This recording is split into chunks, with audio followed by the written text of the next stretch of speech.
Hello, everybody. Welcome back. We are currently just waiting on a couple of things here. So, where to start? Let's go ahead and check our notifications first. Aha. The manufacturing job for our Vexers has been completed. Good. By doing it this way, we saved about 3 or 4 million, which, as you can see here, we really didn't have a whole lot to spare.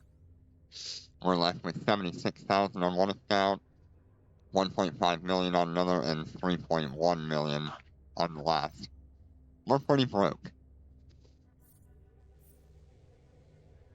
Let's also go ahead and gather our daily rewards.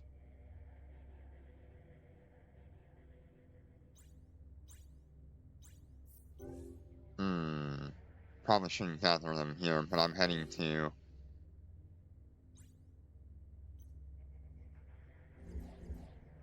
I'll be heading to, Perimeter in a moment. So we're about an hour from completing our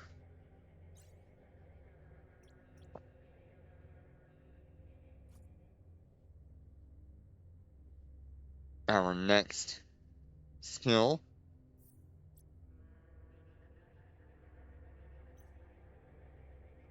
We'll go ahead and activate our tech level increase. This will allow us to access harder missions now.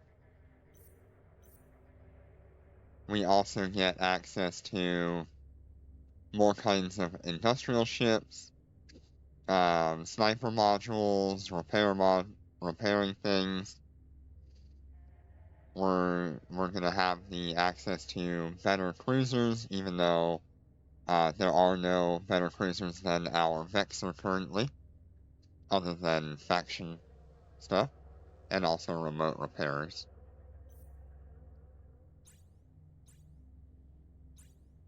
We'll have to make sure we grab our growth fund when we head back to our place. And we are 91 days, that is 3 months away from Tech 7. So in those 3 months, our goal with the missions that we'll be stuck with until we get Omega will be to make enough to buy a prophecy on each account. So it's gonna be a bit of a grind. 180 million over the next 3 months. With events and updates and the skill points that they hand out, it's actually gonna be more like 2 months or 2.5 months. So not bad. I'm gonna go ahead and also accept our completed Vexers. Like I said, by building our Vexer, we were able to save a few million ISK. In most cases, a lot of people would probably just say, well, that really wasn't worth doing. You could probably have gotten away with a lot, just spending some more time grinding. And yeah, I probably could have. But now we're going to be in a position where we can actually jump into these Tech 6 and Tech 7 missions with very few problems. We've got quite a few things to just throw on here. I'm going to put our damage controls on. We bought all of this stuff at the end of last stream.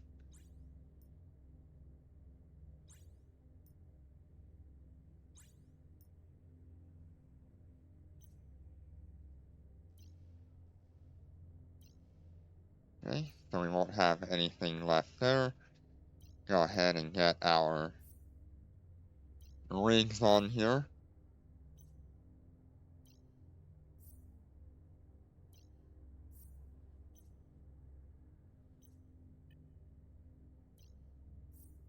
And then what we will have to do is look at taking all of our equipment from the Vexor trainer and moving it over to the Vexor.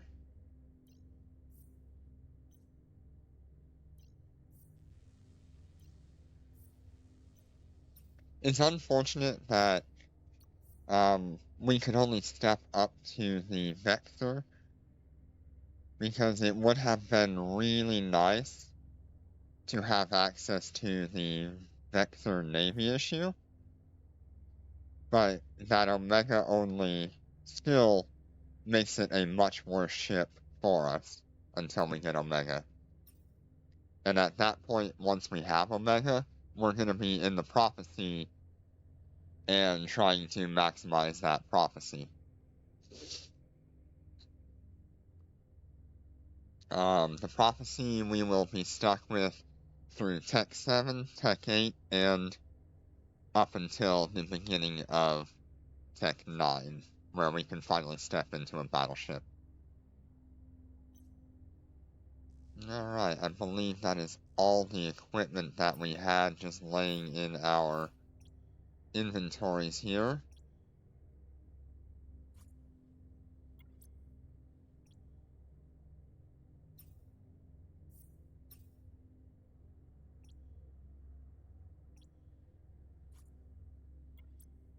Let's go ahead and head to our home in Perimeter.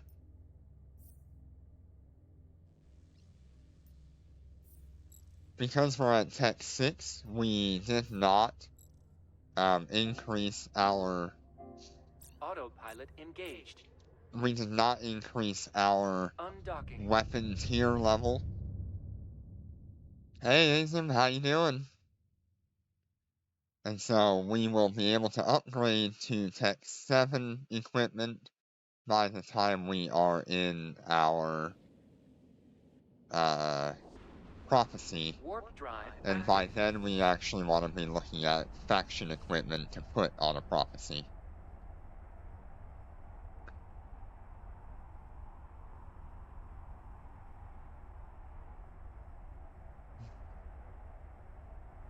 We have approximately 2.5 months to try to accomplish somewhere in the range of 200 million ISK.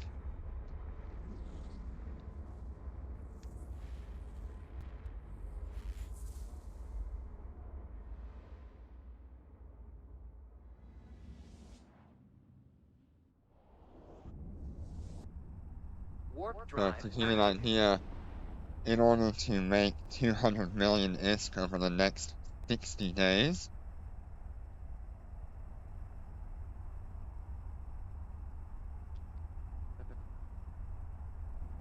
means we need to do approximately 3.5 million Accepted.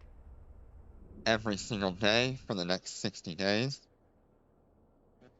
And I think that'll be very easy to do with our new encounter missions. I'm going to take the modules off of it, but I'm going to leave the rigs and stuff intact.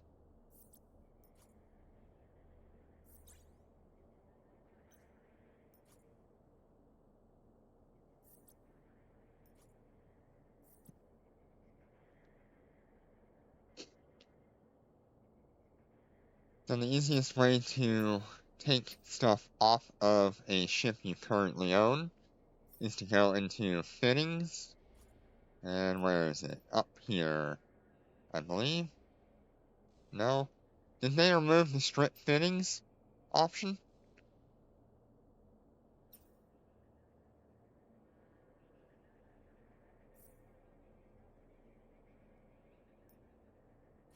Because I don't see the... there it is. You just come into the office when you are in the ship hangar, and it'll allow you, and in your ship as well. It will not allow you to strip your fittings if you're not in the ship itself.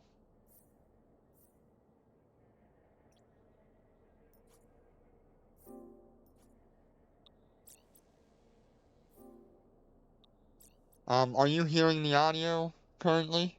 Or is it too quiet? Because I noticed yesterday's, VOD, there was no game audio.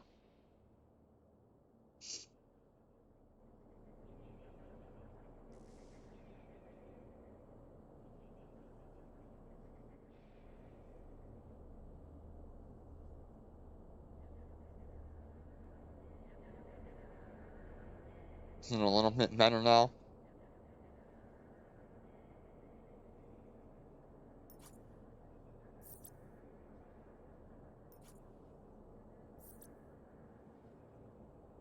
Just trying to figure out why that happened.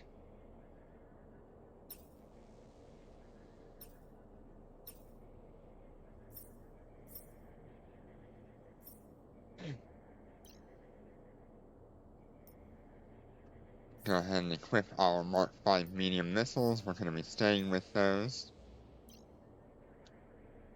We're going to have our target painter and a medium Nosferatu. Actually, I'm going to drop the Nosferatu for now. We'll come back to it in a minute.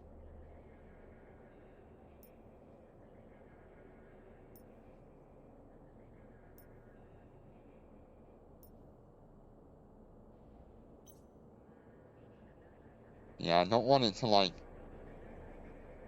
completely drown out my audio.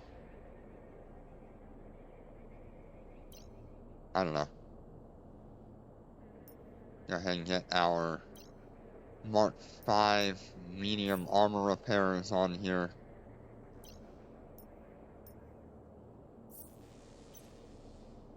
That puts us at a 3-minute cap stability on that, if we are running both.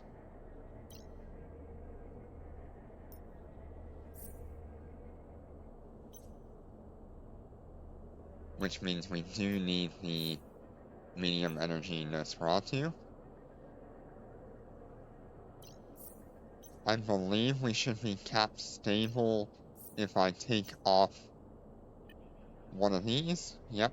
So we can run all of our modules without the Nosferatu and without running that second armor repair.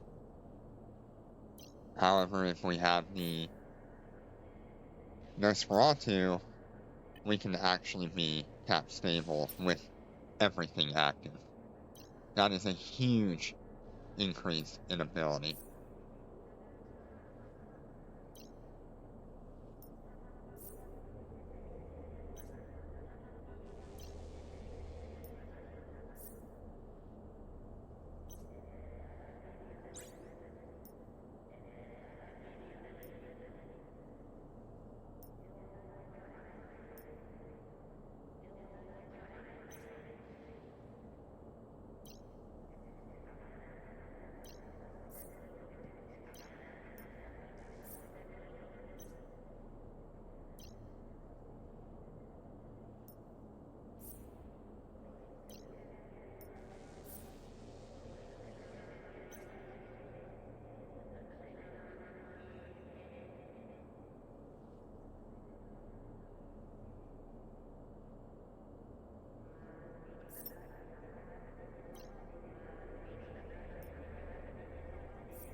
Yeah, having the 5 drones is a huge win.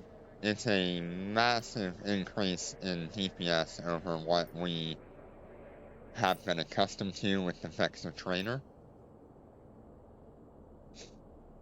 The way I look at it is the Vexor Trainer had 4 drones, and so by moving up to 5 drones, that was an equivalent increase in by about 25% of our DPS by adding that extra drone.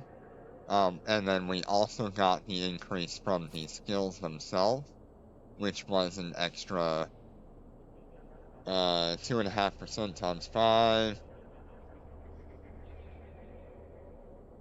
Like, what is that? 12.5% or 15% extra damage there as well.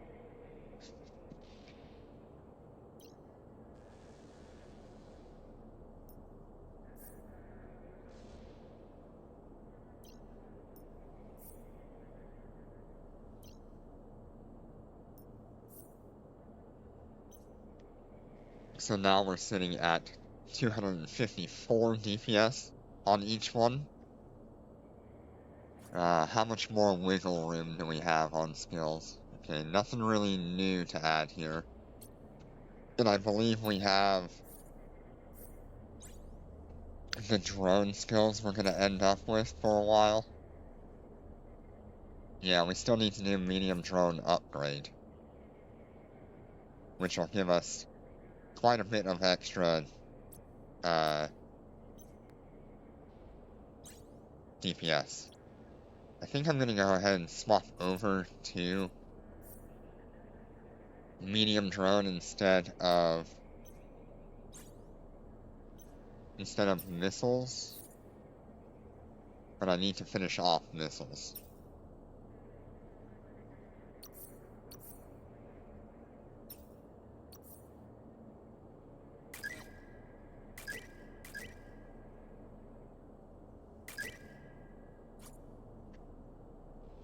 That's just a Vexor Trainer skin. We don't care about that. We're gonna claim our 25,000 free experience for getting to Tech 6.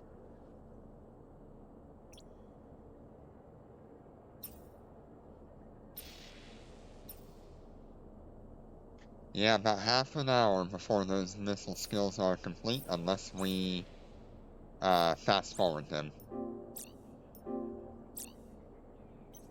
And we start working on the medium drone upgrade.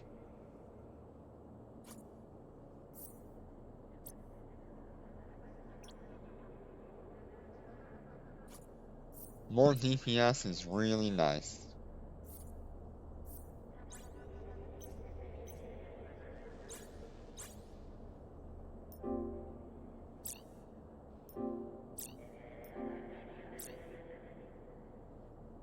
Okay, they are all approximately 48 hours and 40 minutes away. That's good. And then let's go ahead and have a look at our new encounters. Make sure we haven't done anything new here.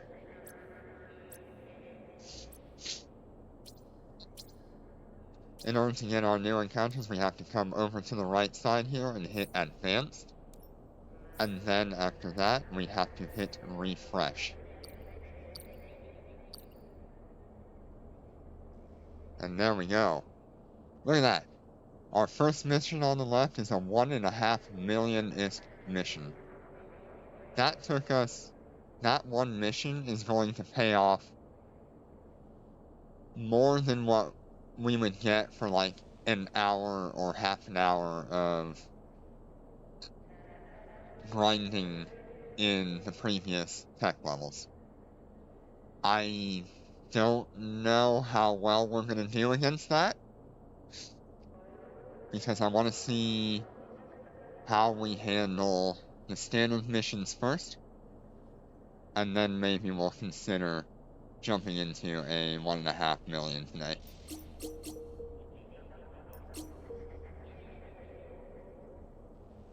We've got another 1.5 million that is sitting there. Each one of these missions we're going to be doing is the same as one bounty tick. And the bounty tick we will get from these missions will be somewhere around double our previous bounty tick as well. It is a huge increase in payout. What we would be spending an hour doing, we can do in 2 missions.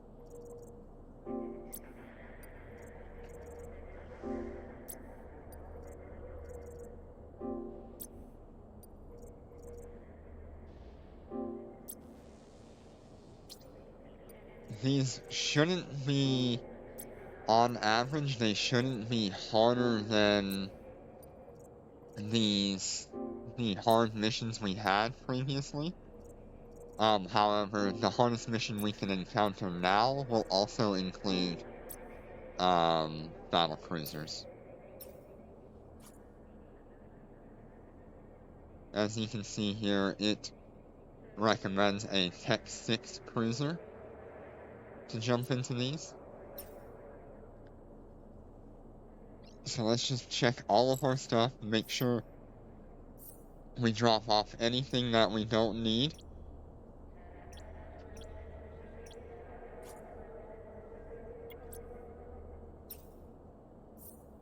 Make sure we have everything equipped.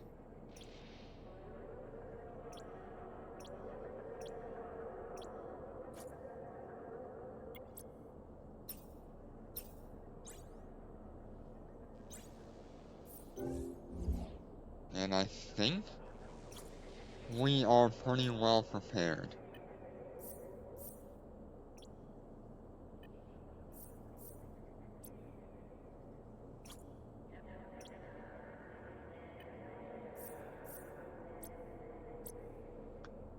The fact that we are tap stable with both of our repairers going brings me great hope that we can actually accomplish surviving a close range battle cruiser. Make sure we have absolutely everything equipped.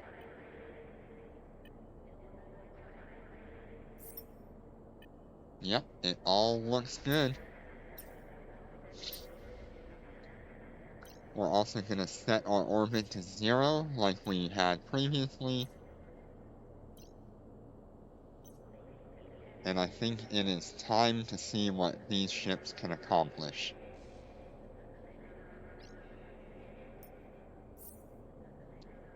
We're going to throw ourselves against the easier enemies first. As usual. The easier enemies are our enemies that are in Foreign. Autopilot engaged. Undocking.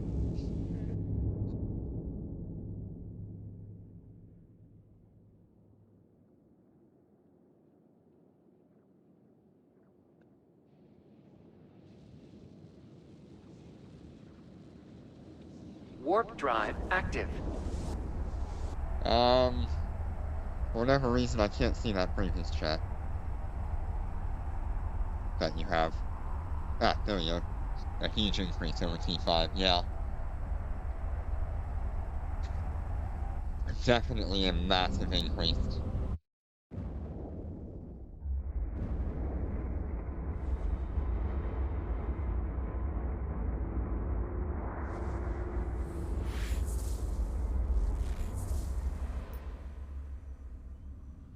Gonna go and make sure my weapons are stacked together here because we have a lot more going on.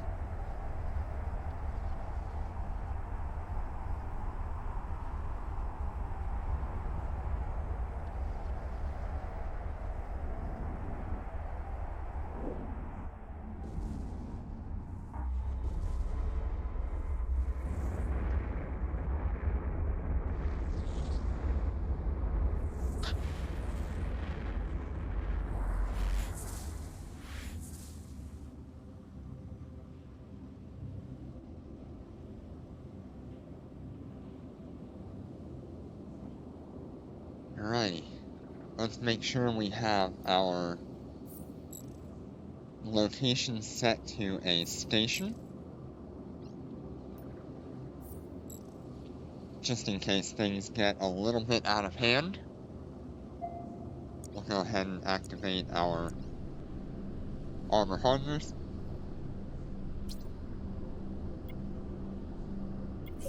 And let's get in there.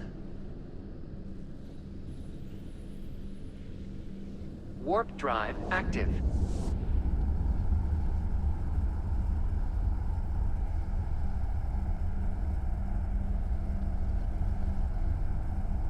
Like I said, these shouldn't be much harder than our hardest missions in the previous tech level.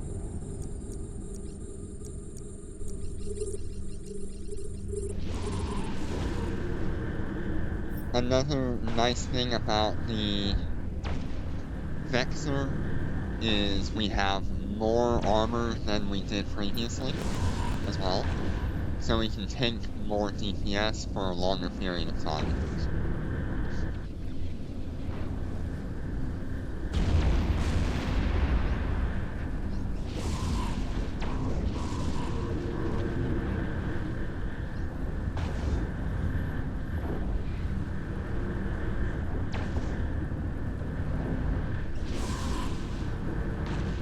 We are definitely putting in some good work against these enemies.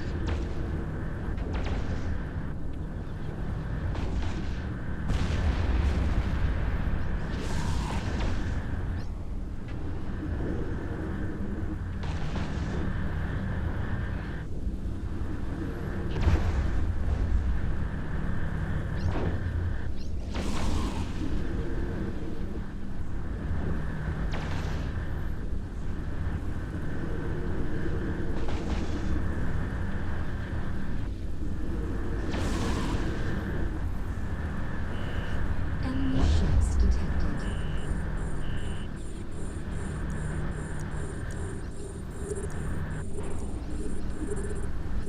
Is it too loud or is it just fine?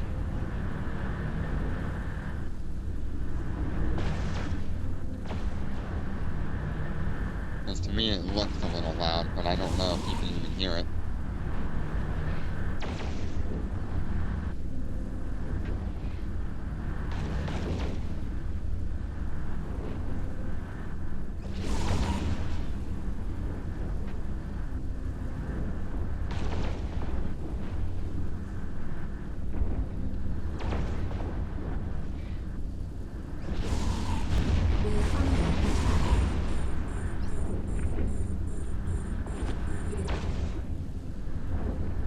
We're under attack. Yeah, it sounds fine. Okay. Yeah, I had to pull up my stream on my phone and try to hear it. And it sounds okay.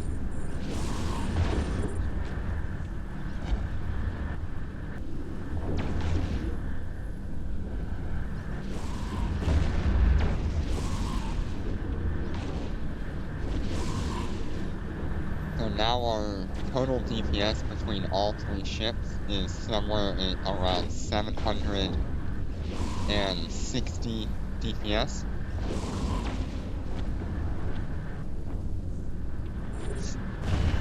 Enemy ships By going detected. from the Vexor Trader to the Vexor, we were able to have an increased combined DPS of 150 or so.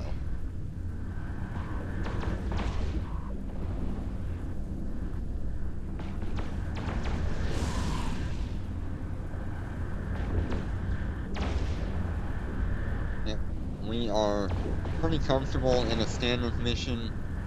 I believe this one in particular is the We're under attack. 450. What is this mission called? Marketing strategy. There we are.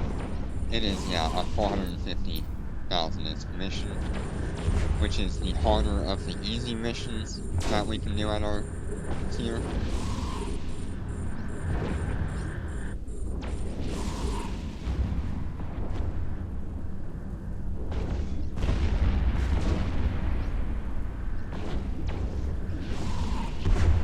I definitely think we chose the right option of going for a damage control. The damage control is giving us a passive bonus to our armor.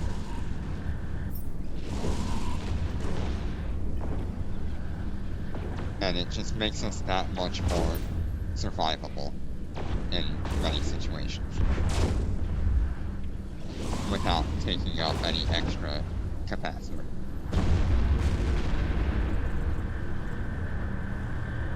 Okay.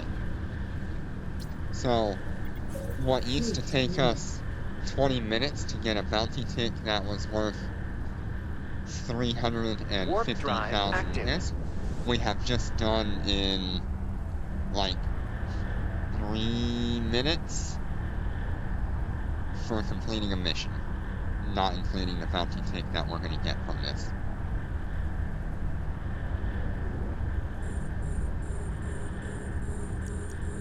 These ships are going to very rapidly pay for themselves.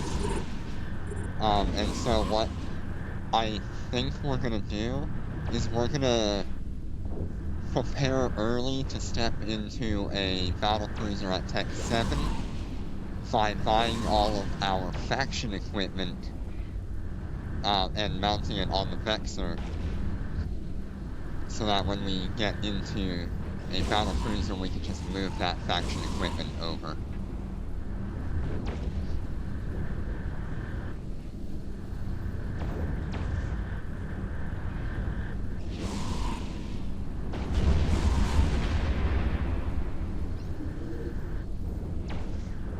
Everything is sitting very nicely. Yeah, the DPS is very standard for a fresh Tech 6, and actually it might be a little bit better than a normal fresh Tech 6 because we did prepare a little bit early. I think most fresh Tech 6s might still be running Mark 3 equipment initially because of the price of everything. Mark 5 drones if you're an Vexor.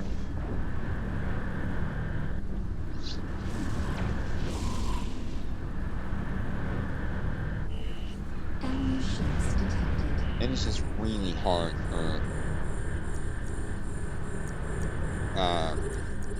new players to earn any kind of money until Tech 6.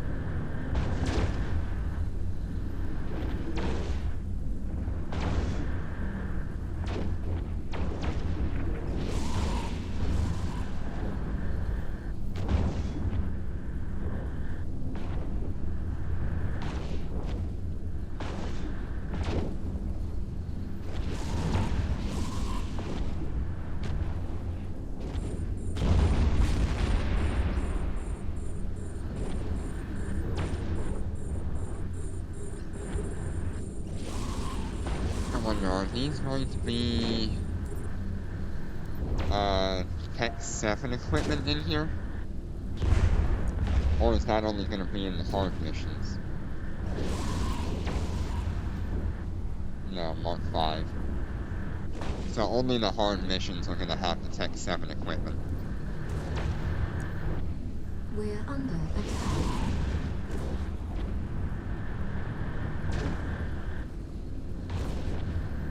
It's nice to see that my ships can very easily handle spreading the DPS across multiple other cruisers.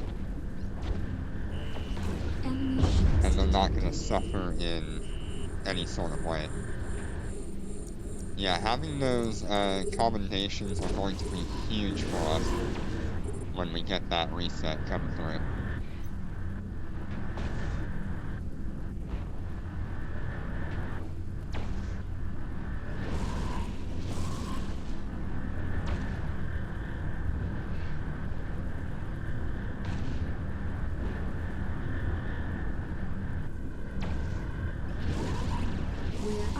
attack. Yeah, we've got about everything just locking onto our We're under one attack. ship, as expected, and the tank is holding just fine.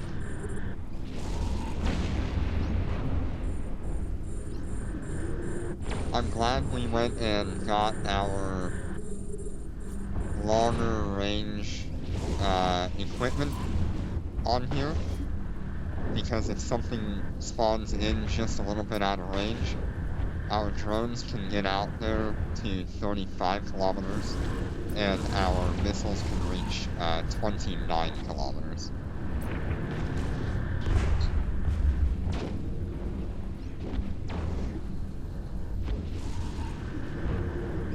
Shield damaged. It'll just help us get rid of enemies at a long range if we ever needed to.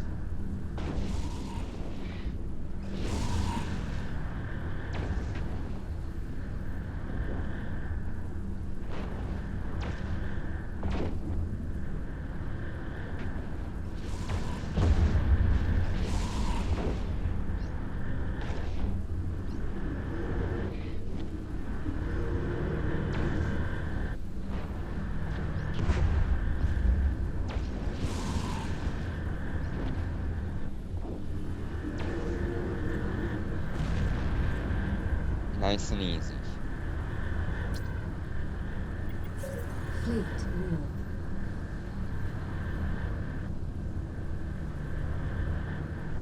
Warp drive active.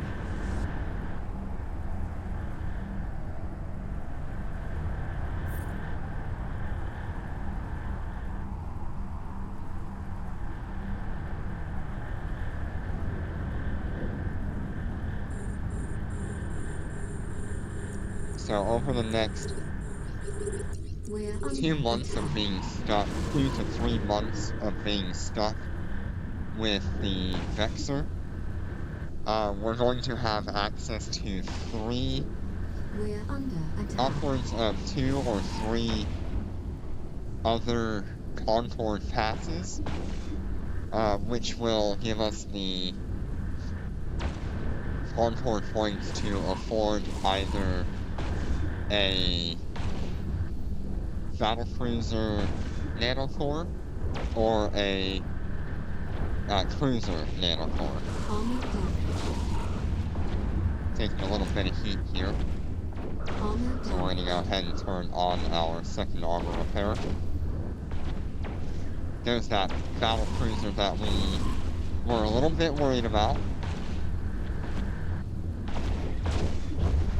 but turned out just fine.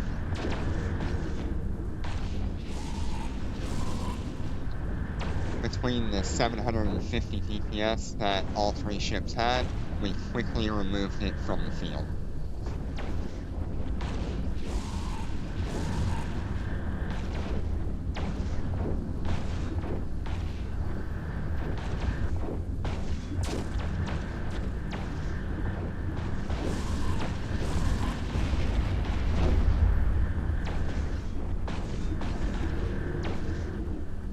Very nice.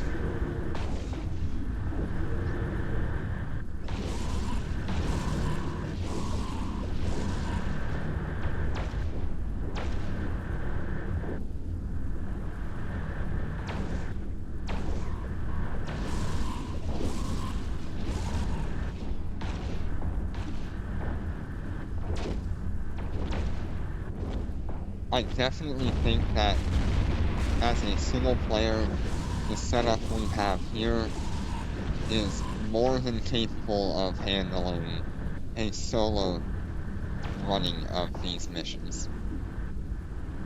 Yeah, the capacitor is holding out really well. I actually didn't expect it to be as good as it was.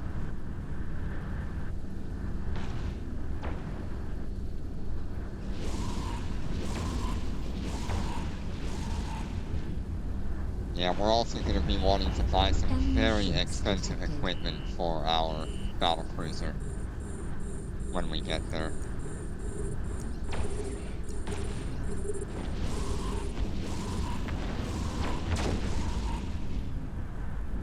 I really should try to, like, make a list of things or goals that we're working on and put it somewhere on screen. I think that would be a good idea.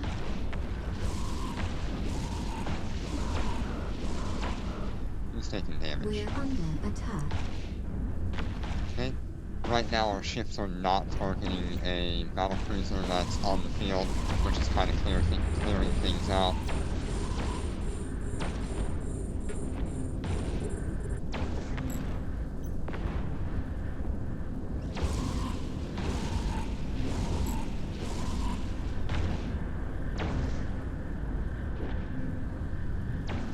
We're under attack. We're under attack.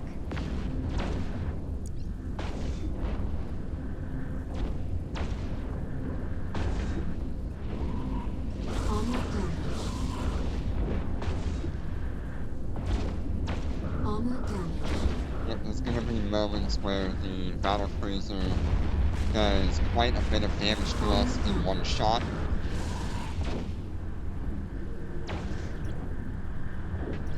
Armor damaged. I'm just kind of letting my one ship handle as much as possible to see what our ships are capable of on their own. And it looks just fine. I don't see any reason why we couldn't just make it through if something happened.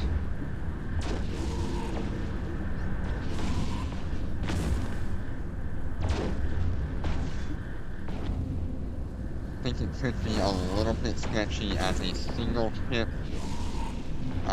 only because the DPS moving between all three of these ships is saving a little bit of tank for all of them.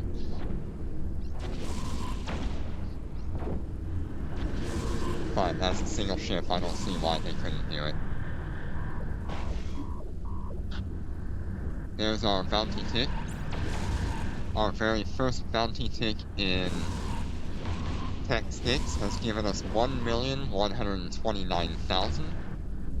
Our previous highest bounty tick that we had was... Enemy ships detected.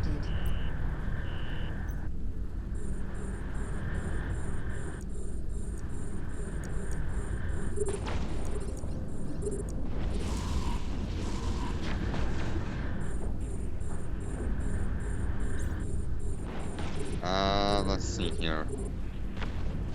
Let's just set it to bounty reward. Our previous highest bounty ticks were somewhere in the 300 to 400,000 range. There's one that was 566,000. So we've doubled our previous highest bounty tick on top of doing, was it 2 or 3 missions?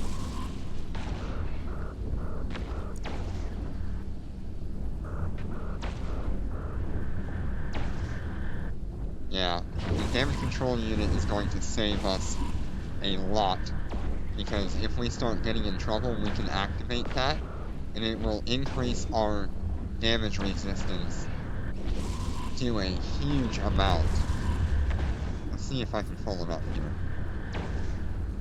Activating will give us an 800% increase in our resistances you see here. And it means that I can save myself by healing during that or warping away.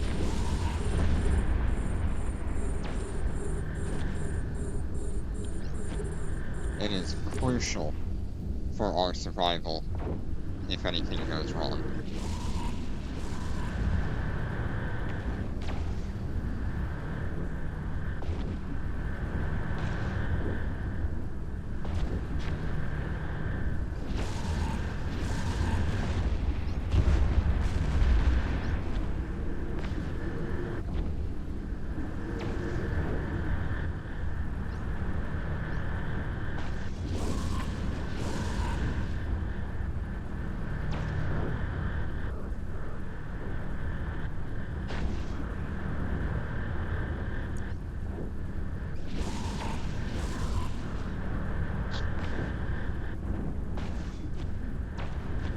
Need to be aware that our ships are not invincible, and any amount of extra healing that we can use just to keep them higher up will help us.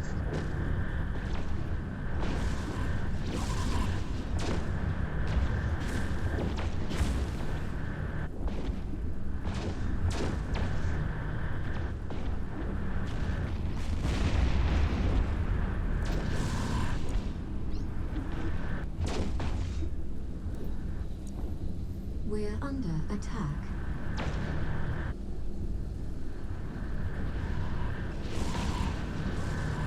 Shield damaged.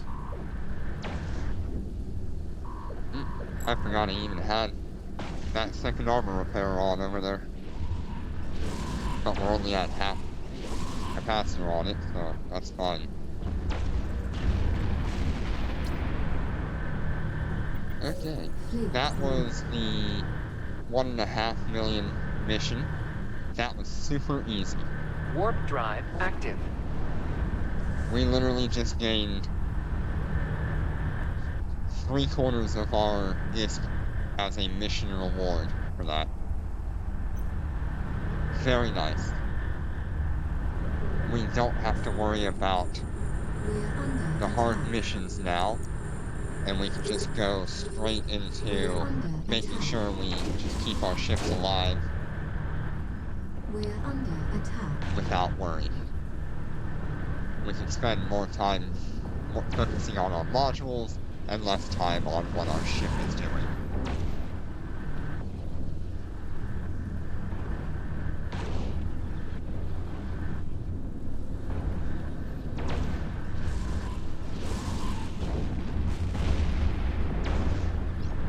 The last thing a multi-boxer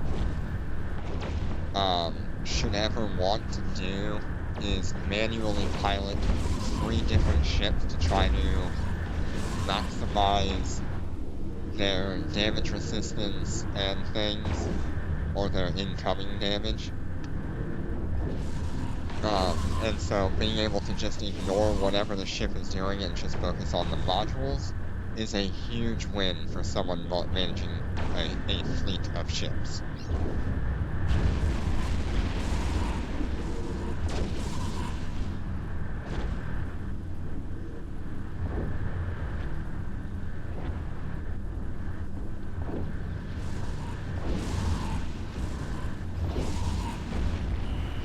Enemy ships detected.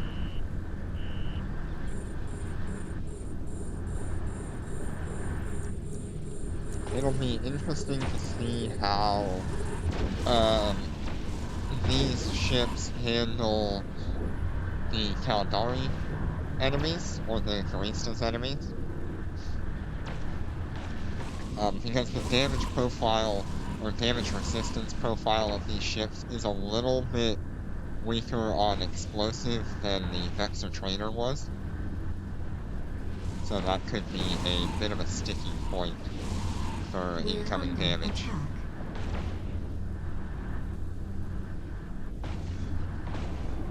We're under attack.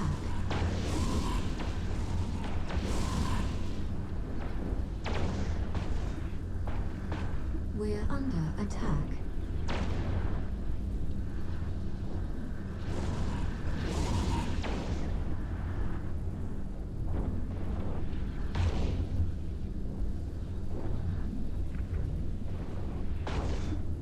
We have definitely picked the right pick.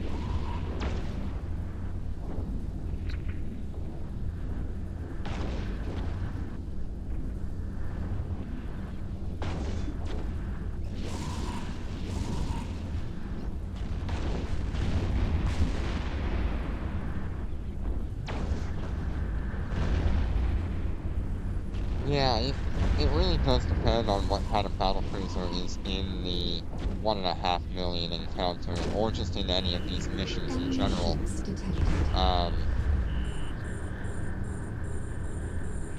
I think most of them are going to be fairly easy for us to handle with, if they're equipped with railguns. However, a Naga with missiles can be extremely deadly.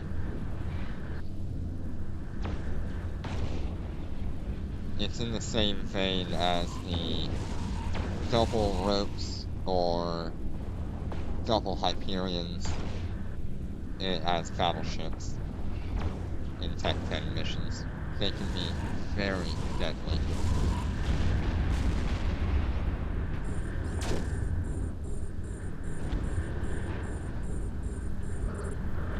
Yep, there's that battle cruiser doing some damage or something.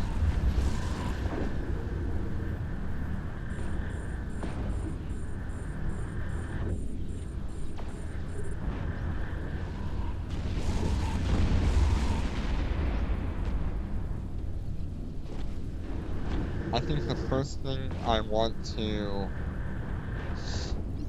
improve in terms of modules will be the repairers. I think I want to put those into faction repairers along with all of our tank modules.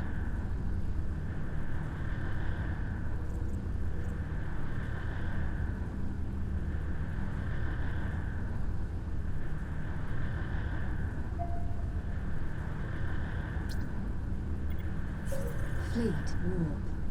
I think we would be in a much better shape if we had Warp drive a active. repairer that does over 400 armor repair. Probably 421 would be really nice to have.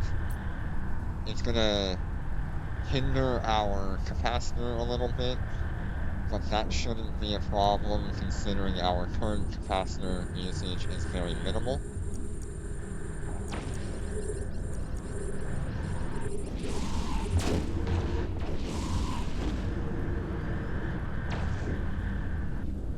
Have a quick look at what some of that stuff costs. Low slots, armor repairs. So the one that we're gonna be looking to get would be a light medium. Actually, two of them. And that'll probably put us around 460 armor repair after all of our bonuses.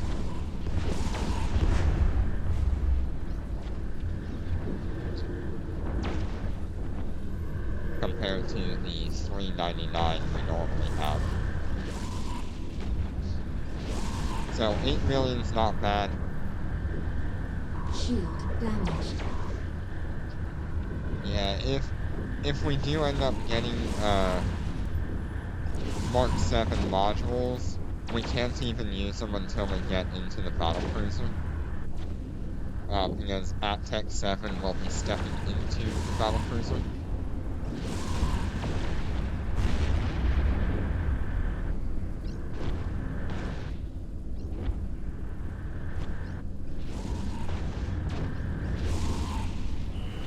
Enemy ships detected.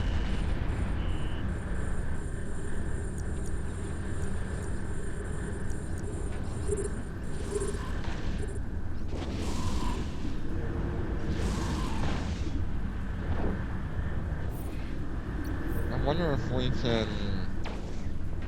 what kind of drones we can actually afford.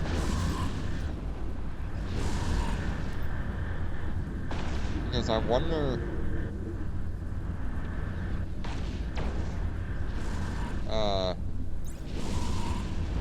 augmented or integrated would be really cool to have, but We're under attack.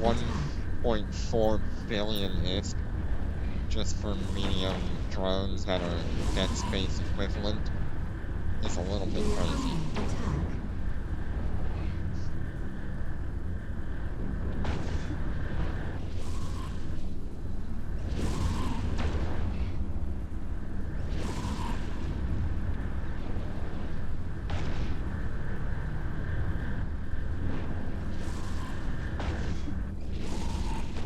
Shield damaged.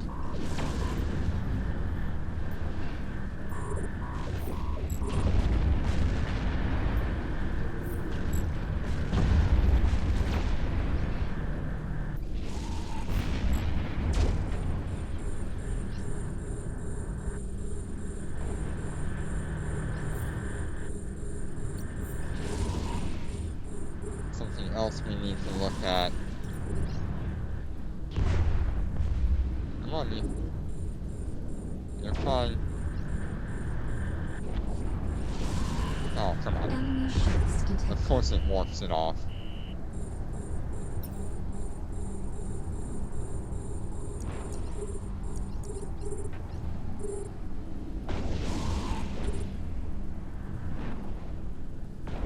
That's gonna hinder our performance a little bit.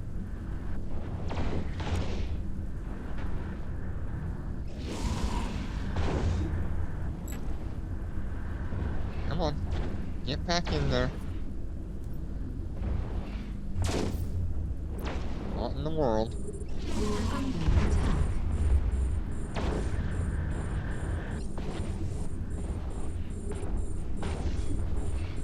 Yeah, the reason why drones are just so expensive is because alphas can use all of the drones that are available without having Omega. And so it's just a very popular DPS increase.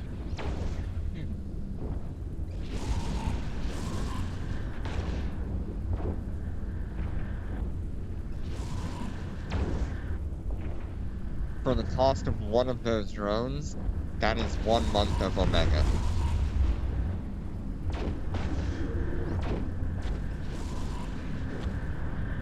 I mean, just consider that. We're under attack.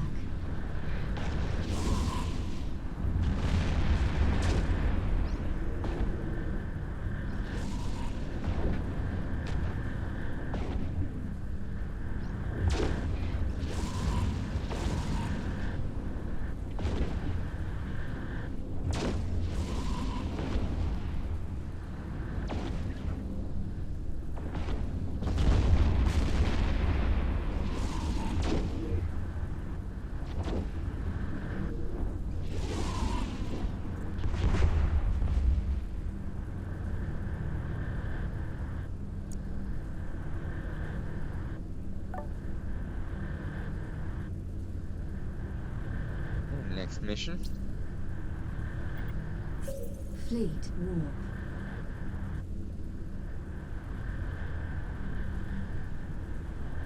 Warp drive active.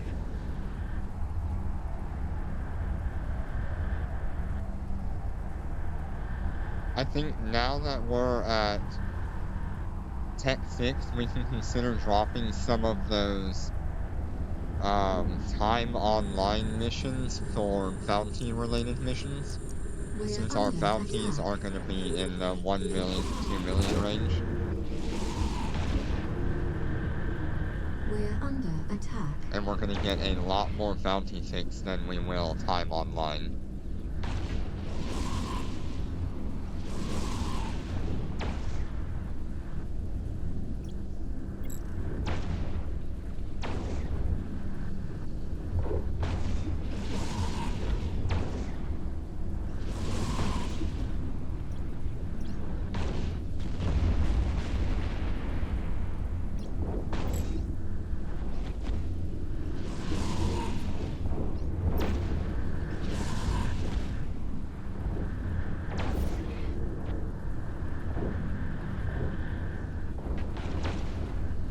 I think I'll just go ahead and do that real quick.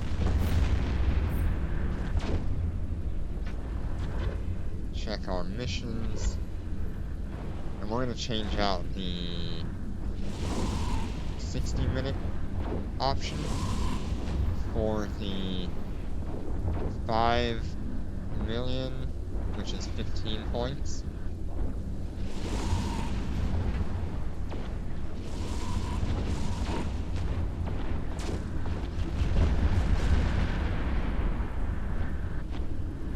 There we are. Enemy ships detected.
our shield alarm.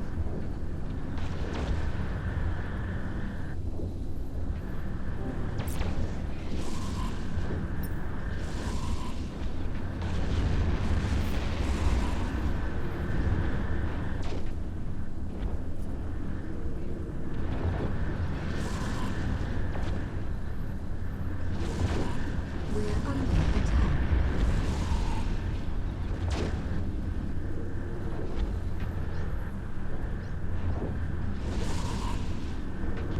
Sometimes it takes a lot of resets to get the mission you want. Enemy ships detected. We're under attack.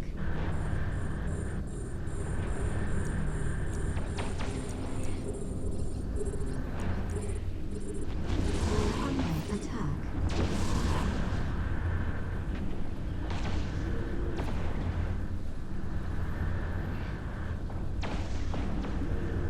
Oh, where's my 5 million is mission?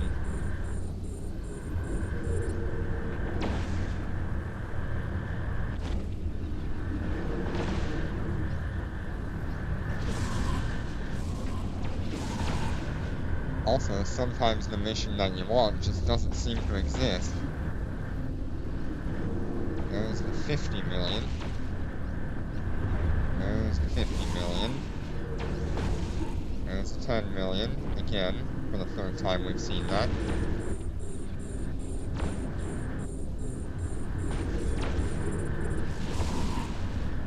There's another 10 million, that's the fourth time we've seen that. There's the fifth time we've seen that 10 million.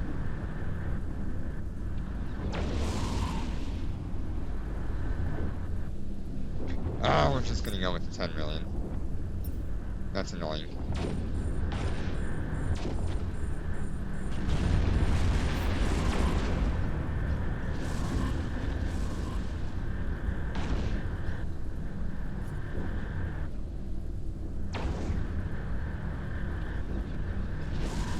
Because realistically,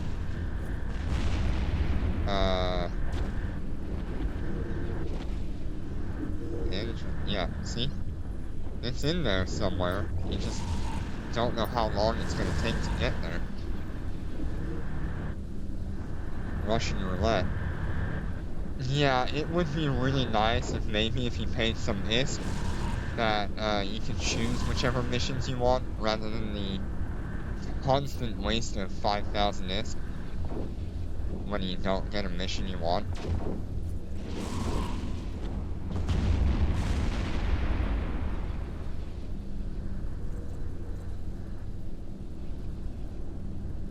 I thought that was it for a minute.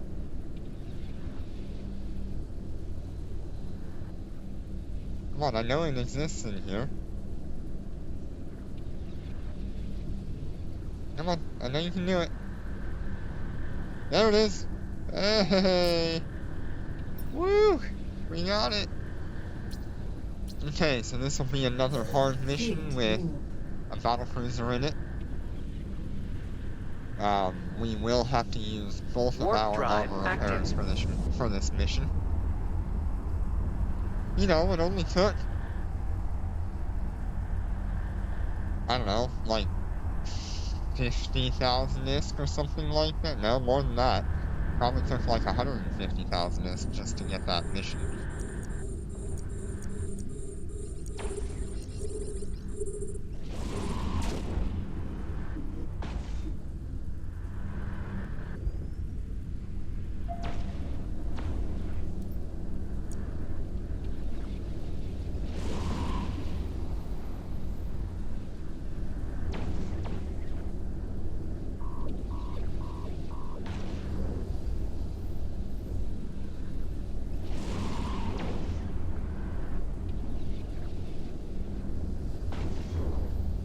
That's just crazy how long it takes to get some of these missions.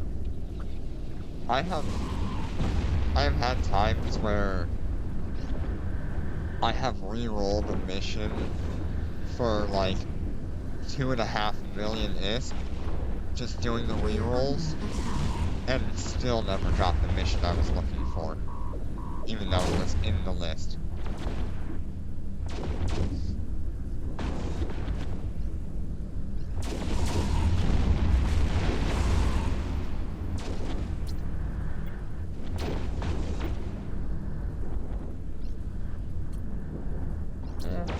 It could be nice.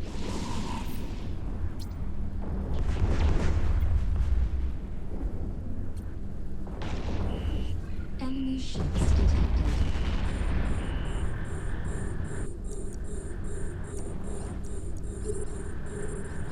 That battle cruiser will be on the last wave.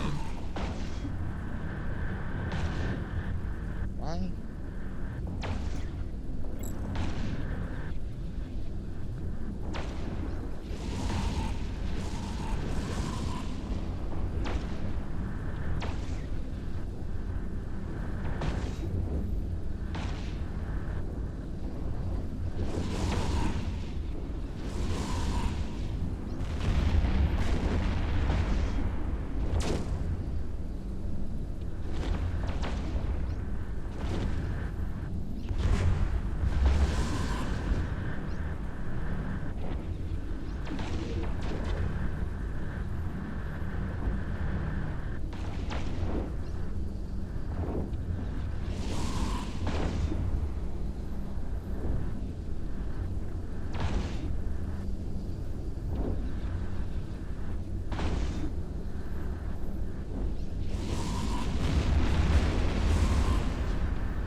Another reactive is always good.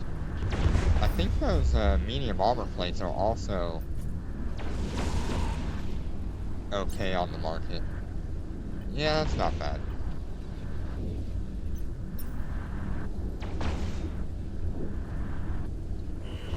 Enemy ships detected.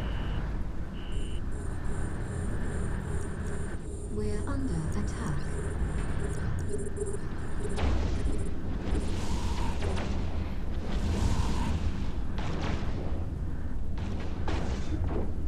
I don't see any battle cruisers in these waves.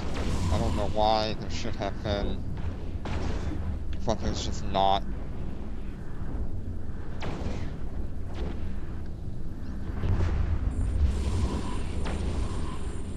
Because this should have been a 1.5 million is? No, this isn't.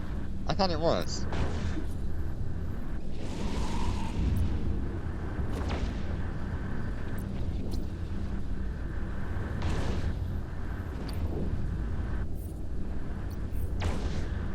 Wow, that's one jump away.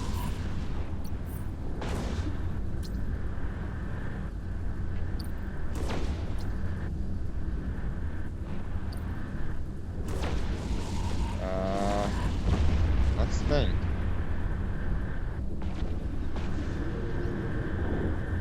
Do I want to go to the air and make that real quick? I think it'd be nice to help this account. And then we can go to perimeter.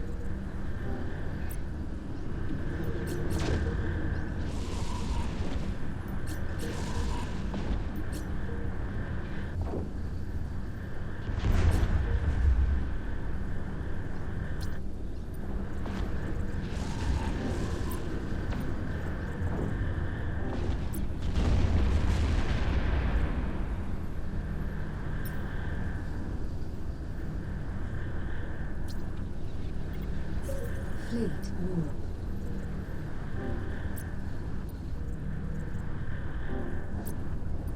Warp drive active.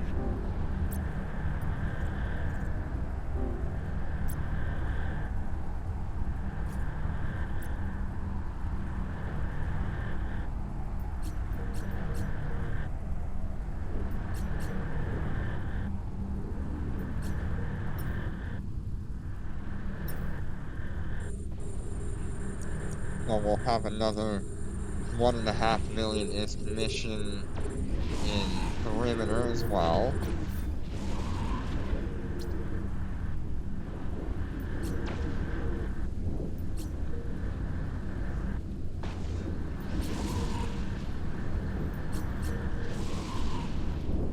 It's so nice being able to create my own high-sec island right here next to Cheetah.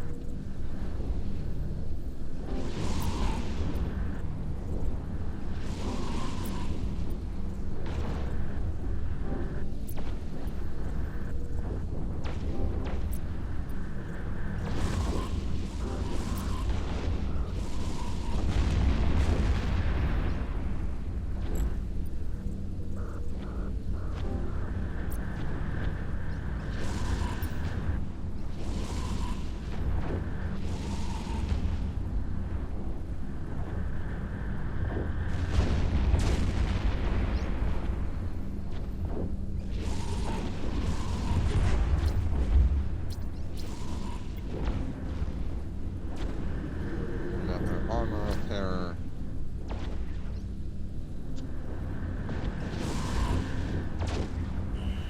Enemy ships detected.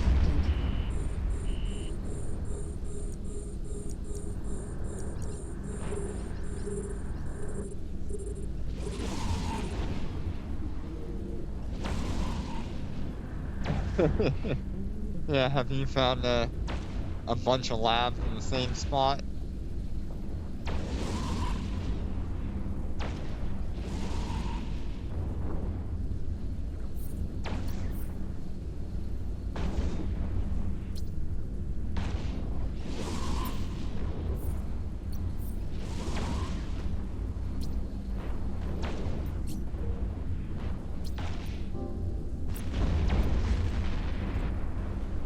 Nice. I always like to see labs in the exact same spot. It gives you your best income.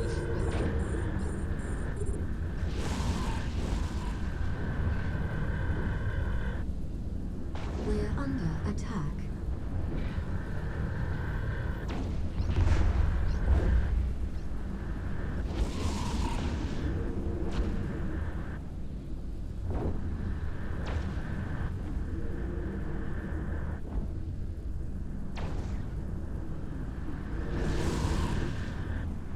So the income that it took us multiple days to accomplish, we've just done in the first hour of mission running. That is how important it is to get to Tech 6.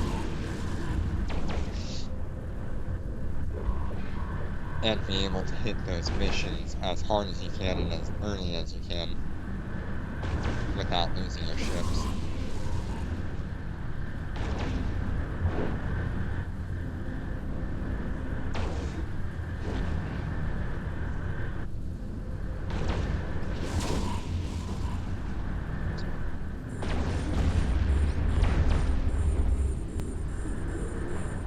Tech 4 and Tech 5 are just in a really, really bad position for making money at all. We're under attack. You really would be better off just taking your Tech 4 ships or Tech 5 ships and going out to low sec and just grinding anomalies out there, because the bounty tick out there is going to be worth way more than what you could get running encounter missions at Tech 4 or Tech 5. Just be careful not to die to a person wanting to PvP, because that'll set you back completely.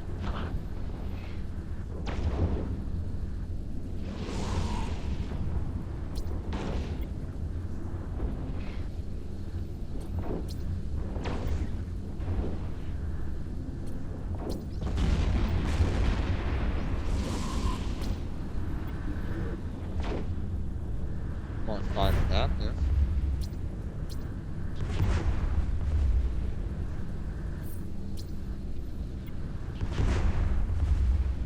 Mark 5 Web of Fire, that's nice.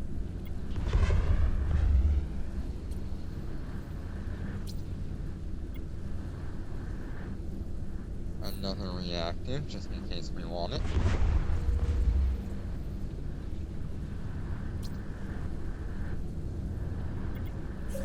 Fleet war. Very nice. Warp drive active.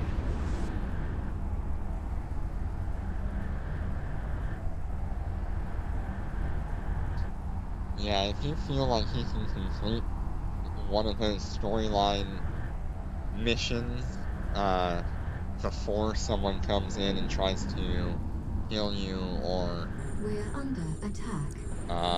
just grief you in general, then I highly recommend trying to get that done because the mission reward at the end of those is going to be worth quite a significant amount that you can either sell on the market or try to complete yourself. And both options are very good. Shield damaged. One of the main reasons I don't see completing the storyline missions as viable anymore, is the cost to buy them off of the market is pretty much the same as the value you'll get from completing the mission itself, not including the bounty ticks for it. So yeah, you'll still make money if you go and do those ones that you can buy off the market, but it is going to cost you quite a lot, and there's a chance that you just are not allowed to get back out there if someone's gonna be particularly mean to you. Enemy ships detected.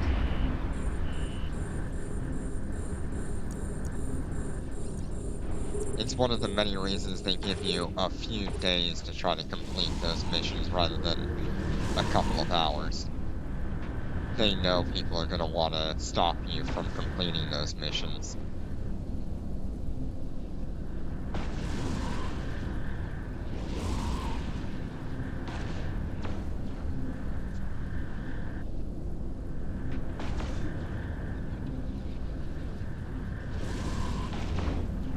We're under attack.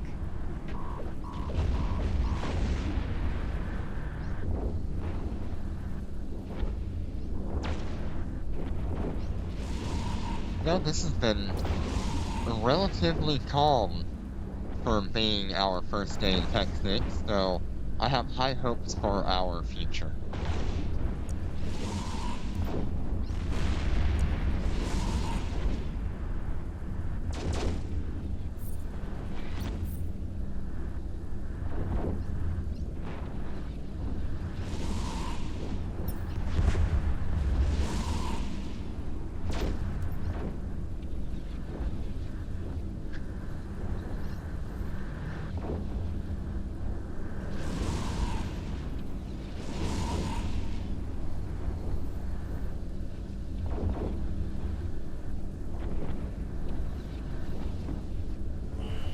Enemy ships detected.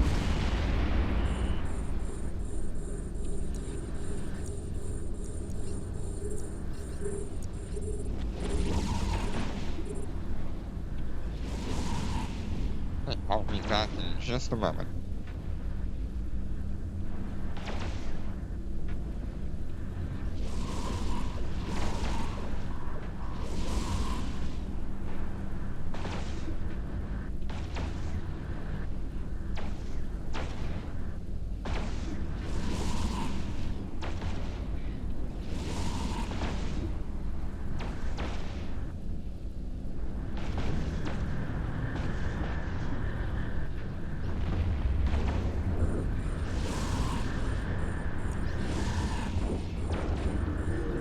Alright, I am back.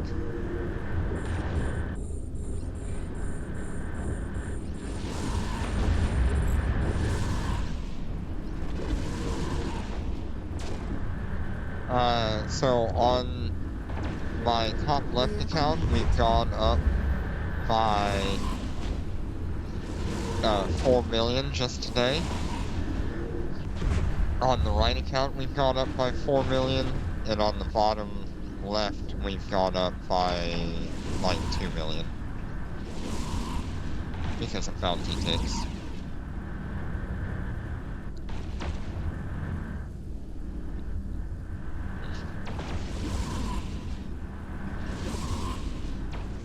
and we've only been going for an hour and a half, which that normally would have taken us Fleet warp. a couple of days, like 6 hours of grinding previously. Warp drive active.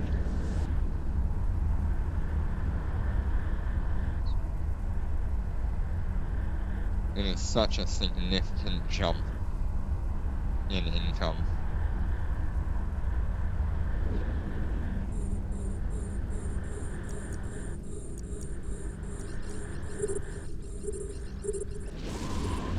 If you can hold out in Tech 4 and Tech 5 and make it to Tech 6, you're part of the end game now. Your whole goal at Tech 6 and onward is to push out as much income as you can in as short a time as possible, and prepare yourself for whatever you want to do in the future.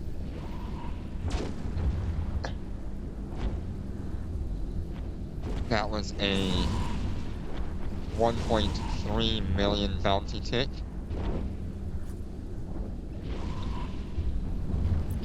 Yeah, I think the next,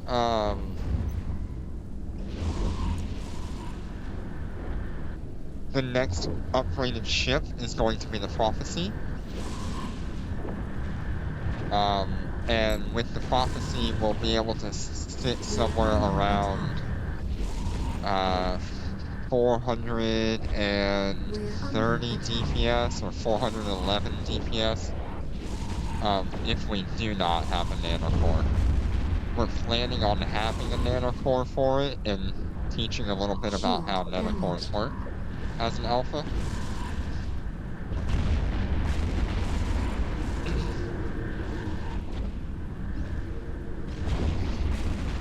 I wonder if we can,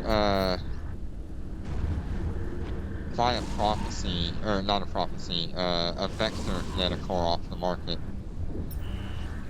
A blue or a green would be just fine, just to get us a little bit more damage.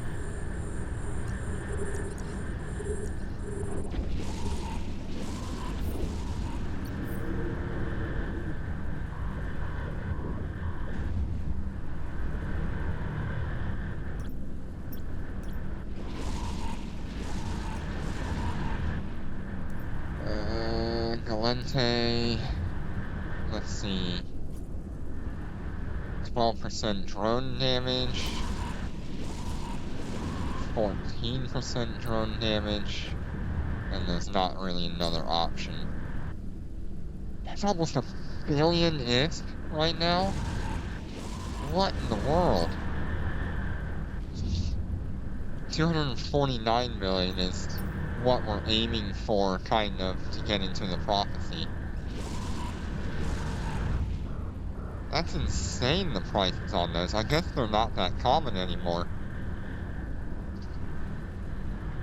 You would be much better off just waiting and grinding the, We're under attack. the Concord Pass for your own nanocore, and you would get a purple.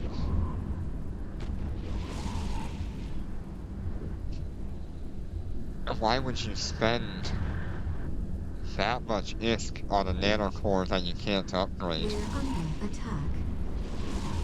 It'd be okay if it was somewhere in the 30 or 40 million range. I think that's reasonable for a Vector nanocore. But 250 million or almost a billion, that's not okay.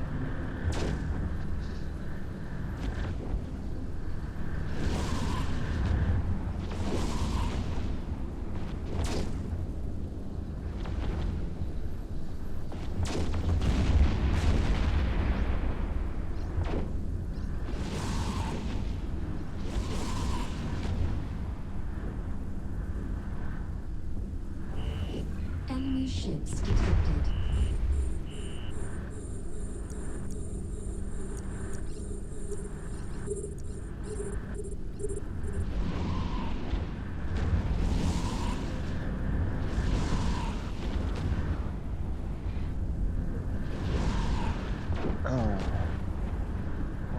world is going on here?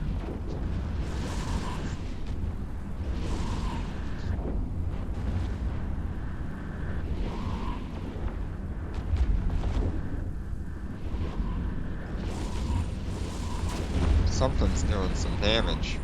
I'll tell you that much. We're under attack. I'm not really sure what's doing the damage. Maybe it's the Manticore? Since that would have medium torpedoes? That's the only thing that makes sense.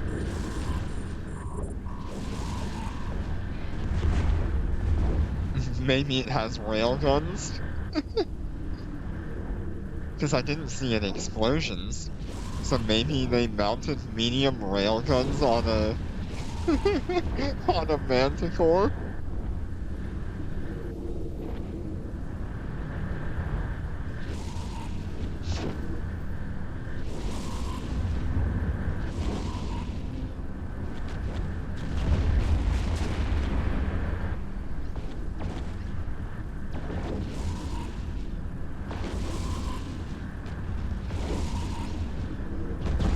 I was thinking it'd be one of the cruisers, but I've never known the MOAs to be a problem in a mission. And that's all there really was the MOAs.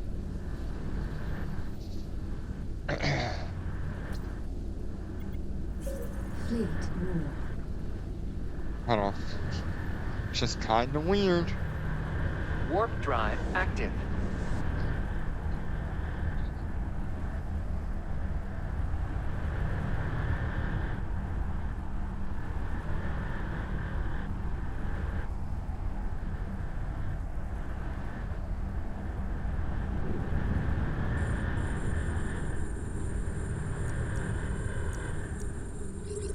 We're under attack.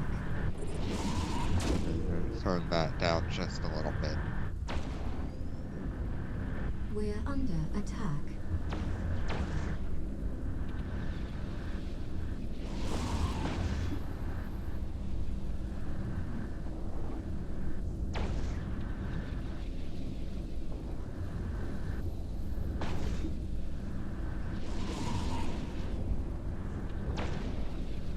You know, it kind of makes me sad that I can't play the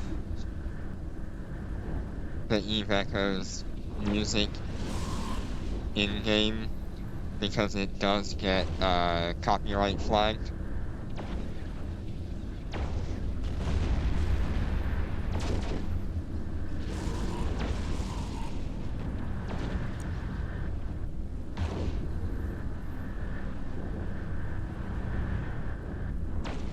Maybe it was a Celestis just giving me problems.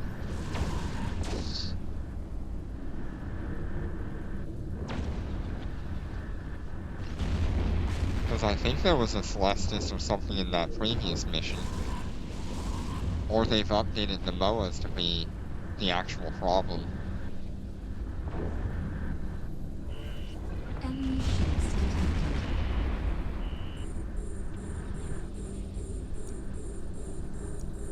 Yeah, it's really quite unfortunate.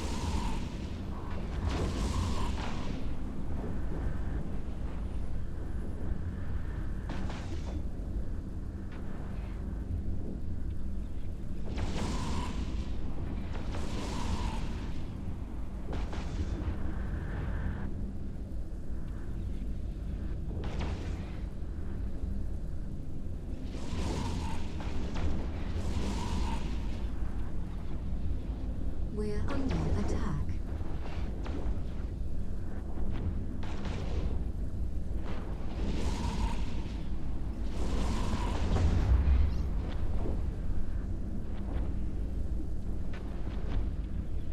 We're under attack.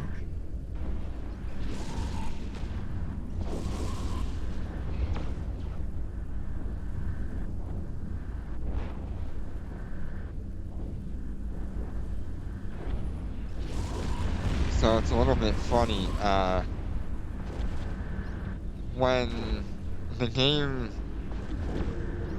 released and we all first hit Tech 5 as soon as it became available,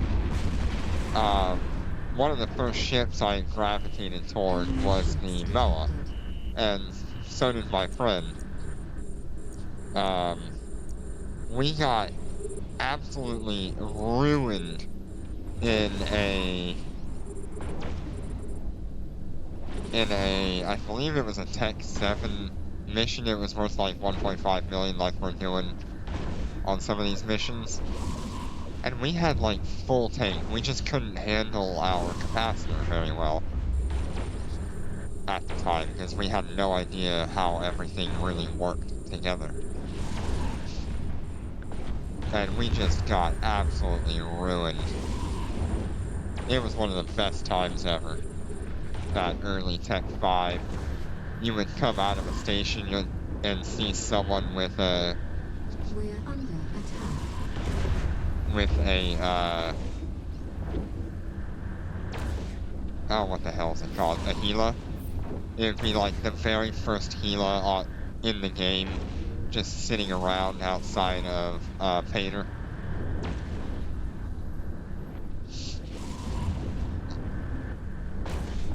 The game was very different back then.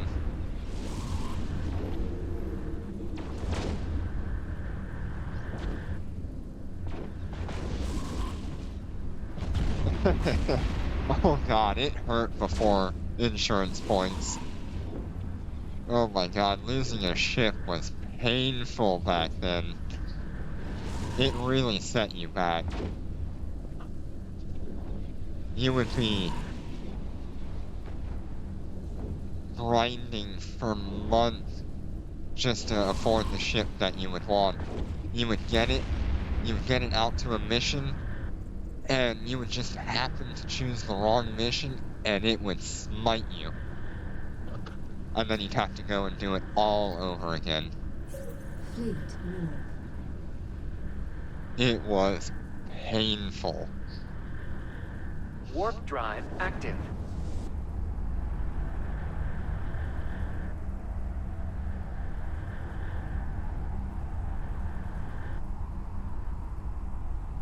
I think that first Halloween event that we ever got was the most unforgiving event that they had ever made.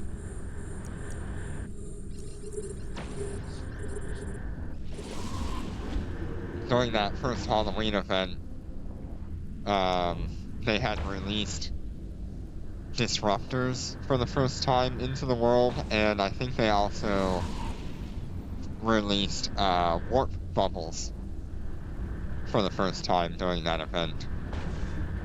And good lord. I went out in a Vexor trainer to do some of the special anomalies. And on my way back, I got caught in one of those warp bubbles. I just put my phone down and walked away. There was nothing I could do. I knew what was coming for me. Because I had my Vexors at the time set up for, like, completely ranged combat and no tank at all.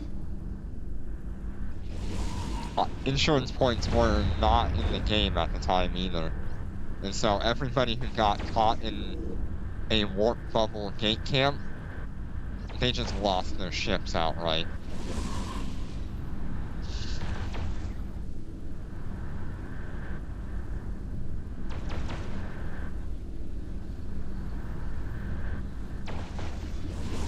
Look at all the drones. Enemy ships detected. Oh my god. We're under attack.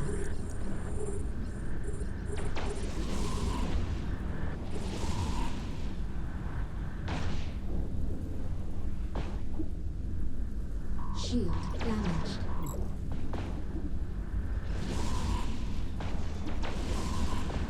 Oh yeah, look at that swarm of drones.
ships detected.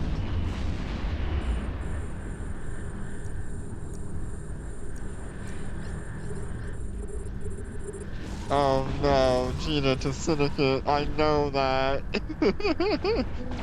No.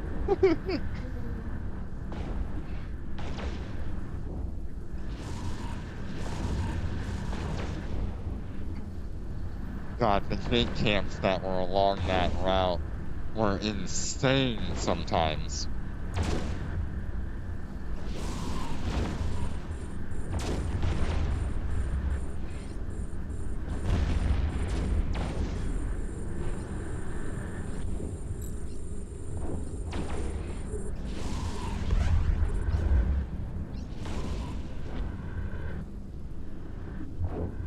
We're under attack.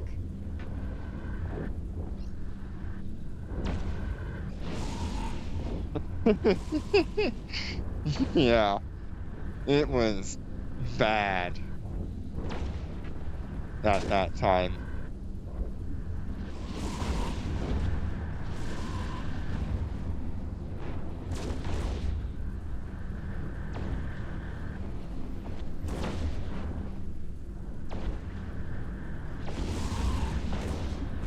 Like, I am glad to have the insurance points, but I do wish the system was a little more refined toward actually pulling stuff off the market and paying players for all those materials. For each ship lost, it should consume every single piece of material that it took to make that Fleet ship. warp.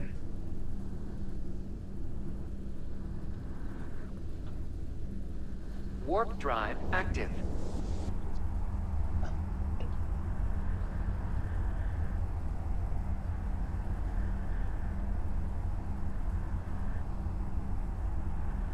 Yeah, not long after that incident, my friend and I moved over We're to under attack. stealth bomber hunting, and we would just go belt to belt, seeing if we could hunt down any miners or anything we could get our hands on that wouldn't just outright kill us. We walked into one belt, and there was like 7 retrievers on field, and so we picked the closest one to us, started trying to kill it, and this We're under Rogue attack.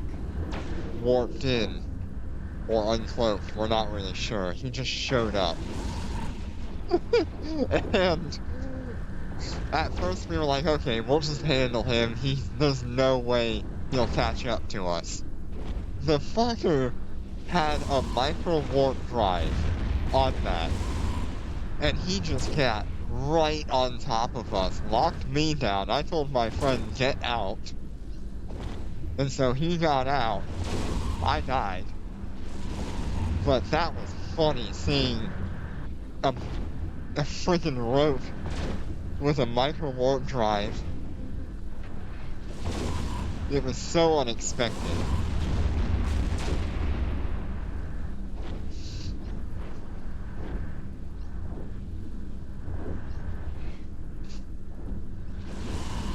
Enemy ships detected.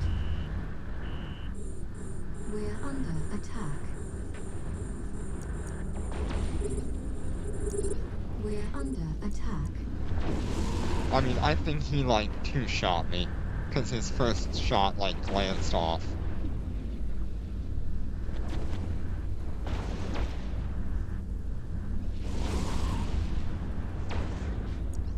Armor damaged.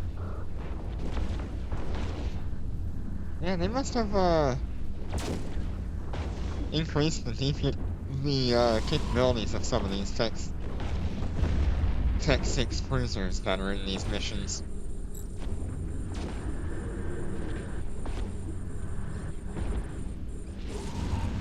Nice, another 1.3 billion bounty. That seems to be pretty consistent for us. we're not having to spend a whole lot of time moving between anomalies and stuff.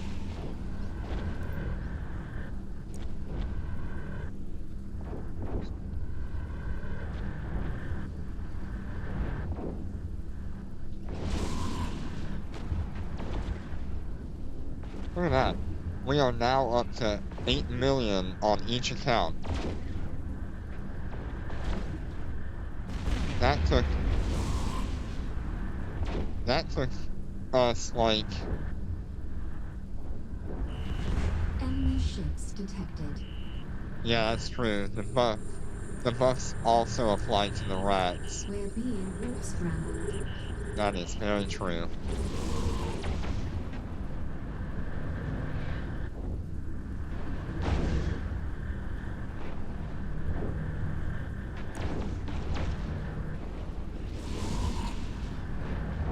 I'm also used to being a shield pilot, and so this level of resistance is not normal to me. I'm used to having much higher resistances, but being able to heal shields. It's very different to have an armor tank.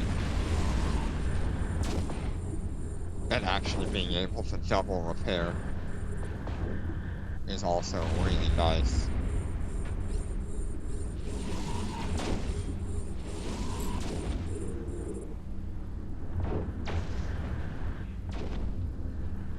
My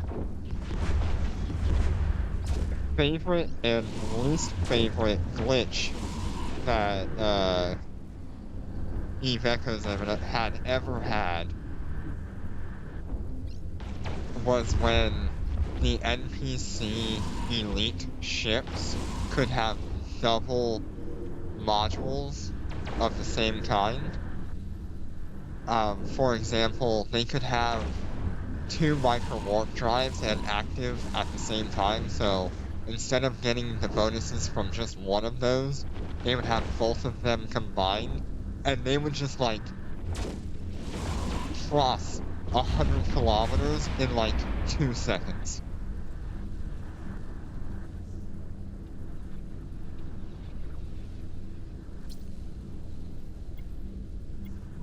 Fleet jump. I died in one of my battle cruisers because of that. The super rats, yep. Warp drive active. I came up across the one mission where my oracle died was because of a elite Minmatar cruiser. I can't remember what it was called.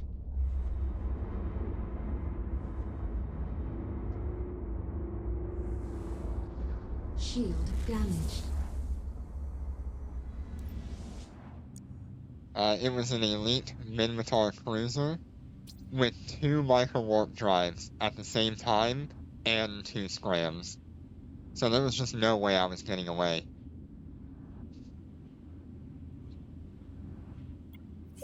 Fleet warp. Warp drive active. I am glad they fixed that problem. Though funny, it was also a terrible time. I ended up quitting the game for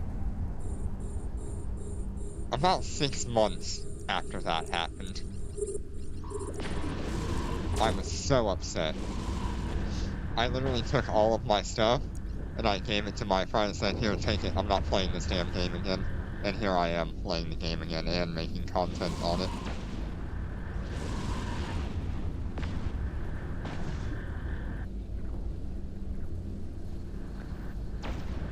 Funny how things work out.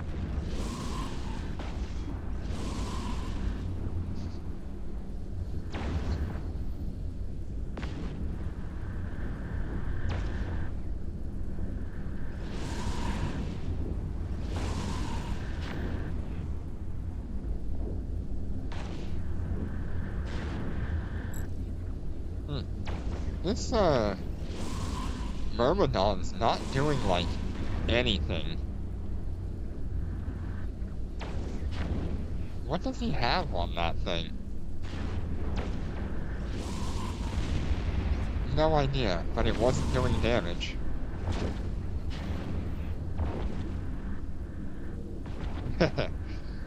Yeah, I had a retriever for a very long time that I liked to fly. And, there was a couple of guys that jumped into one of my belts and killed me a few times. We're under attack. It was annoying, but it wasn't really a problem compared to that Oracle. That Oracle was one of the largest losses that I ever had on my account, and that was only like 120 million at the time. But that was everything I had at that time poured into that Oracle.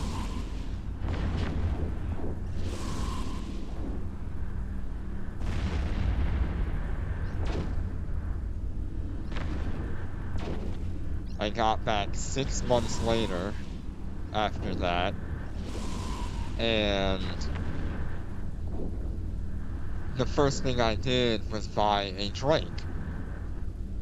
There's a video of Captain Benzies where Frosty Jack kills a Drake. That Drake is me. I was literally in that anomaly just to see if I wanted to use medium rapids on the Drake, and I had no way of killing Frosty.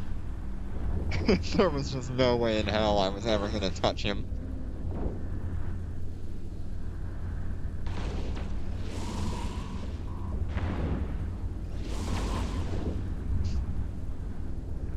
Yep, I am the Drake that died to Frosty.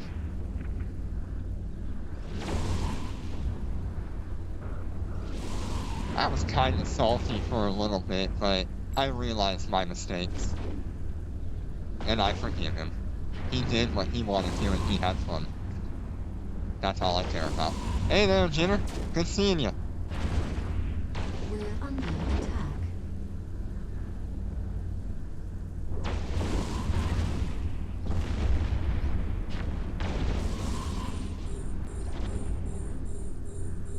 Yeah,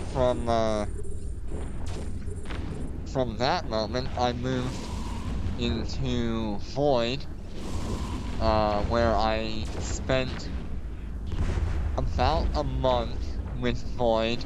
We're under All during attack. that time, I built a Scorpion, decided that Void wasn't quite right for me, moved back into HiSec for a long time before I joined Atom. And I'm still in Atom, but I have some problems, and so I will probably be pulling out of Atom pretty soon and moving back into my usual HiSec port that all of my alts are in until I decide to change otherwise. I don't know, I'm still on the fence on it, because I really like having access to nullsec, but it's just of no value to me right now, because everything they do is not during my time. They're all mostly doing European time, and I'm just not awake during that time. Or I'm at work during their active times. So it's a little sad. Because I would like to stay with Atom if they had more active players during my time frame. But you know, that's just how corporations work. Not everyone is gonna work for you. And it's all good, Jenner. Like I said, you have no requirement to be here. I upload almost all of my streams, and so I appreciate you guys being here on your time and your free time. It means a lot to me. But that is why I upload them on YouTube, so that way you guys can still watch what I'm doing and still interact with me, even when I'm not streaming.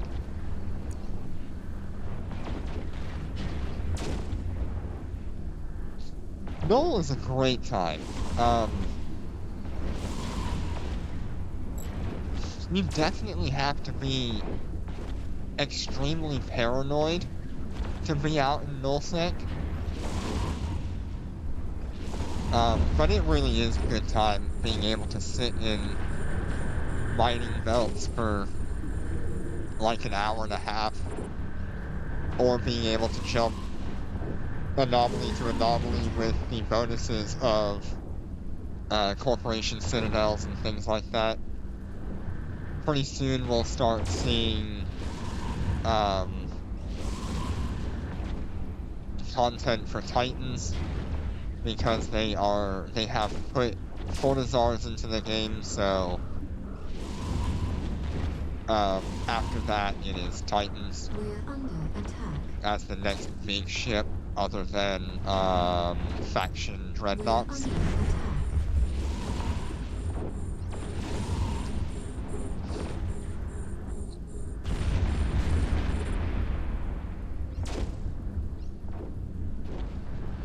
And so we might actually start seeing like super capital content in the near future, because Titans usually bring We're with under them attack.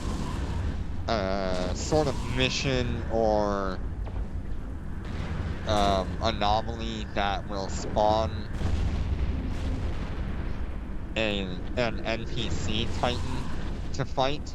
So super capitals and Titans in EVE Online will actually go and fight those rats to make their ISK.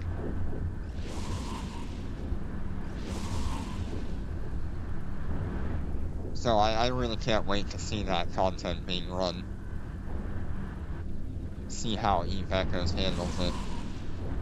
Whether Titans are going to be relegated to PvP only, or if they're actually going to get some PvE content, which I think they will.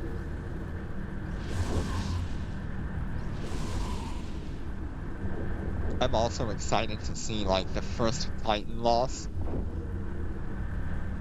because that fight is going to be insane if someone records that.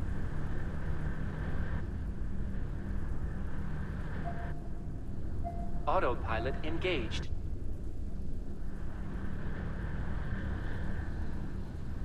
Warp drive active.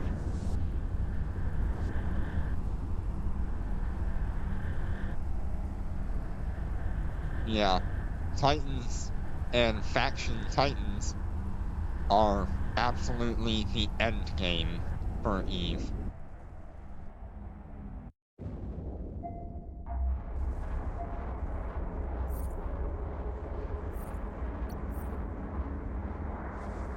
Shield damaged.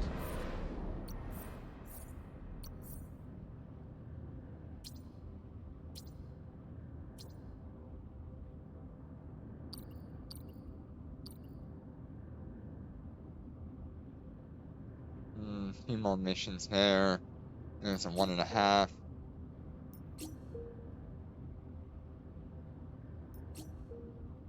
Yep, server reset did come through.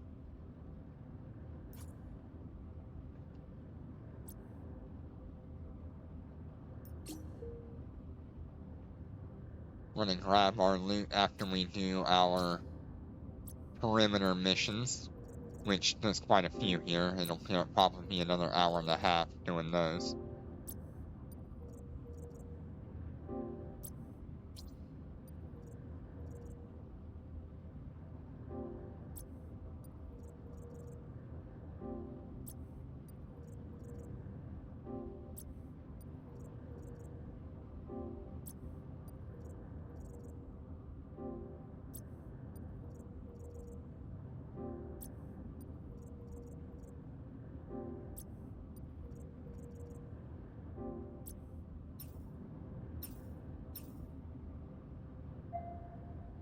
Autopilot I engaged. don't know if Eve Echoes is going to Warp introduce drive active.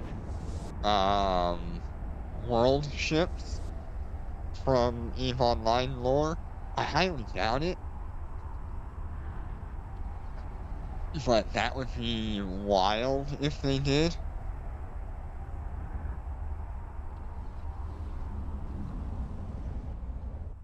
Oh yeah, you don't want to be in a cyan while you're at work, unless you're in high sec.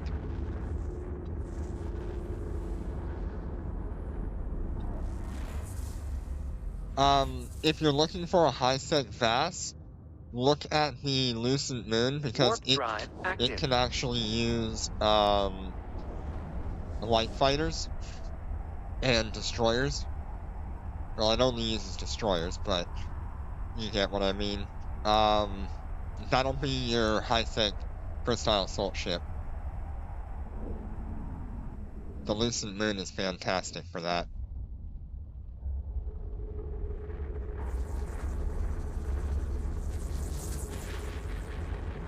You know, I keep Destination forgetting reached. that you guys have like some pretty high-end ships. Fleet warp. I'm so used to my having to only keep track Warp of my drive own active. inventory. It's hard to think about what somebody else has on top of what I have.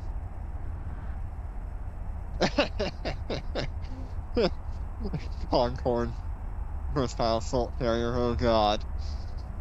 I'm just waiting on like a Concord Dreadnought. Okay, so We're these under rats attack. could definitely hurt more because of their widespread damage types.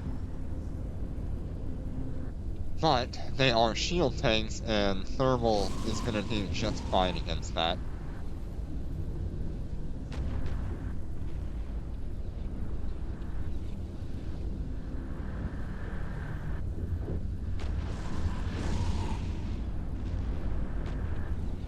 Shield damaged.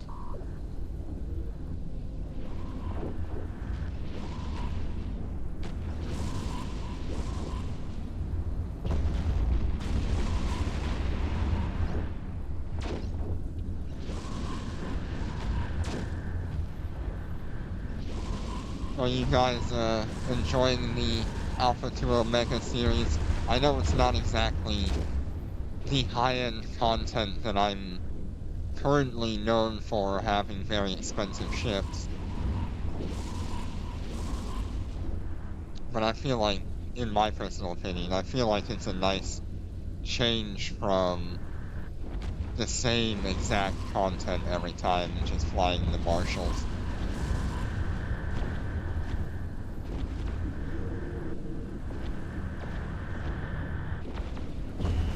Enemy ships detected.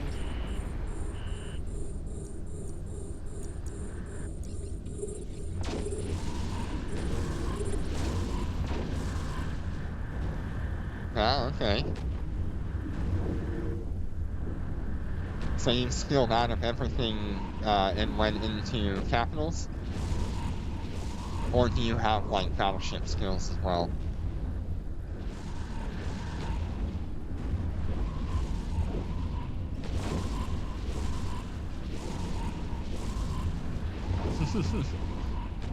Well, like I said, I am definitely glad to have you guys here. It gives me something to talk about.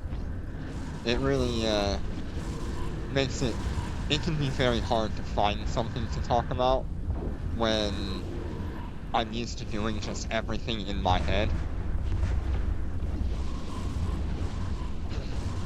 And I don't find a lot of what goes through my head to be very useful information for a lot of people.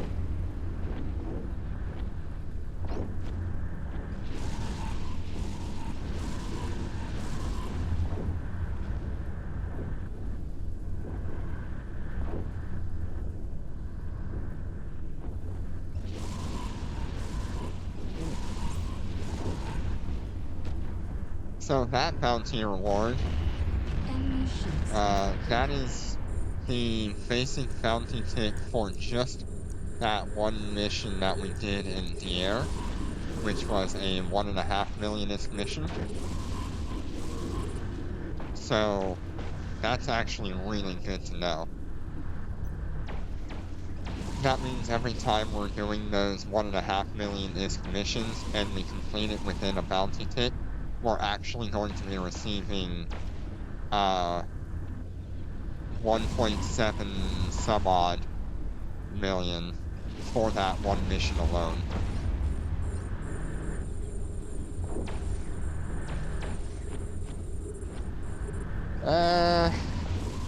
I don't know how many of their events are actually high-sec activities. There's very few. It's like the Waste Seekers and then the ones where they drag you out into either a dangerous system or a safe system. And that's usually the extent of their high-sec activities. So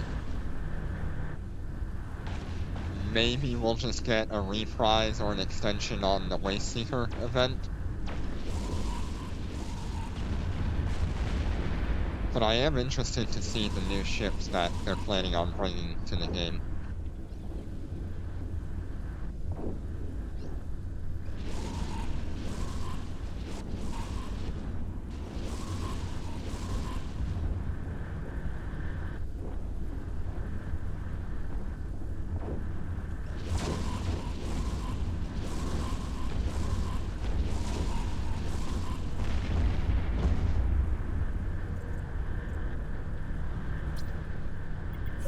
Fleet warp. Warp drive active.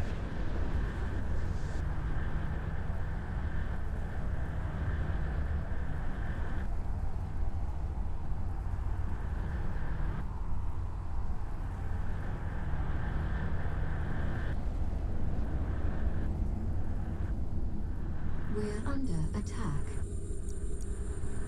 Honestly, I'm not seeing any problems with running these, Baristas missions, Shield or these damaged. Caldari missions. Let me check. I haven't checked the roadmap in, God, it's been like 8 months.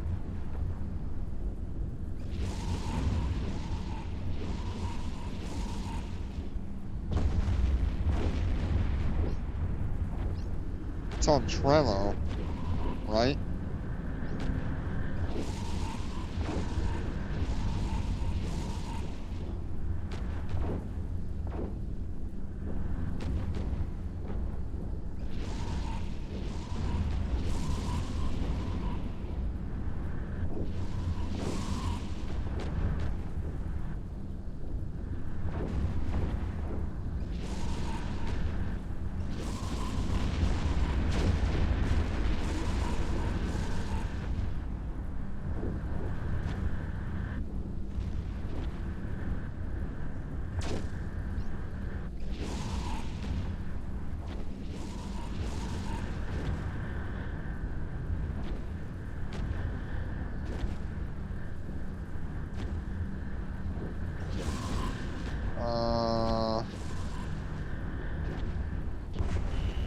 Enemy ships detected. They haven't updated it in a long time, as far as I can tell.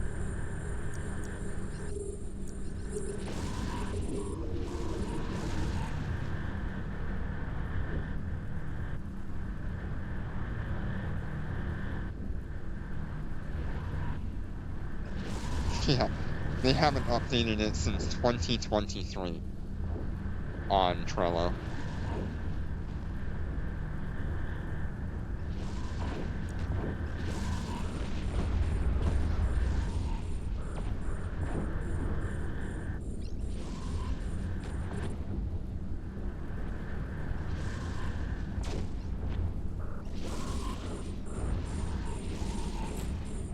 Yeah, it was October of 2023 that they last updated it. And that was to include Dormant Realm 6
Yeah, I mean, you can't always base it off of the China server, We're under attack.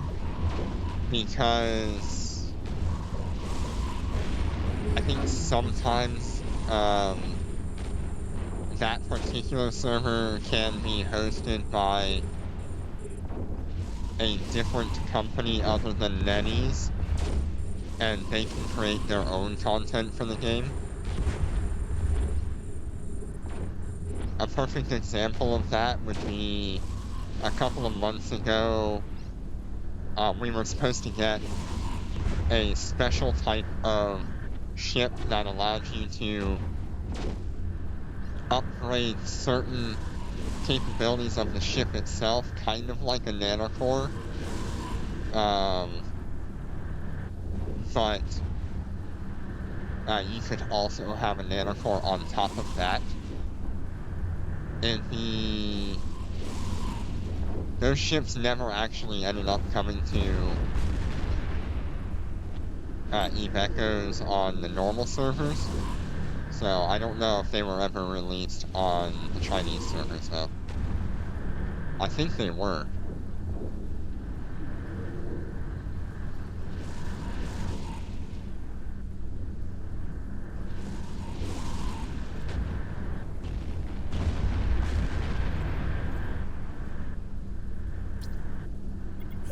Fleet warp.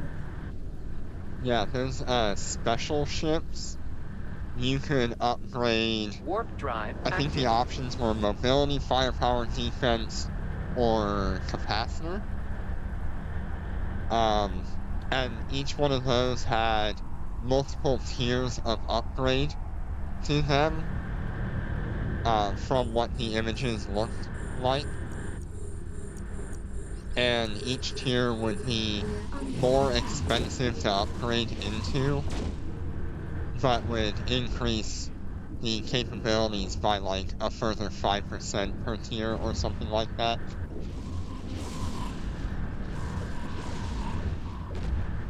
You could also take your normal ship and upgrade it into that special version and gain access to those upgrades. It was a pretty cool system, We're under attack. but I could see why they didn't do it, especially since most of the servers outside of China and Taiwan are against nanocores in general, and so adding that system would just make it a lot of people just more angry, and they don't want to deal with that right now.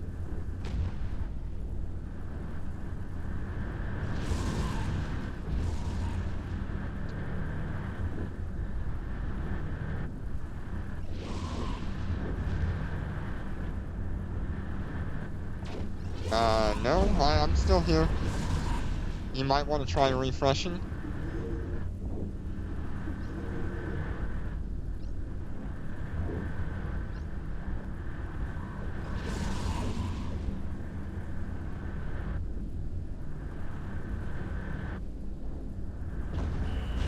Enemy ships detected.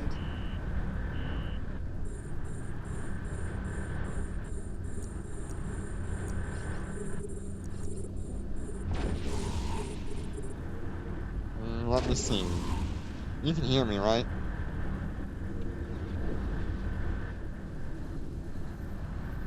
Yeah. Seems like it's fine on my end, too. Okay.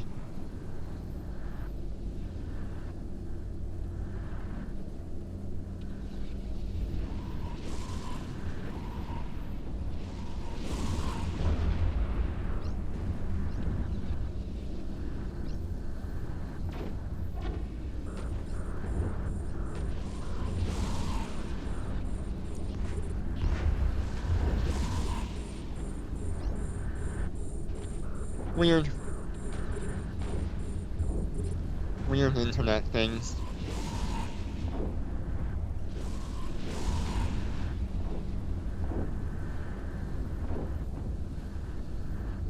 We're under attack.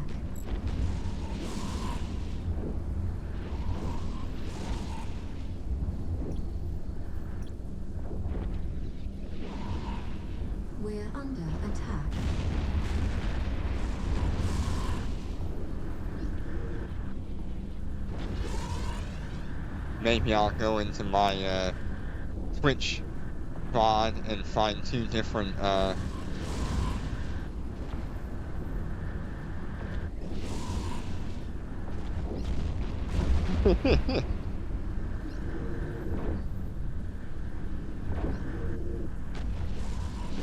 try different things. Enemy ships detected.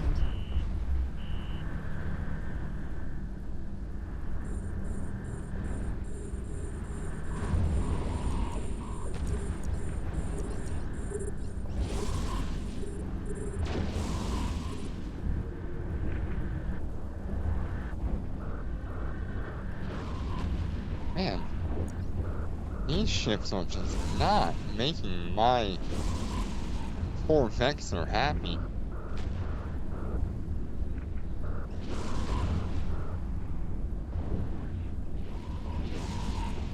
Starting to think R2-D2 is living in my ship, We're under attack. screaming every time we get hit.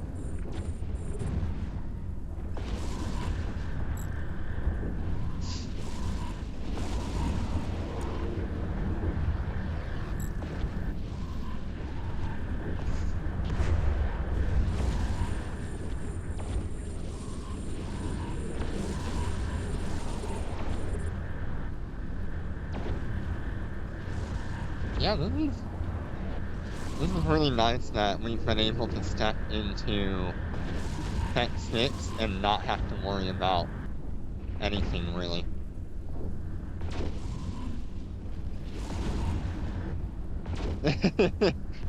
Yeah, Star Wars crossover would be kind of funny. It'd be cool to have, like, X-Wing fighters or like the Imperial gunships for heavy fighters or destroyers.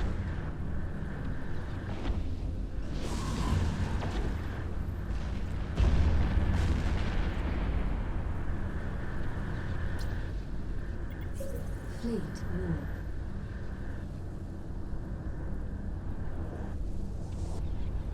Warp The drive active. Y-Wing could be like a skin for the Enforcer, or whatever that frigate is.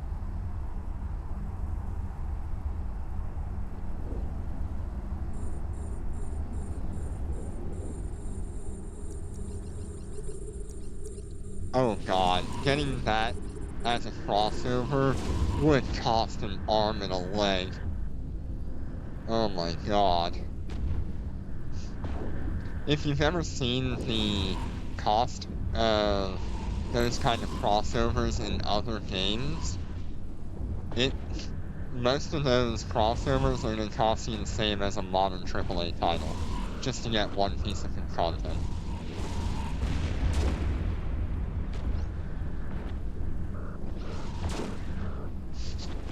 So you're looking at like $70, almost $80, just for like a skin on a ship.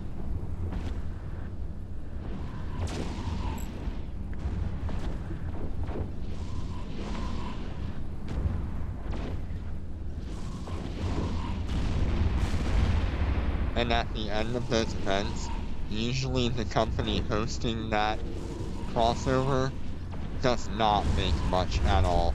It all goes to the parent company of that crossover, the IP holder.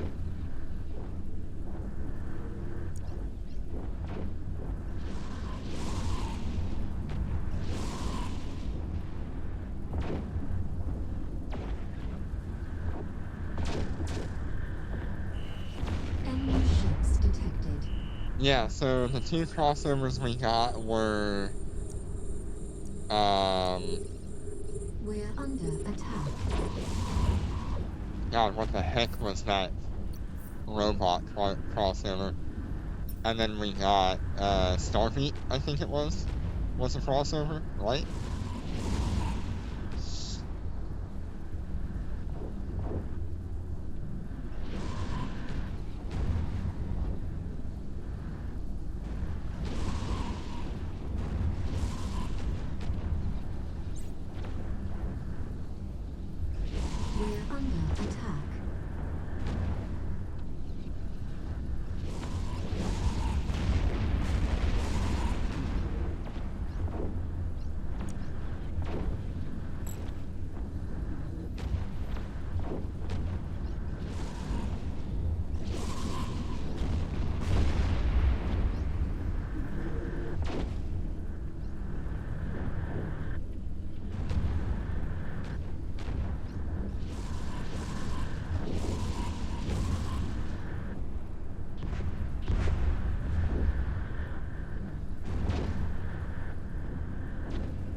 Yeah, that's the only ones I'm thinking of, because Starbeat was the anime one, even though that was more of an in-game lore kind of crossover thing. I don't know.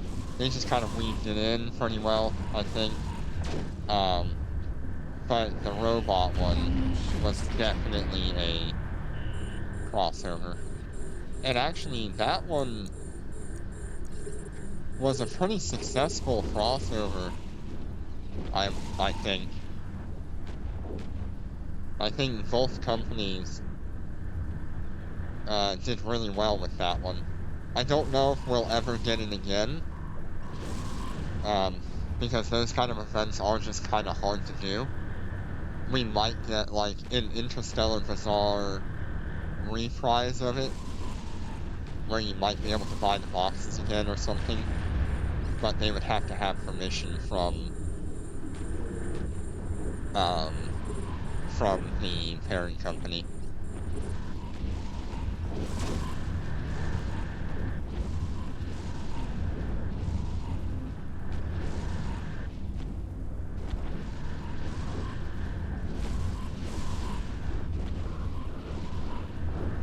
It's a little sad that so many people threw a fit about. Okay, yeah, so long as NetEase owns that other game, all they need is just the approval to put them back in the market and reprise the event when they need to, or when they feel like it's necessary.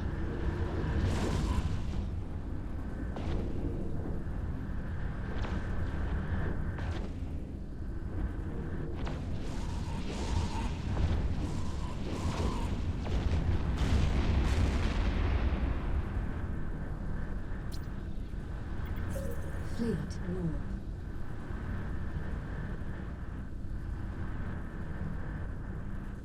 Warp drive Man, look active. at that. We're up to 10,900,000, 10,800,000, and 12 million. Currently within 2.5 hours. That is such a nice increase in income. Ugh. It's now fairly reasonable to consider working our way toward Omega. It's still gonna take a really long time, and we'll do it a lot better once we have the prophecy.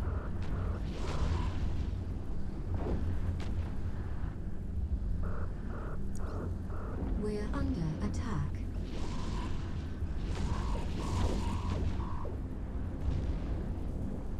Because with the prophecy, we should be making somewhere in the range of 7 to 10 million between bounty ticks and missions within one bounty tick.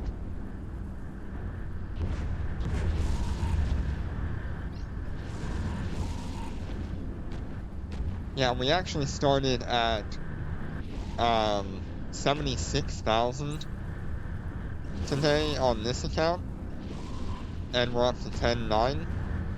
And then on this account, we started at 1.3 million, and this account started at 3 million some odd. Enemy ships detected.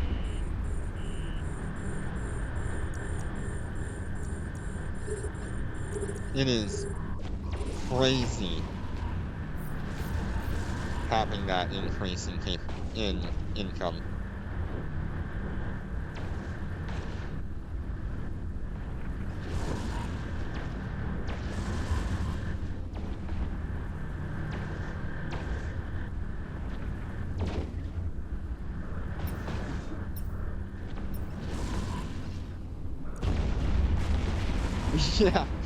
Yeah, all the way up until Tech 6, this top right account was suffering, like, greatly. Now, it's actually doing alright. It's doing above average. That is so nice. What a turnaround. MVP of the week.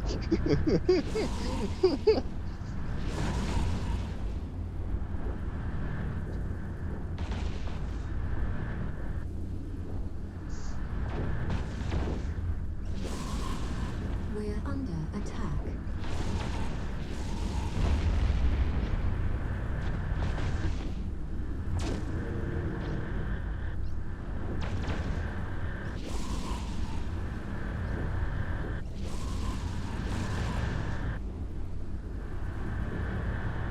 Now, I did go a little bit out of the way to get an extra 1.5 million, well, 1.7 million.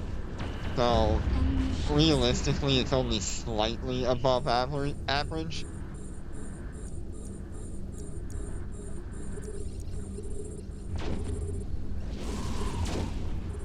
But it's good enough. I will absolutely accept this win.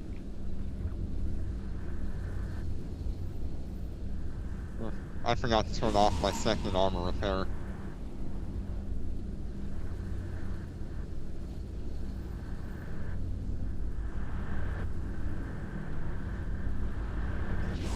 Wow, it is really nice that the Vexor just doesn't consume capacitor, like, at all.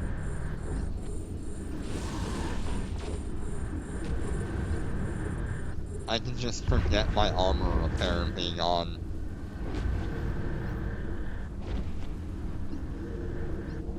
And come back to like 50% capacitor.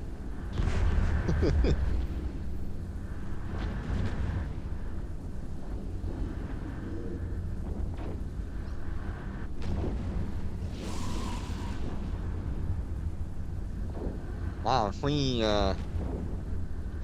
if we keep this up, this, like, level of income, we could be looking at having 100 million by next week.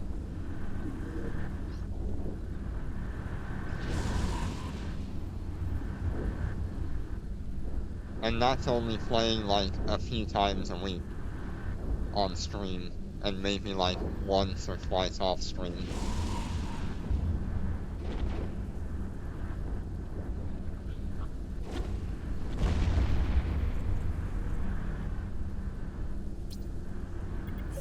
Fleet warp.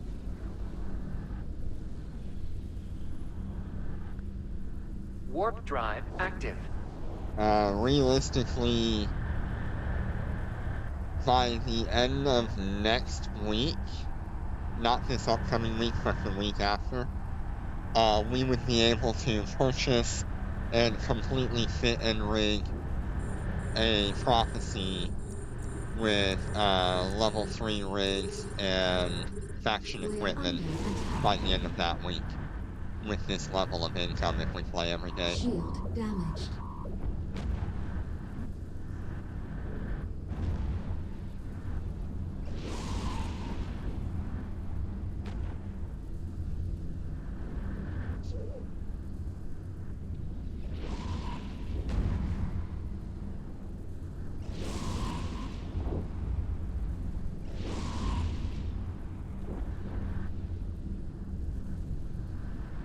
Yeah, I mean, playing every day, and I only play for about 3 or 4 hours every day.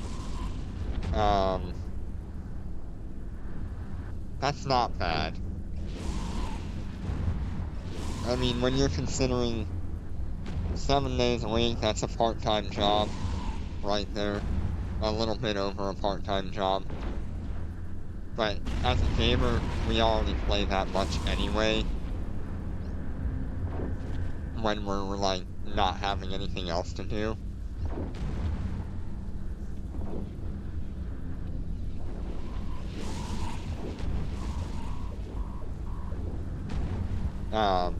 But, like I said, we have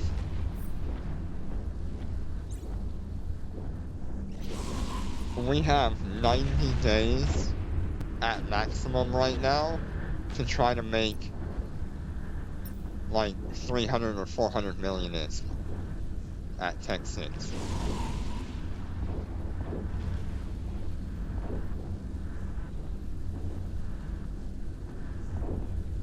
Yeah, so right now we've been playing for 2.5 hours. We've probably actually been doing missions for 2 hours and 10 minutes. And we've made around 10 million in that time.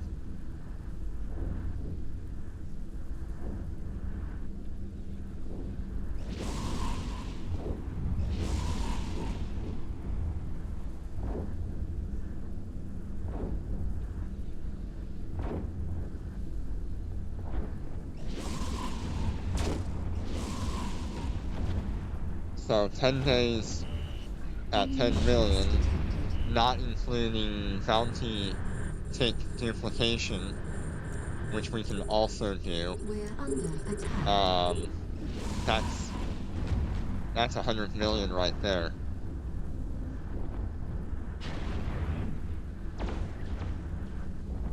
We could theoretically do 900 million off of the 90 days that we have at that kind of rate, and only like 300 million more and you'll have Omega.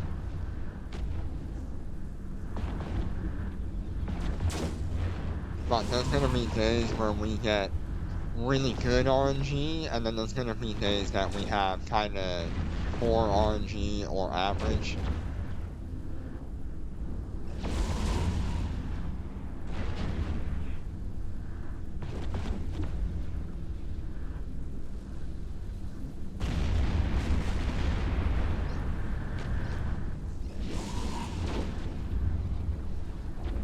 Also, if we put in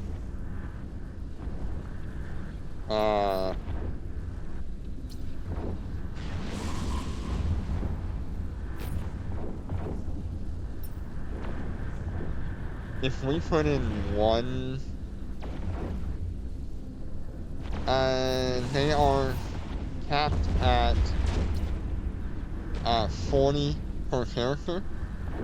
So that's why it's valuable to have multiple characters.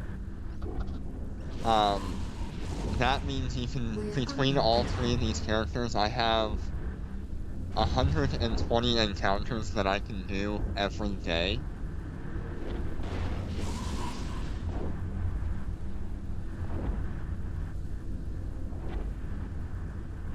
Without stopping. I don't think I'll ever be able to do 120 missions in a day, but it pretty much just removes that cap from being a problem.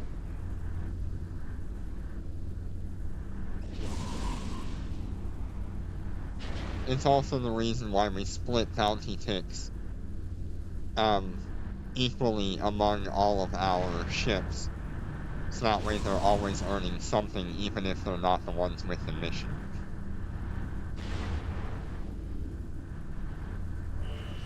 Enemy ships detected. We're under attack. Oh, there's a Ferox in this. Those are dangerous. I wonder if that thing's gonna have... I think that thing's got, rifled railgun. No? Not rifled railguns. It's got missiles. And the missiles are doing nothing. We're under attack. That's almost sad.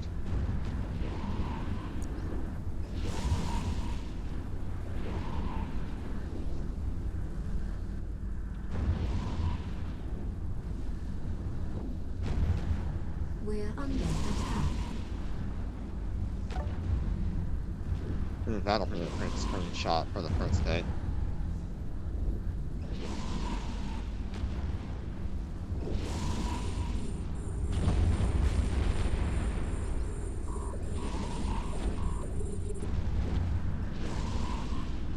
under attack.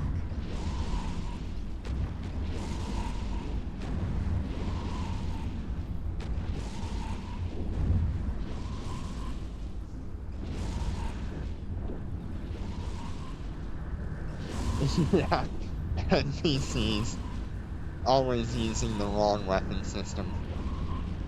And yet somehow still getting the bonuses for it.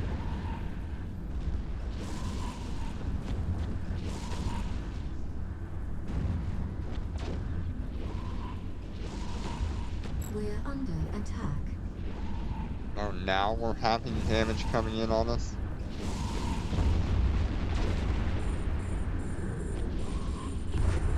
I debated a lot when I was doing my previous alts for my main account.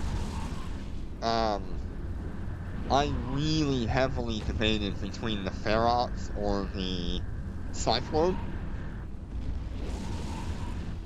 The Cyclone ended up being a better option, I think only because I had already been training the missile skills. If I had been moving into railguns the entire time, the Ferox would have been a perfect ship to move into.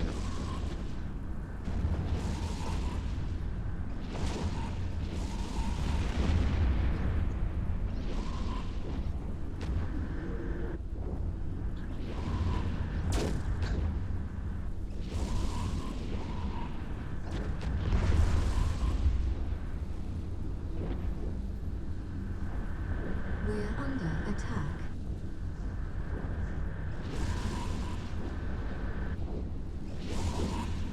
Yeah, we just upgrade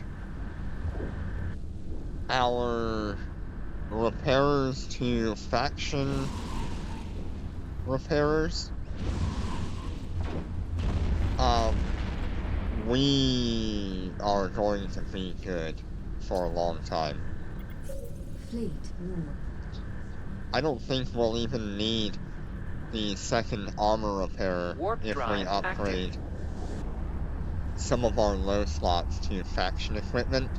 We can probably put a damage module instead of a repairer.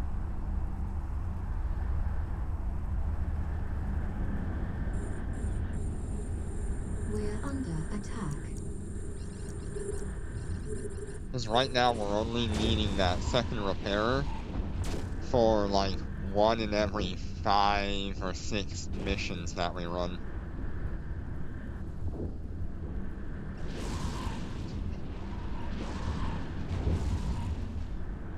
Maybe it's like 1 in every 3, I don't know, it's something along those lines.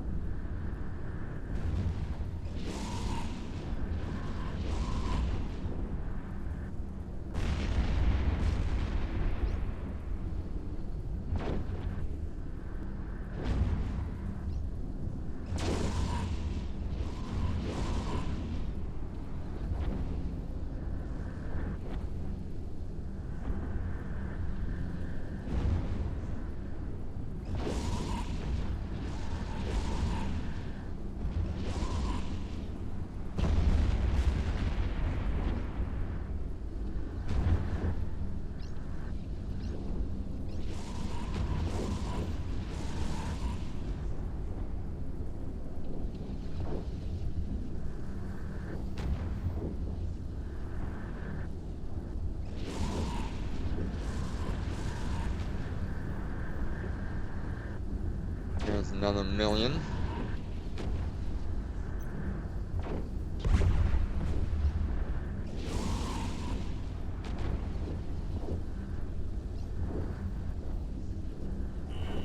Enemy ships detected.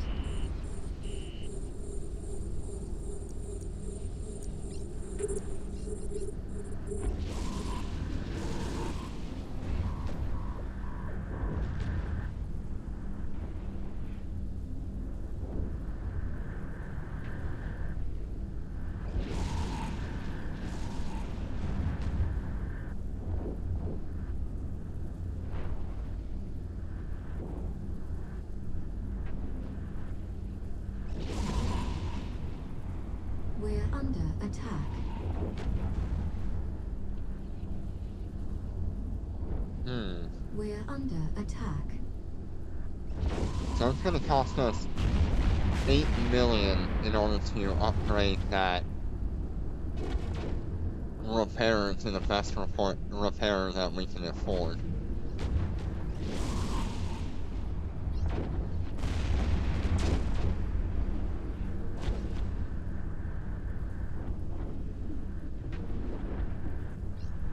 What else, should we do? I know we really should step into, like, faction drones. Especially since we're going into the Myrmidon, we're gonna need those.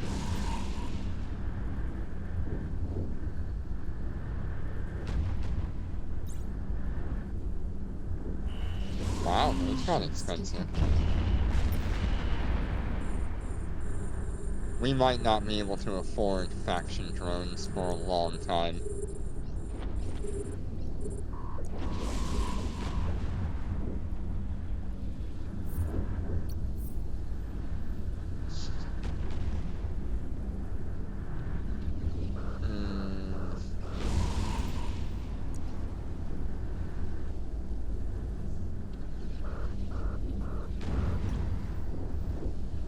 How about the best?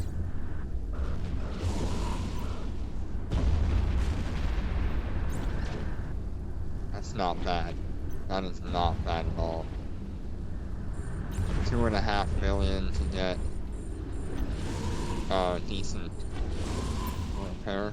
It's gonna take 90 days at the current moment, but if we get like an event or a couple of updates between then, it'll go down to like 20, no, it'll go down to like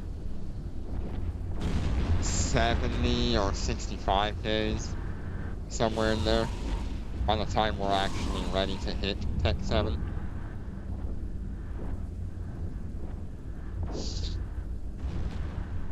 So a little over 2 months.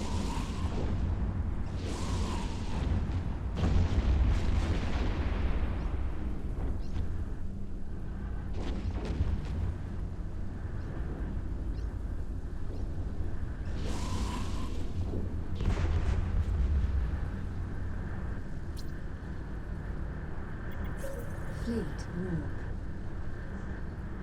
Wow, we finally almost made it through all of our missions on this Warp character. drive active. That took a while.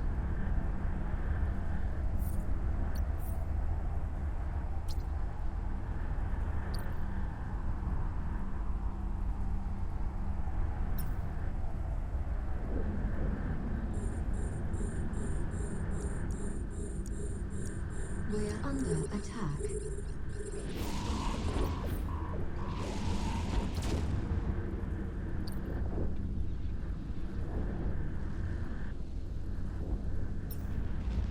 Wait, did I just see music leak in here?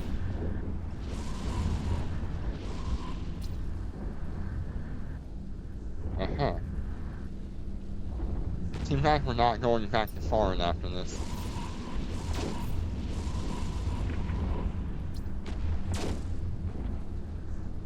Yeah, even with like 2 months, we're gonna have a pretty well fit prophecy. We might have to stick with like Mark 7 drones or prototype drones. No, we can't use prototype because those are Tech 9s. So we might be stuck with like Mark 7 drones, but otherwise we should have pretty much everything else fit with faction equipment. And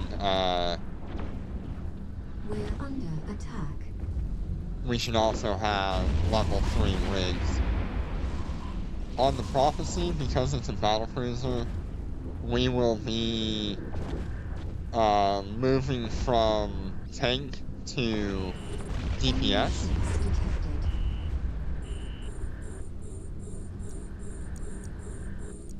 So instead of having the fully tanked out build like we have here on the Vexor, we're just gonna have 2 armor repairers, all of the DPS modules we can fit. Maybe one red armor hardener. And then all of our rigs are going to be drone speed and capacitor control 3s.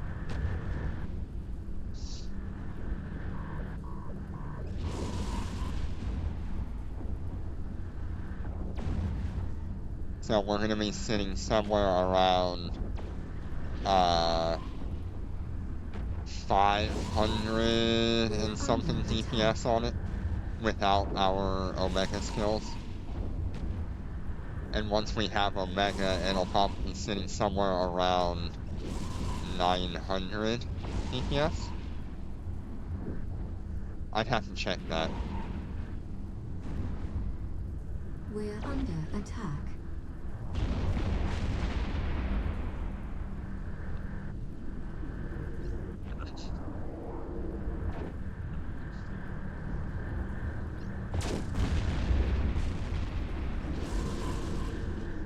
We also need to figure out, once we start scaling into battlecruiser, the basic battlecruiser skills, we have to start saving up all of the experience that we get as a reward or a gift, so that way when we activate Omega, we can put those skill points into the advanced skills.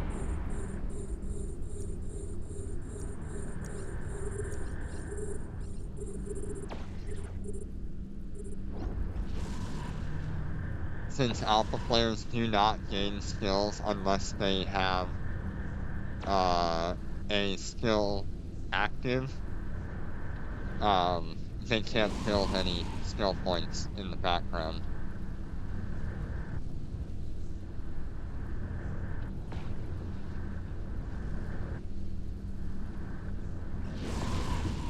Have we? Yeah, we've started our medium drone upgrade.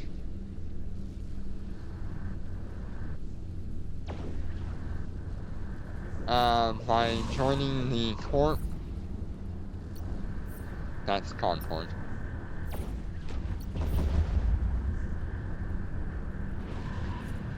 You'll be able to get a lot in the first week, but at the 15-day period you'll be given 100,000, and at the 30-day period you'll be given another 100,000. So we are going to probably not accept those until that Omega gets activated.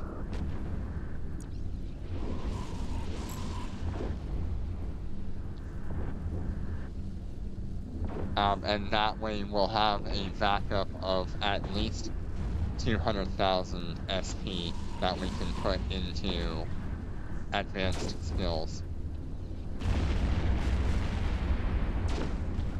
Because we need to get to advanced 5 for the prophecy.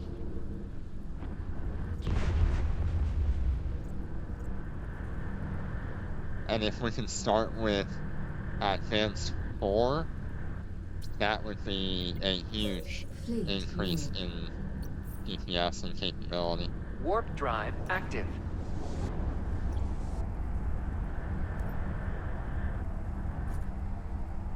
Yeah, I mean, at advanced medium drone 4, you're getting 120% extra DPS on your drones. Under attack.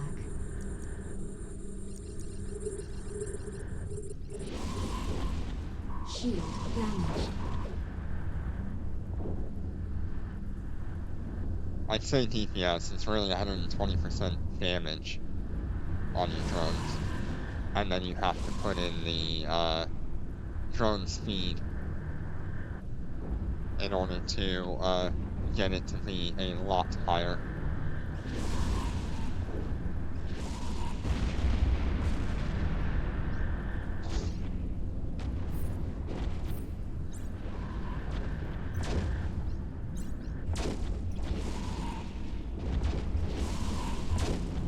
What what is it, medium drone upgrade, right?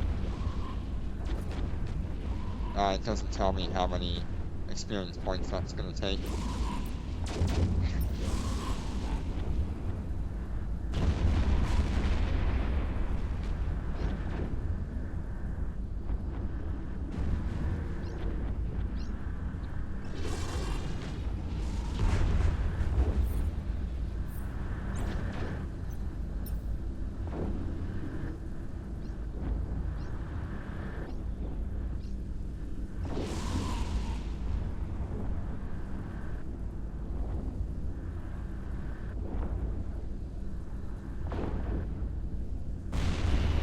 Enemy ships detected.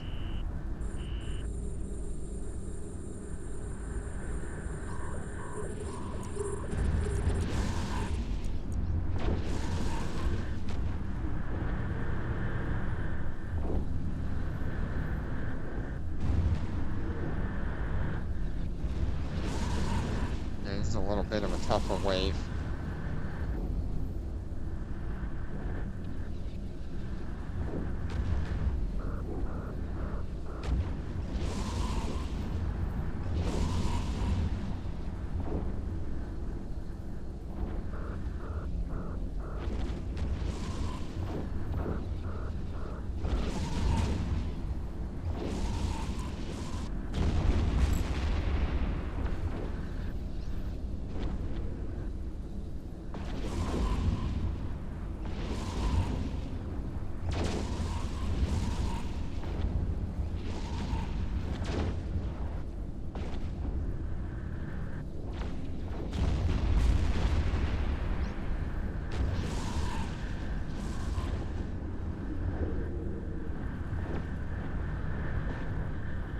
We're under attack.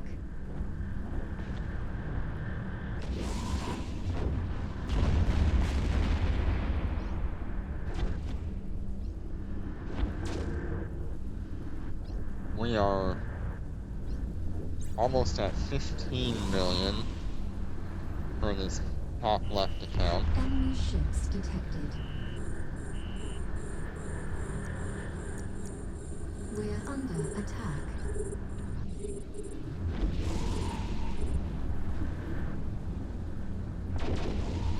So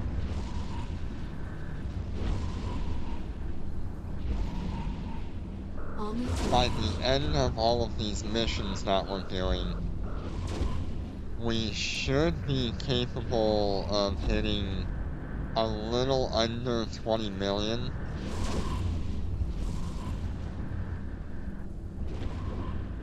By the end of our day today. That's really not bad at all.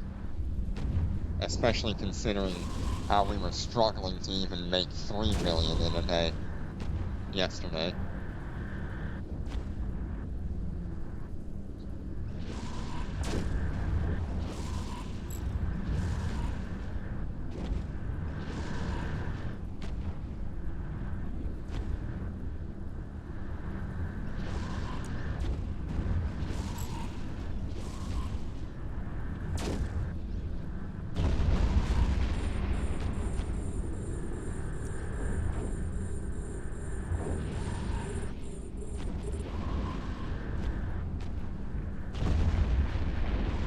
Yeah, that is a huge chunk toward our battle cruiser.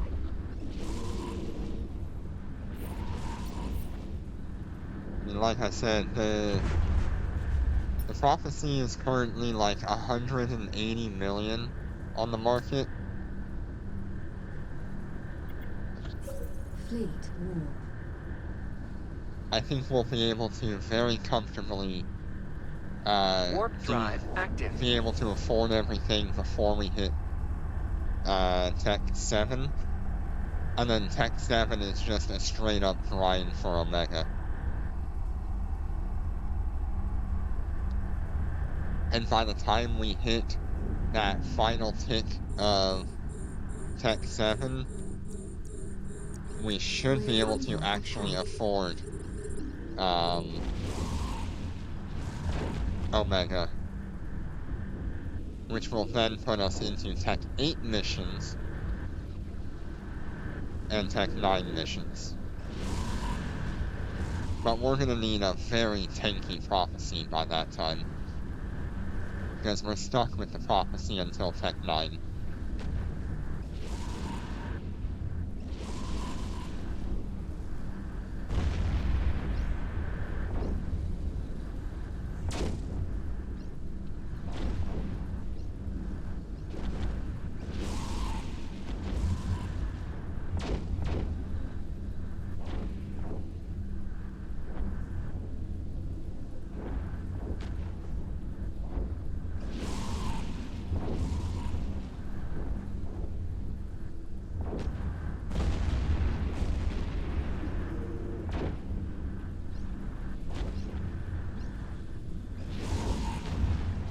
So what is that?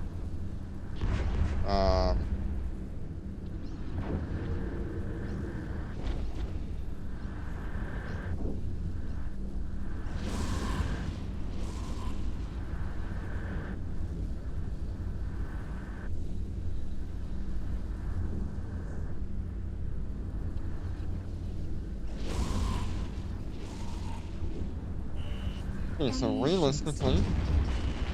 at our current rate of 20 million in one day, yeah, the Prophecy is just a perfect ship all around. There's no reason not to use it. If we do 20 million every single day, we can afford Omega for the first time at 65 days of 20 million a day. With our current Tech 7 income.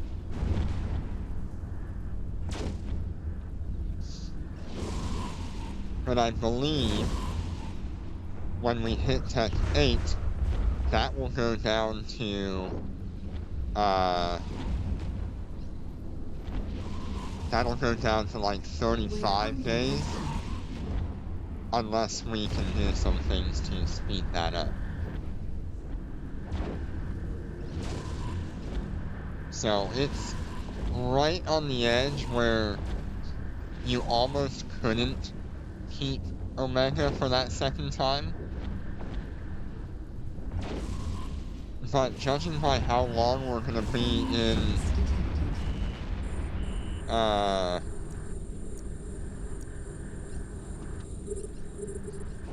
in Tech 6 to Tech 7 and then Tech 7 to Tech 8, I think we should be fine.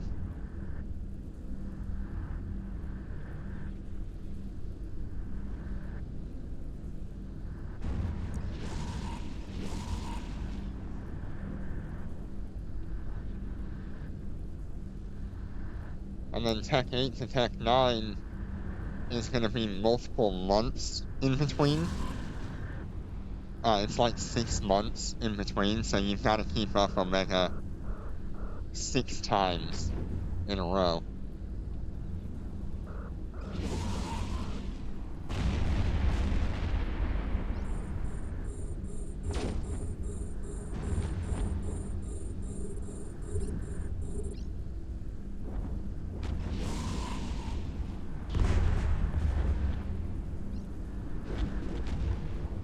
Although if you just have one day a month where you can play for like, it'd probably be like 3 days a month where you can play like 8 hours of doing just this.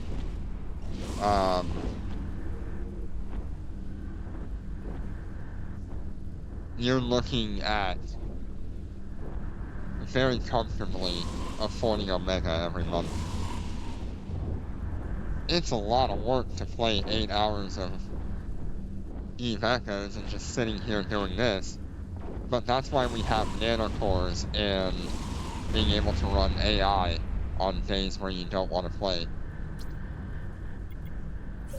Fleet warp.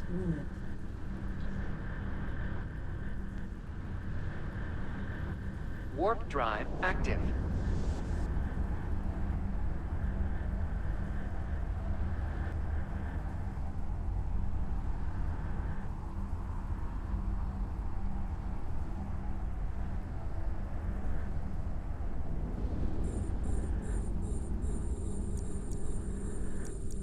We're under attack.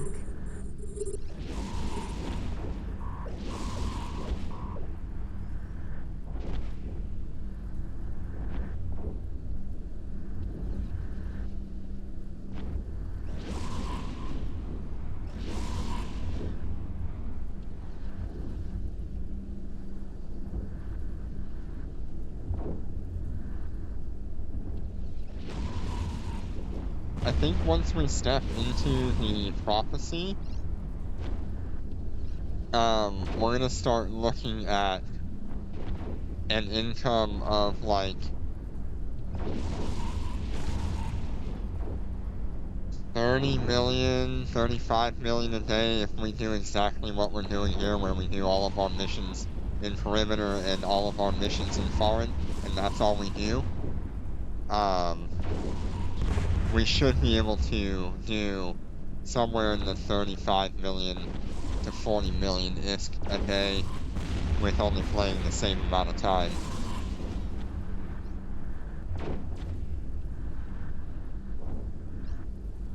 ISK is not everything in this game, so don't ever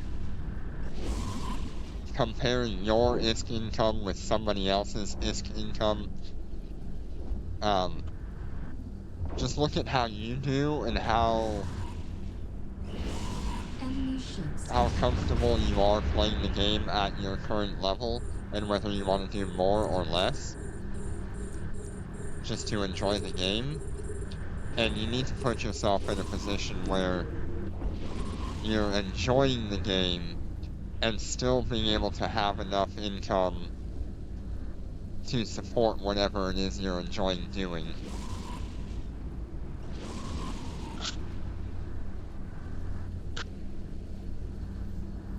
What's the insurance cost on these now? Oh, that is very cheap.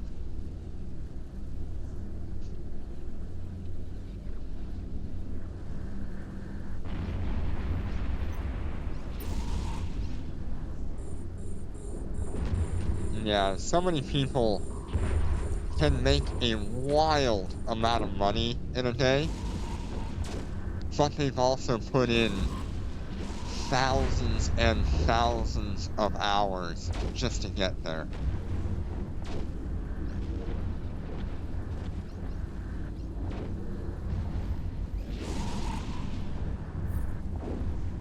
I mean, these accounts have been going for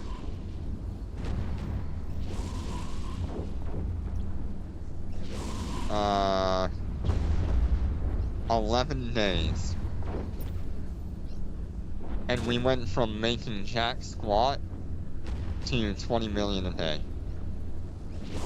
in 11 days. Now, that kind of growth just doesn't happen that often.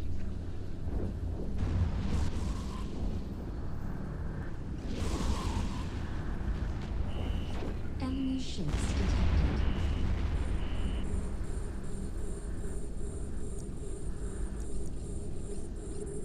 But we're also not in the most optimal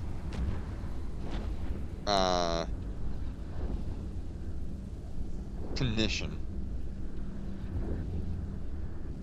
And it's also, I say 20 million a day, but because everything is split 3 ways, we actually need to combine our income from all 3 ships into one lump sum. And at the moment, we've made 13 million here, 15 million there, and 14 million on our 3rd character.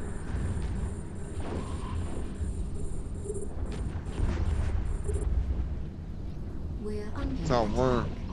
actually realistically sitting at We're under 41 million for today, if all 3 ships' incomes are combined. attack. We're under attack.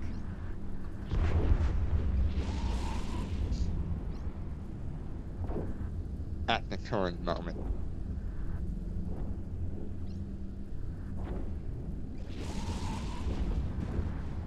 Yeah, I can just get rid of you.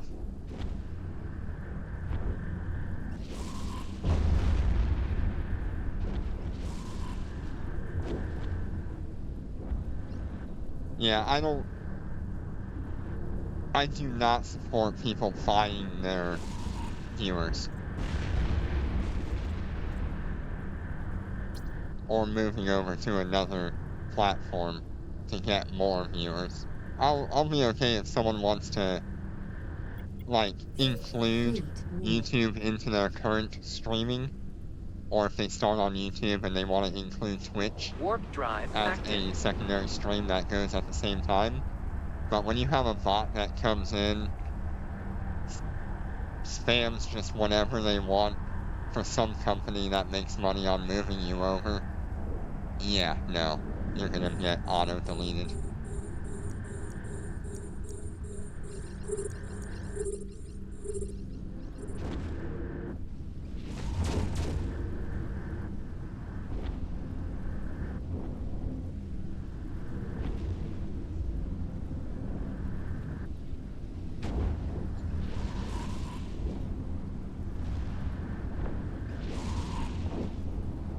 I have a Van Hammer, and I have no problem using it.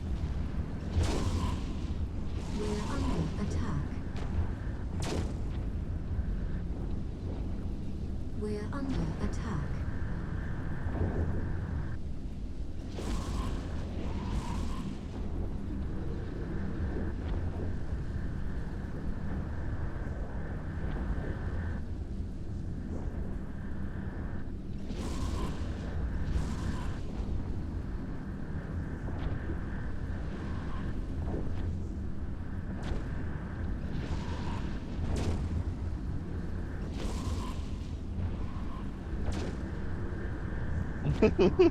Yeah, imagine buying bots when they just come into your own channel without a problem. And these bots, they literally just come in, drop a message, and leave. All within milliseconds, so they don't even actually give you a view count.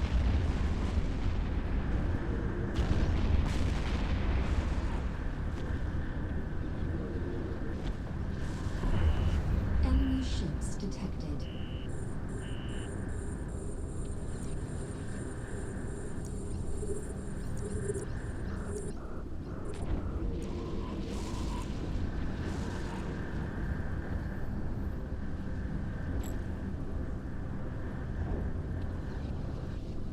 That's the, first bot I've seen in, like, 4 months, though.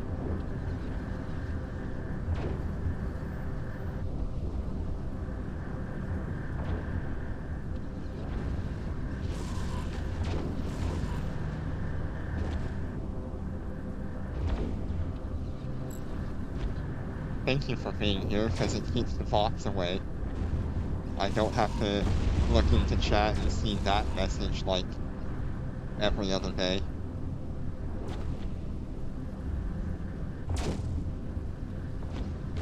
Just another one of the many reasons why I like having you guys here. I don't get to see the bots. We're under attack.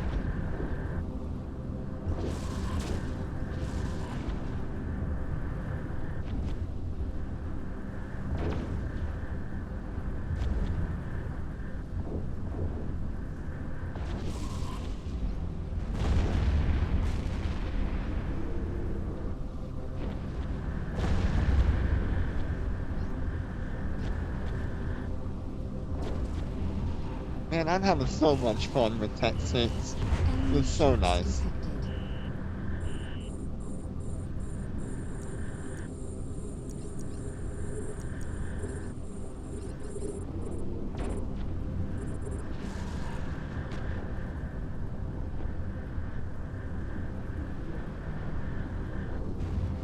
It gives me that dopamine rush of watching big number go up.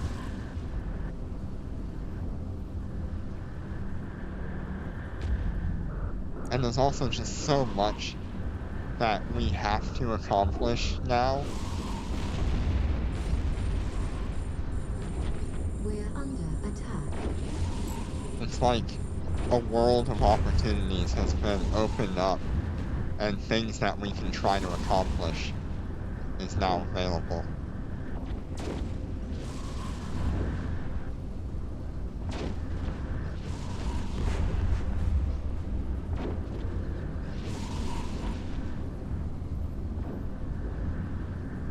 Tech 6 really is that tier where if you're not planning on moving into an Omega account, start spreading out your field of knowledge to other ships. Because you're gonna find that every single Tech 6 ship and Tech 5 ship are very capable of doing anything you want to do at those tiers. They're also used in PvP a lot because they're cheap to afford and they are just good. And so you can really just take your single-minded track Warp and then drive you hit active. Tech 6 and you can just branch out into anything and everything if you're not planning on trying to gain ISK to afford Omega. Your possibilities at Tech 6 are literally limitless. We're under attack.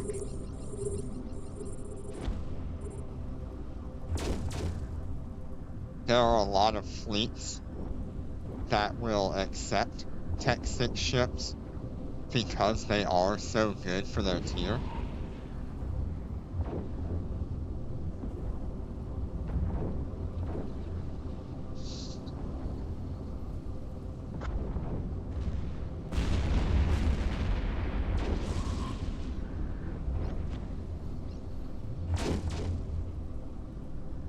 We're under attack.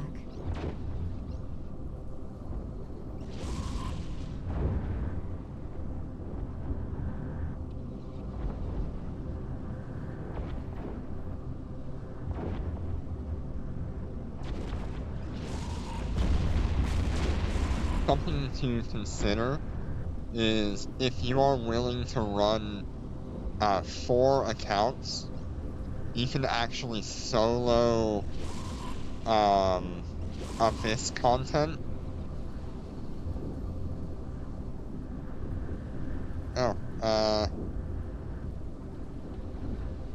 Most fleets will accept like Tech 6 ships for any content in the game because they are just so good at what they do.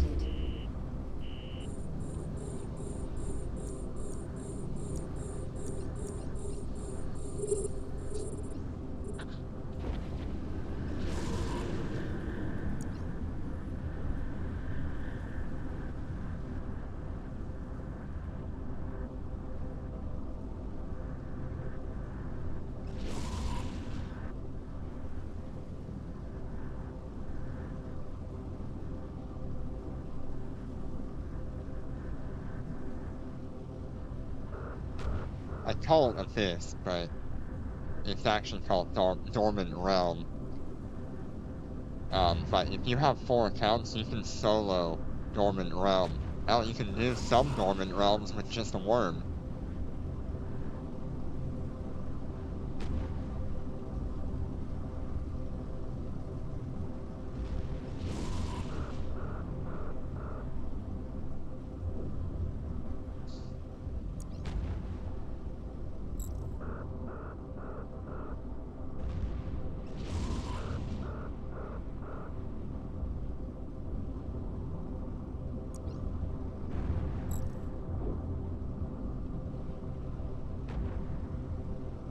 Man, I am so excited to finally be in a position where I will have actually paid for Omega with in-game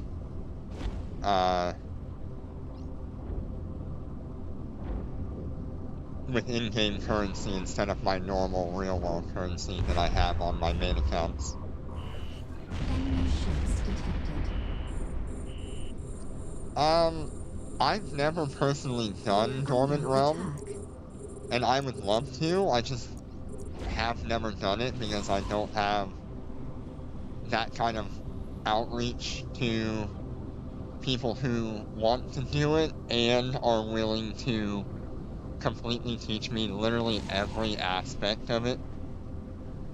I know how to run it, or at least the idea behind it, but I don't know, like, fits to run it or anything like that. I know you're gonna need uh, a ship with a shield command burst or whatever the, that Phantasm has. I can't remember that module's name. Shield field module. Is that what it is?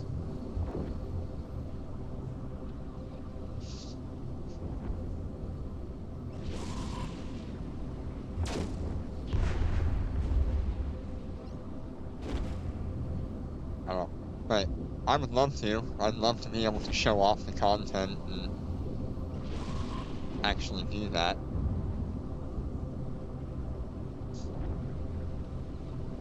Because that would be a fantastic moneymaker for alphas. So long as it's actually reasonable for them to accomplish it. It is considerably high-set content.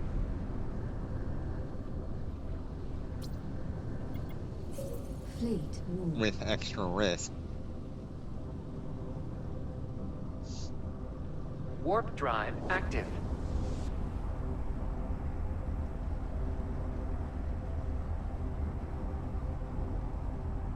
Yeah, at least with Dormant Realm, the cost to replace the ship is actually a lot less. And that's to entice people to actually play Dormant Realm and not worry about actually losing their ships. I can't remember what the actual reduction in IP cost is, but I know it's fairly significant for your first loss in Dormant Realm.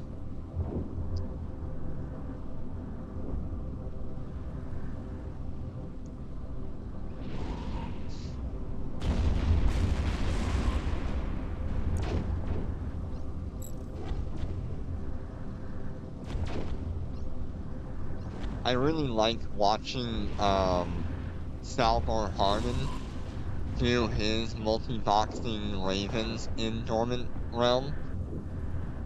It just blows my mind how good he is at just, like, manipulating his ship's damage output onto a target and being able to multi-box all of that while also having to deal with all of that incoming damage on top of that. It is wild to me.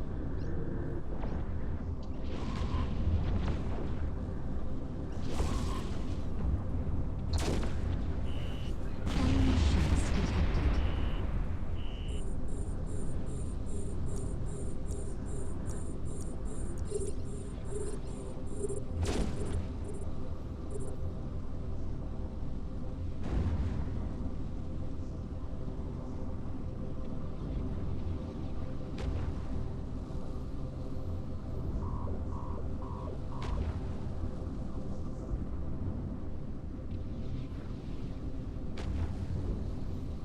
We're under attack.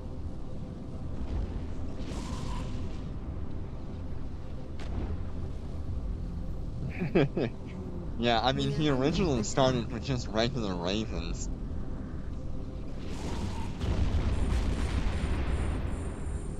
He lost so many ships in Dormant Realm. It's not even funny.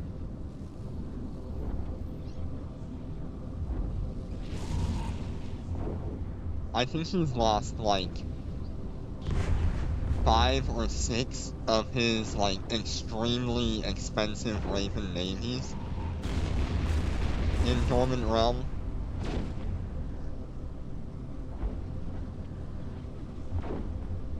I know he's lost a couple of those while doing AI missions.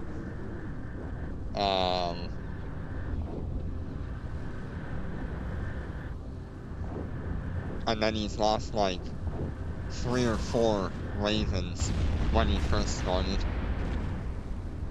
Poor guy. But he keeps going, Enemy ships detected. and I respect him for it.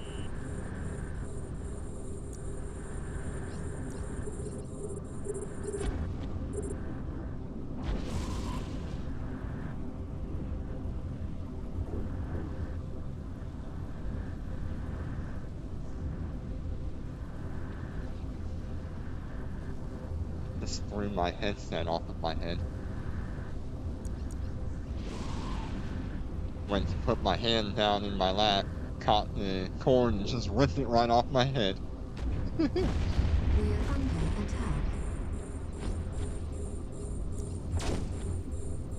Yeah, We are Salvor under Hardin attack. is the person who really convinced me, just by watching his content, it convinced me that multi-boxing is the right way for me to move forward with my EVE career.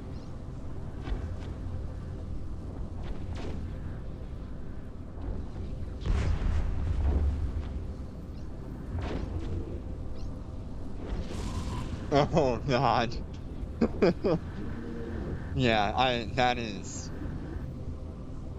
it is hard to watch extremely expensive ships die. Cause he definitely flies really expensive ships. I think he's like, does he have X types now? Or is he still running the V types?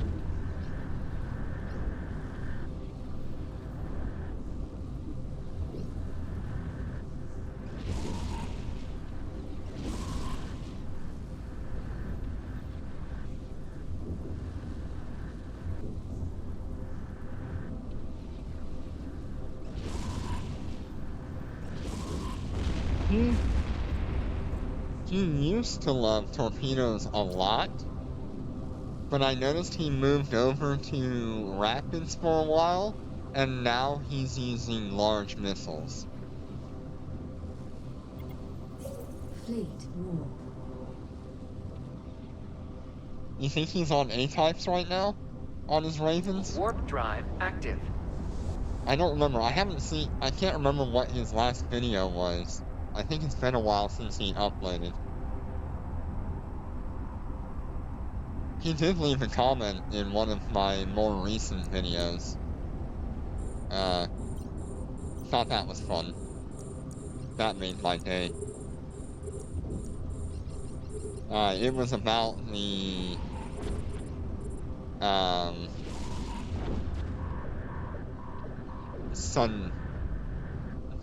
the Star Chaser Corps. I think he's working on, based on that comment, he was working on moving into 3 Karuras, and he had a Starfreight Corps for one of them as well. We're under attack.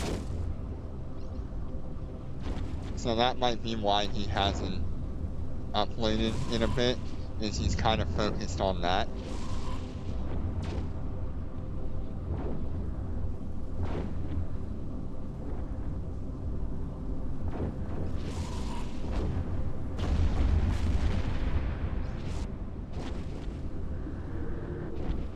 Yeah.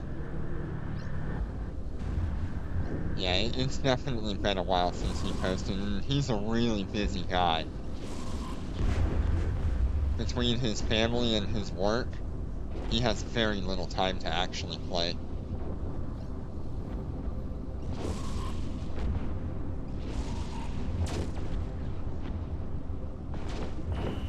Enemy ships detected. Wow, caught a third Lucent Moon. Holy heck.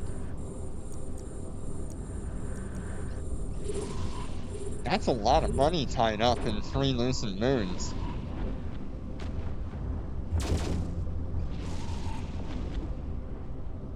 I mean...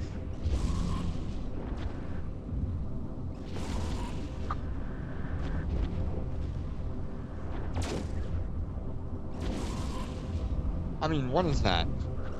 Is that like 200 billion tied up in each Lucent Moon? We're under attack. Give or take a few billion? God, you've almost got enough to afford a super carrier at that point.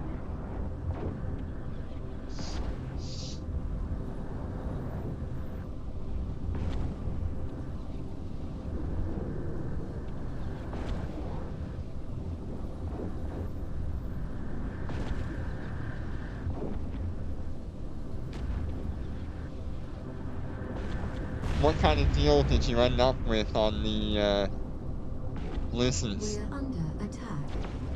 Okay, that's cool. I like seeing someone that's, really focused on one ship type.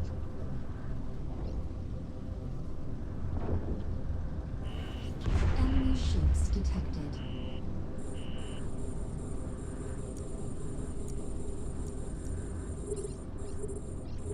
We're under attack.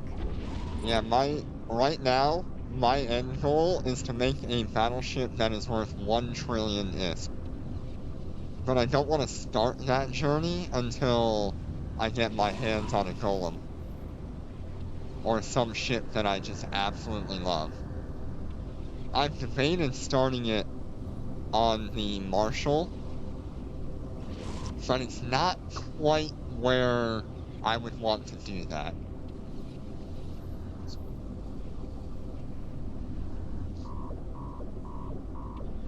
How far away are these enemies?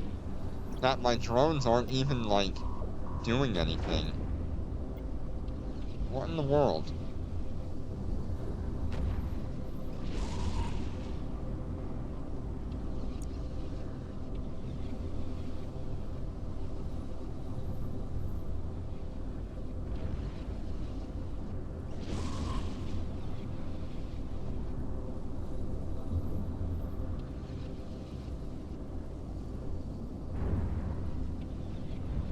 I already achieved one of my We're under attack. goals for Eve Echoes, and that was to two-man building a high-sec carrier.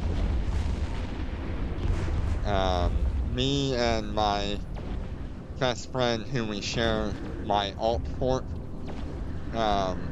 we went and over the course of 1 full year, we built and mined all the materials to get everything to build a, Visago?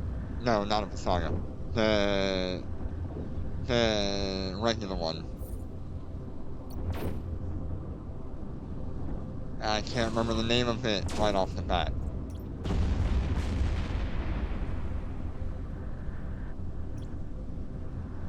Carrier Nidhogger.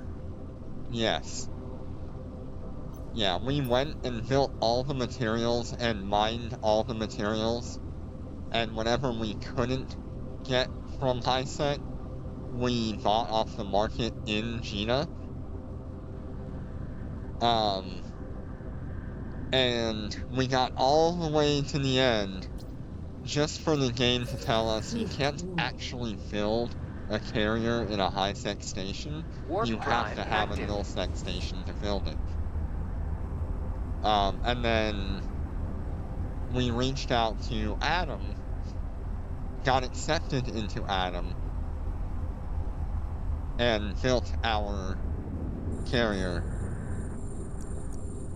in an Adam station, and sold it off.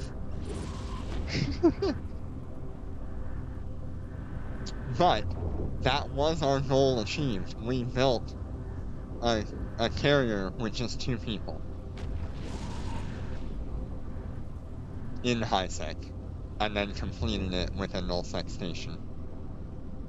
So I'm super proud of that accomplishment.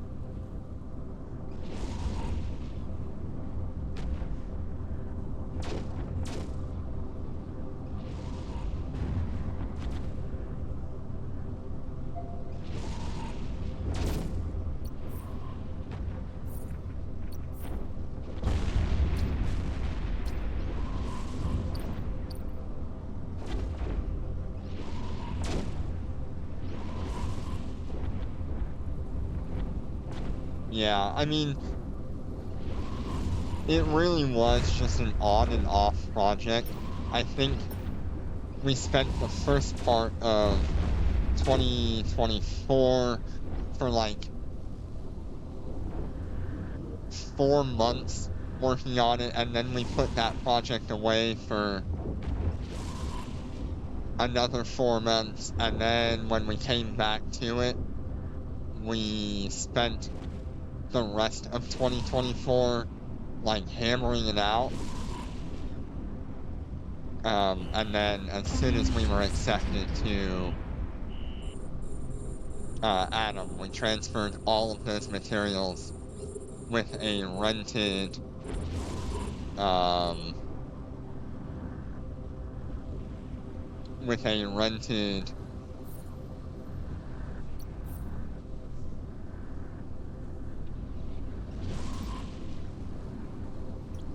hauler freighter.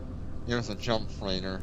I believe it was an Anshar that we rented from the corporation We're under attack.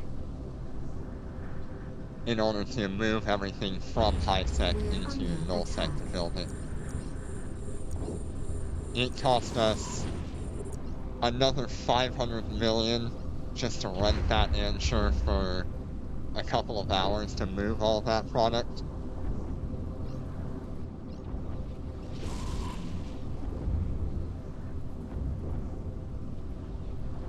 Shield damaged. But I'm super happy we actually finished it. We have an extremely long-term goal that I don't think we'll actually ever do. But we wanted to build a Titan with just us 2 as well. I don't think we will ever actually start that project, but it's one of those funny ha-ha ideas. Enemy ships detected. I don't know how long that would take. But with access to nullsec, it is actually possible.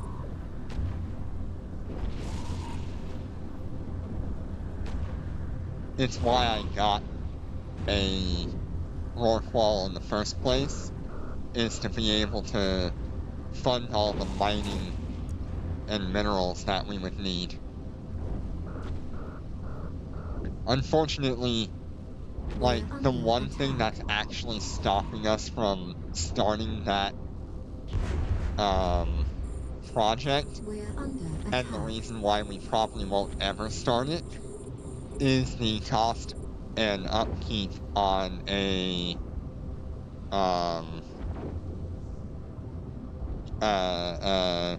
Capsuleer outpost, because that's what we would need in order to mine all of our planetary for it. There is no other way for us to afford it. And through our current corporation, the only available slots for a Capsuleer outpost is like 30 jumps away from where we would normally live. And we're just not going to have our Capsuleer outpost be completely unprotected like that.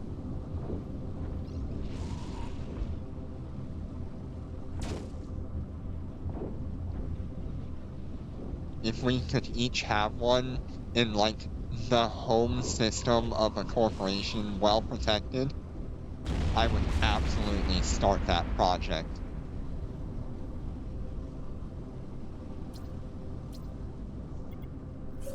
Fleet warp. Because that is what it would Warp require drive for two active. people to start affording building a Titan.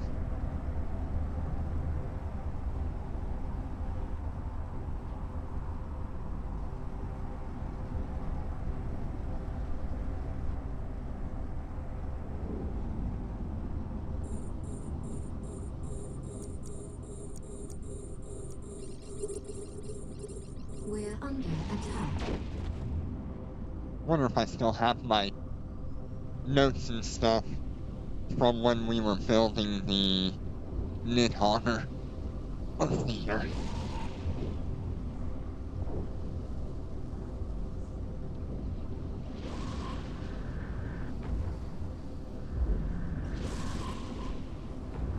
We're under I have attack. some.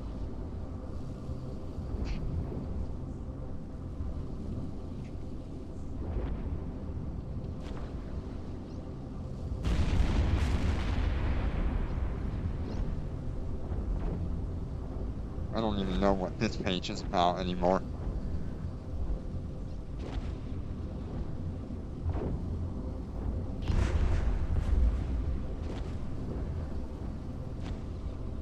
I think this is the page about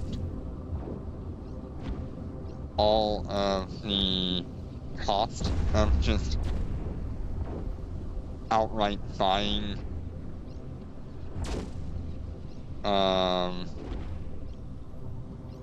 all of the ore and stuff we would need and minerals.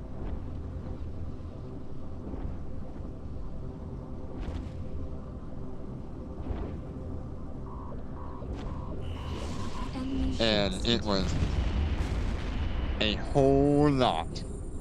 Yeah, I like to handwrite all my spreadsheets, and so I don't always have all of the information to look back at. It's usually just whatever's relevant in that moment, and then if I go back to it, I go, what in the world is even happening here?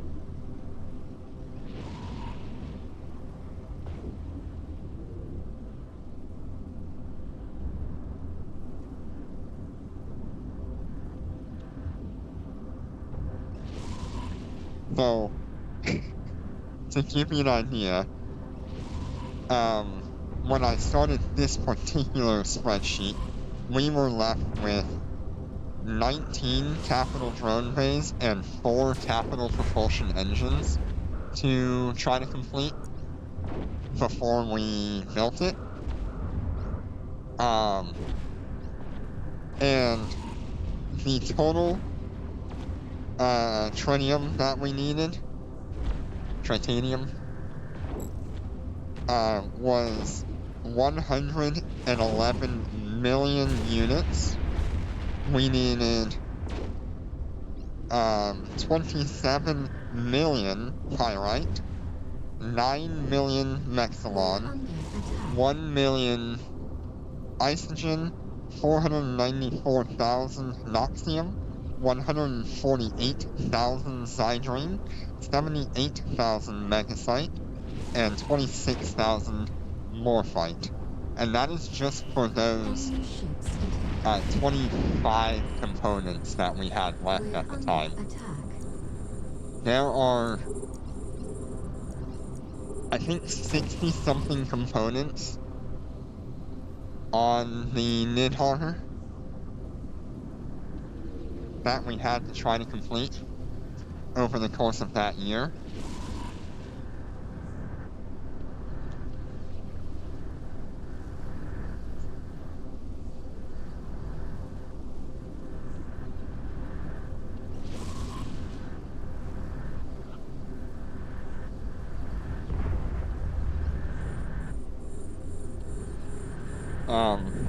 Another project I was looking at before I just outright bought a Roarfall was actually building one in HiSec.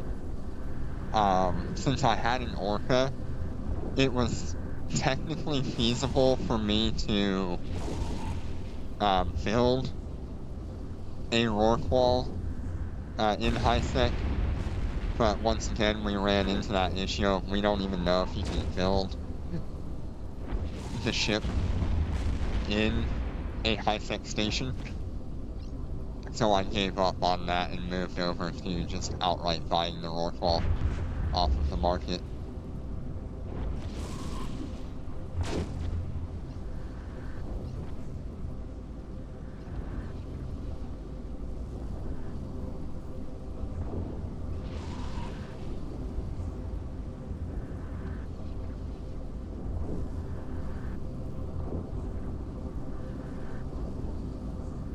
Spreadsheets in space.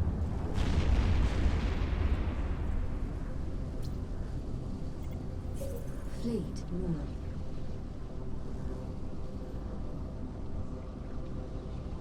Warp drive active.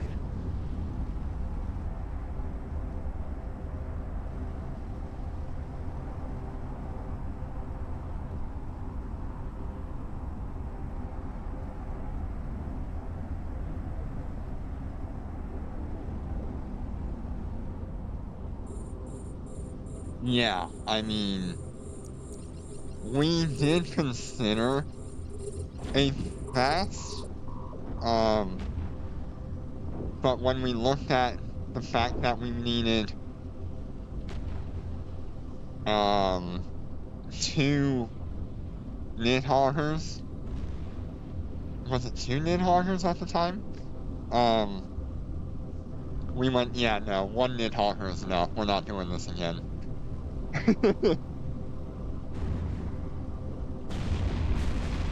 In order to build a Rorqual without any skills, just the 20, whatever CSMB means, it is 148,800,000 tritium, tritanium. And that is for 20 of one piece, or one part of the puzzle of a Rorqual. Not including all of the other options that are there to build. I make 28 million tritanium on one Rorqual Orhold running in Ships detected. perimeter. No, far end.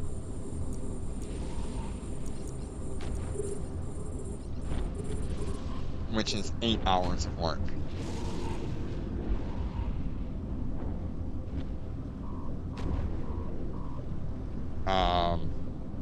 So that would take me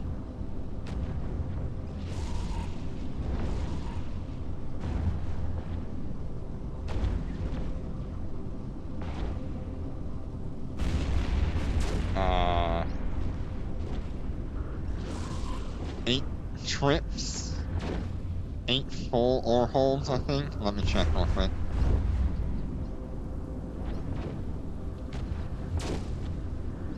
No, it would take 6 Orholds in order to just complete the tritanium requirements for those 20 modules, which is one of... We're under attack.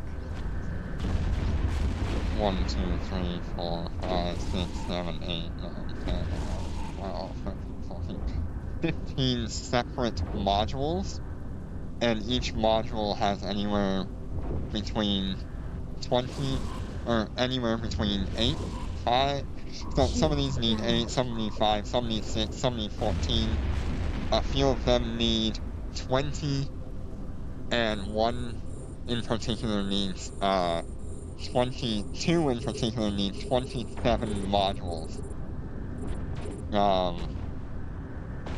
So if you just consider 6 ore holes to complete one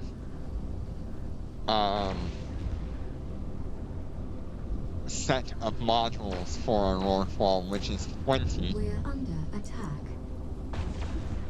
It is Shield damage. ungodly expensive and time-consuming.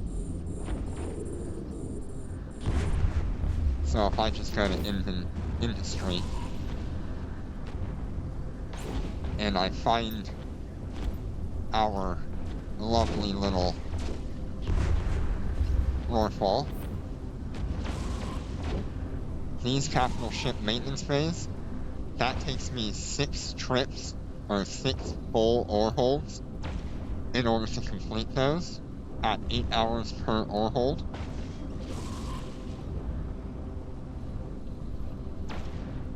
That is 48 hours of mining just to complete this one component. There are many others. There's the one with 27. That would take probably in the range of like 9 ore holds to complete that, which is like, good lord. So that's, hey, don't do that. Need more. I mean, you're looking at Warp drive well over active. 500 hours just to build a Roarfall in HiSec.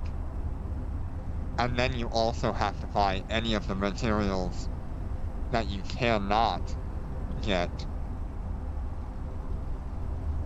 off of the market, We're under attack. which would cost you somewhere around I think the last time I looked at it, the material costs for the things that you can't get in HiSec easily are going to be I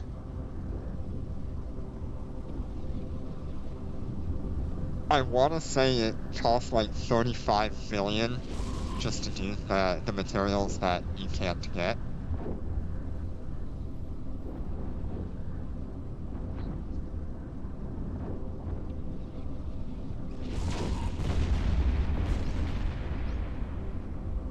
It is mind-boggling when you look at how expensive it is to build a capital ship. With or without skills.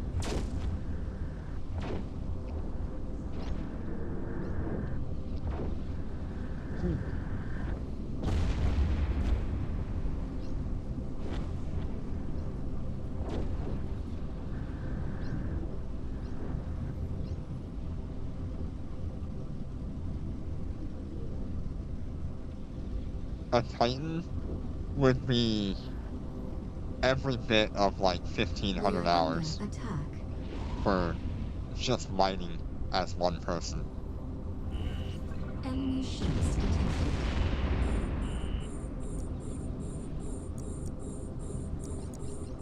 Yeah, it needs to be a joint effort. It's the only way you can bring a 2,000 hour project and turn it into like 5 or 10 hours.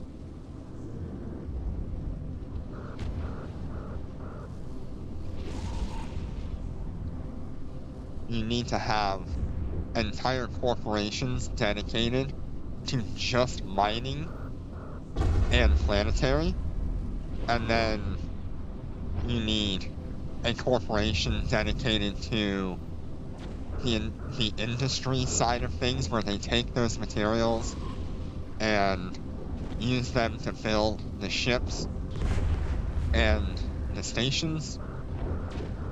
And then you need a third corporation that does all of the monetary income, and you need a fourth and fifth corporation for security.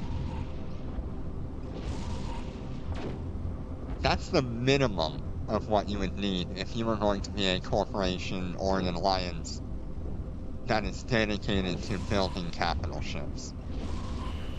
Enemy ships Yes, and you detected. need one pilot to throw everything in the trash.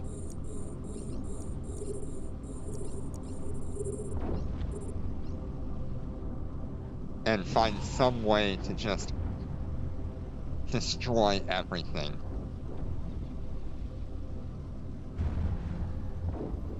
That is one of the nice parts of splitting corporations the way that I describe, is because you can have one corporation destroying everything within itself, but the others can still figure out a way to maintain their end of the deal without that one corporation. It's why you have to have separation and rules for corporations. You can't have these corporations that are just Attack. go do what you want and just hope it works out. We're under attack.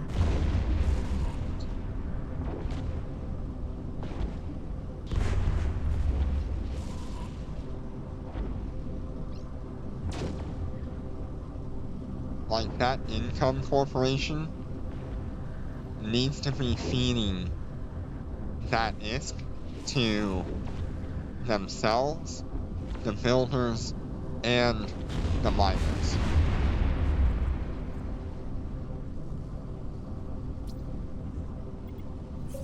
Fleet war. The security detail kind of pays for itself with PvP, Warp drive so active. all of their income is very well reliant on protecting the corporation, and any loot that gets dropped or anything that they do in between security detail can go to them.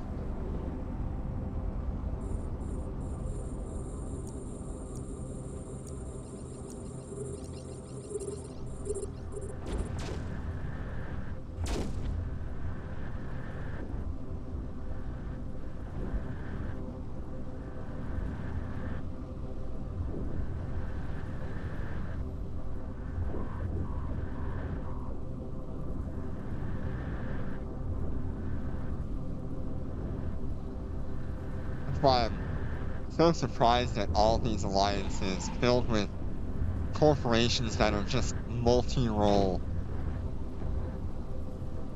and can't keep track of their own inventories.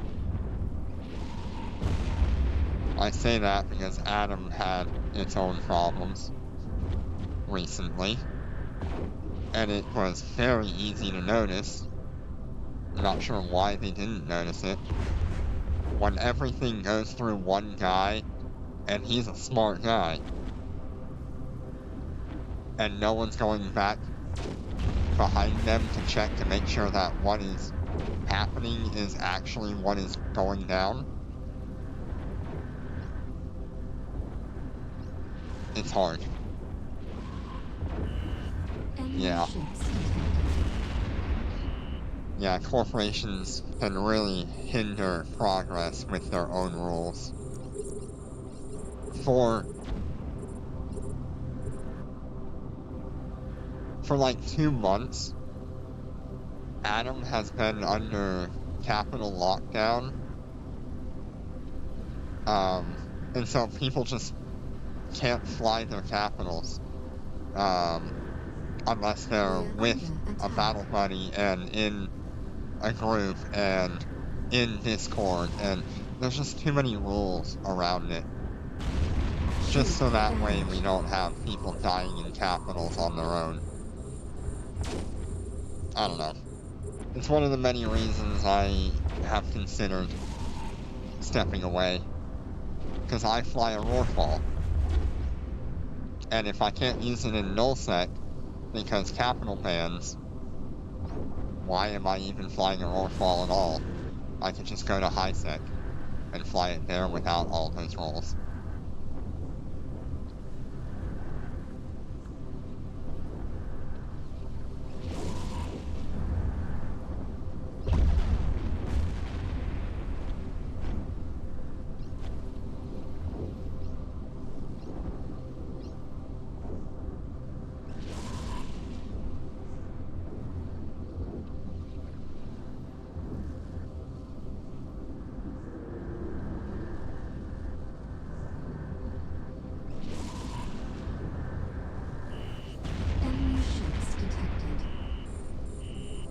how much further are we from completing all these missions?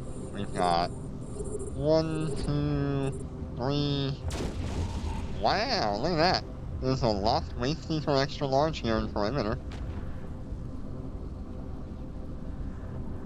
Yeah, there are so many problems that can arise with Null, but there are so many fun moments as well. What? We're under attack. Yeah. Hey, are any of you nearby Perimeter? We're under attack. We're under 'Cause attack. it might be fun to just jump over to my other character real quick, grab the Roarfall and see if it can do an extra large if I have some backup with me.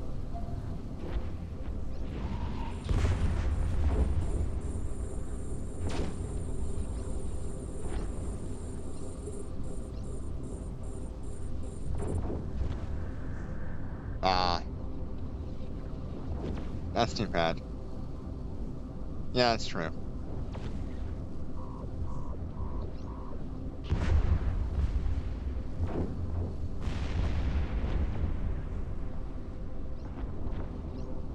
Yeah, I have no idea if the Roarfall can even do an extra large. I know it does a medium without needing to heal.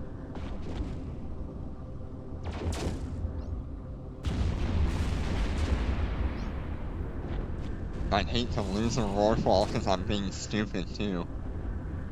I know I should have a fleet for that.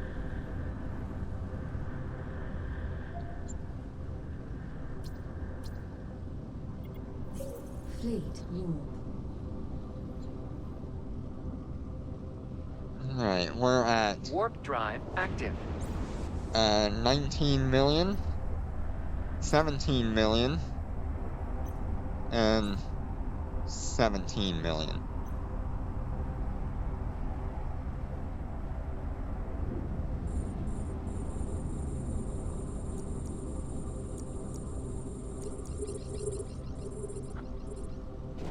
So with just over 4 hours, the combined income of our three characters is almost 60 million.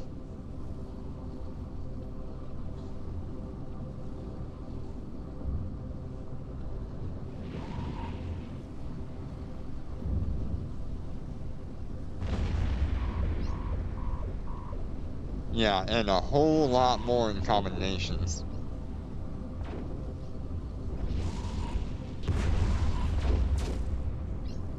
And you know what's really funny about all that? Is I do double that with my alts at Tech 10 in one bounty tick, 20 minutes.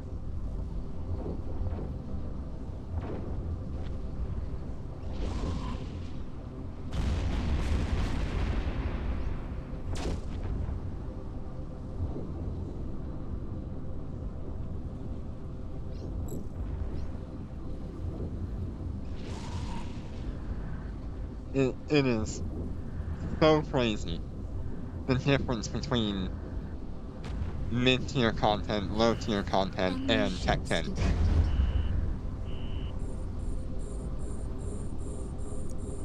We're under attack.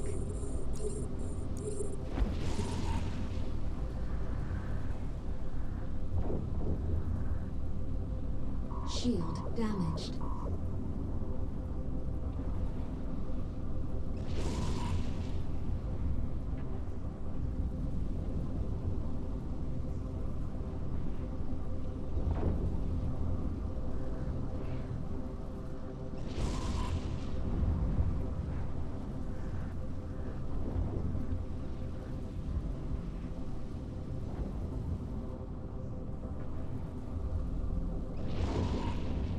Yeah, there are a whole lot of people out there, out in Nullsec, and they're making like 500 million an hour running capital content.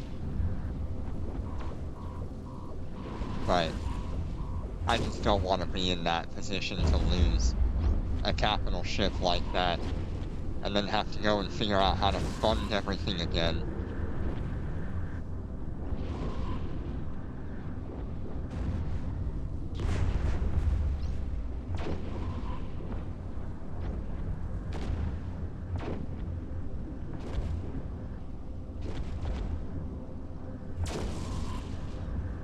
Just so many excuses why I'm not out in Null. Enemy ships detected.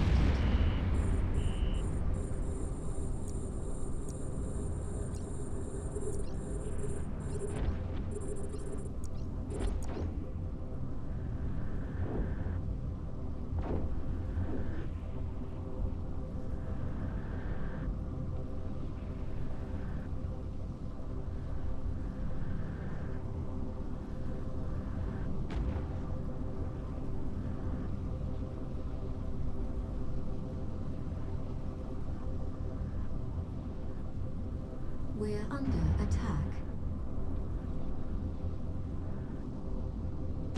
We're under attack.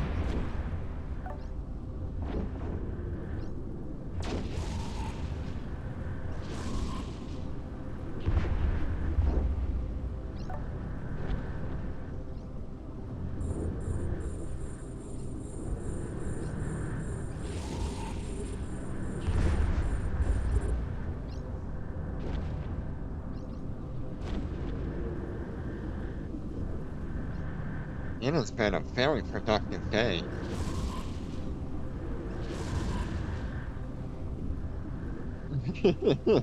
Yeah, at least you don't have to worry about bubbles in low sec.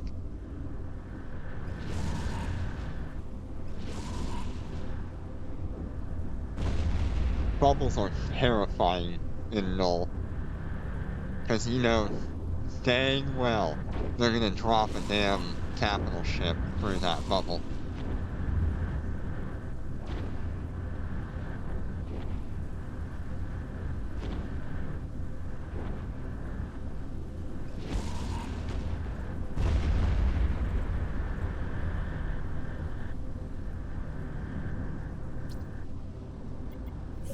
Fleet warp.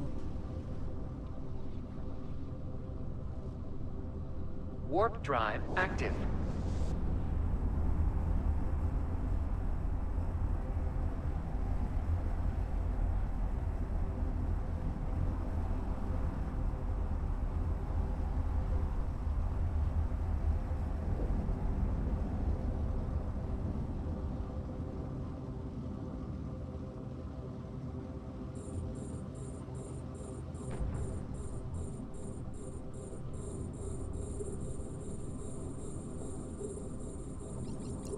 Yeah, I mean, I have no problem with bubbles. Now that they can't be in low sec and they can't be placed on a low sec gate. And there are still ways to avoid bubbles. But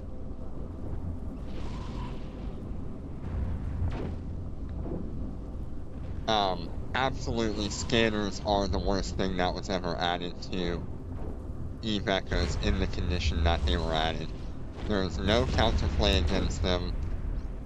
The system that they have in place to notify you when you're being scanned is worthless in most scenarios.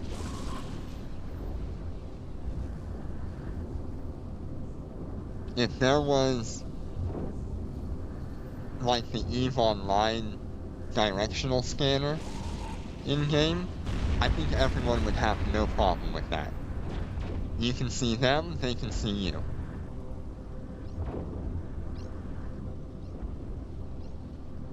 And if they're cloaked, you can't see them and they can't scan you.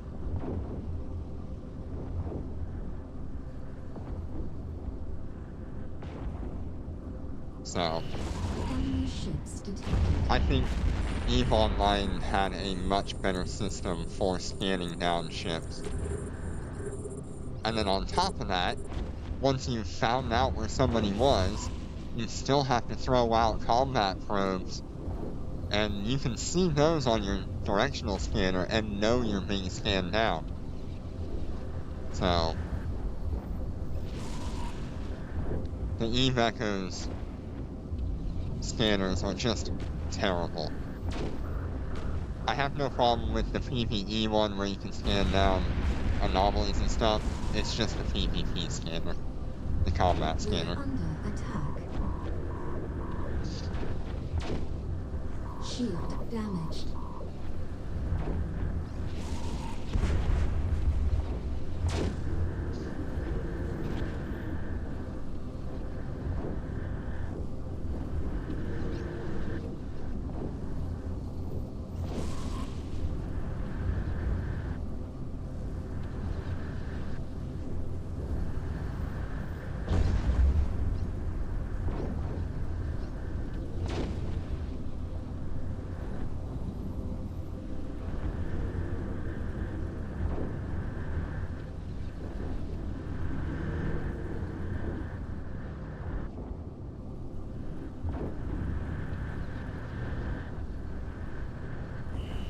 Enemy ships detected.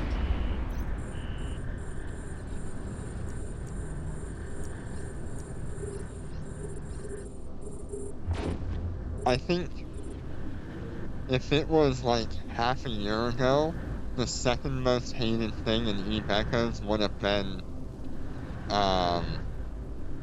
the interceptors, the Tech 10 interceptors. Because they were disgusting. But now that they've been nerfed a bit, not in the right way, I think they deserve to be powerful in combat, but they did not deserve to be immune to being locked down.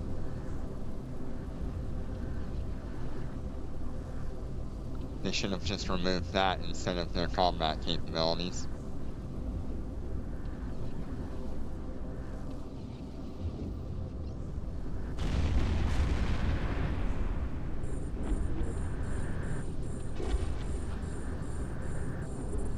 Or just changed how autopilot works in low-sec and null-sec. That would have also been preferable. We're under attack.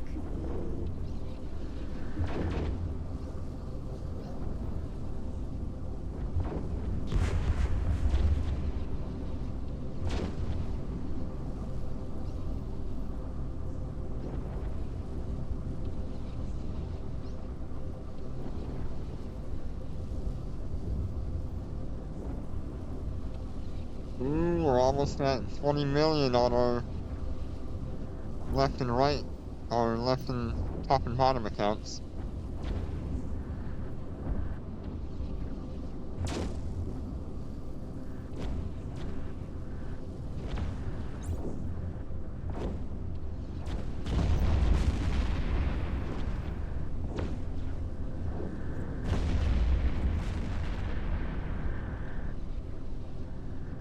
Is that all? No, there's another one. Fleet North.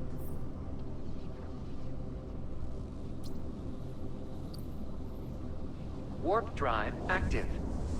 Yeah, I don't want to do that mission.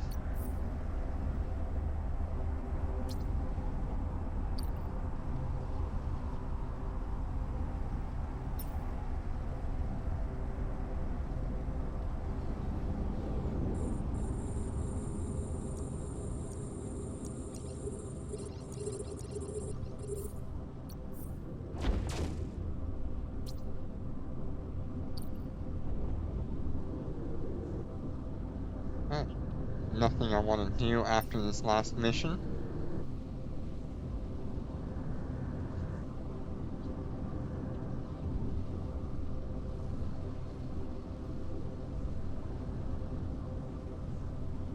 Alright, so what took us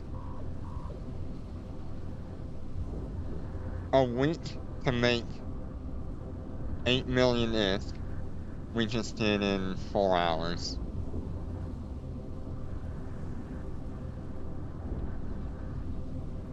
And double that.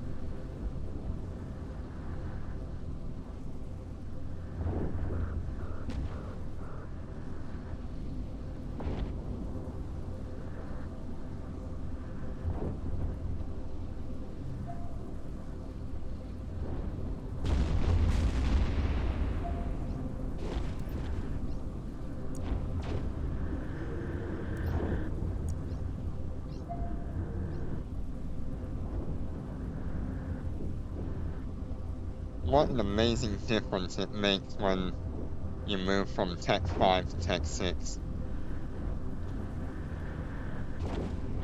We're under attack.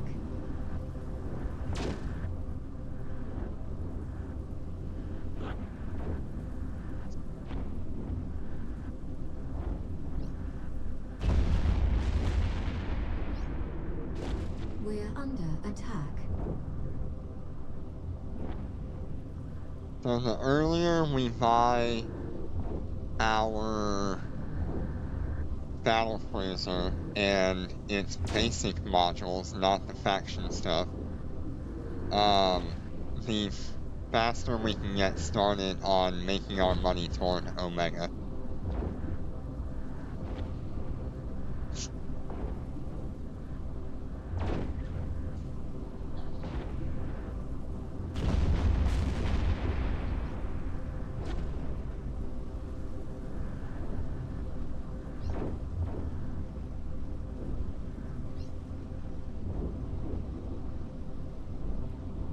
We're under attack.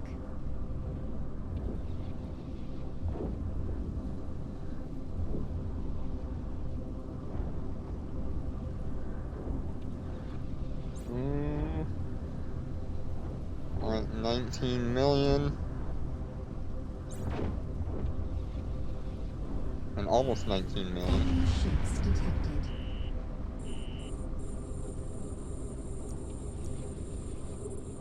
We're under attack. We're under attack.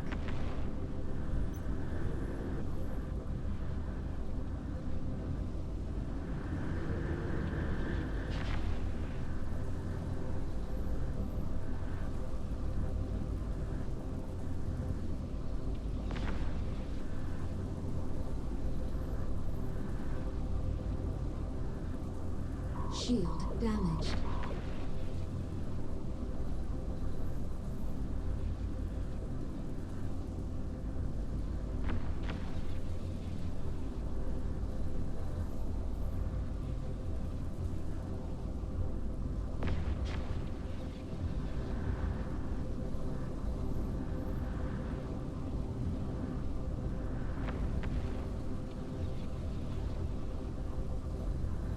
I wonder how I would set up, like, Armor damage. a giveaway or something on Twitch. I know it's been done and there are external plugins and stuff. Armor I damage. just don't know how any of that works. Because what I'm thinking about right now,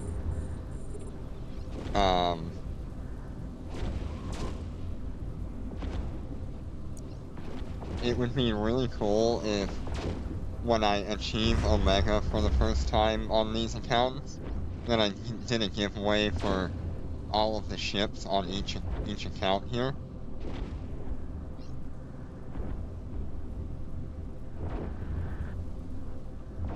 And just send that to whoever ended up showing up or wanted something in particular.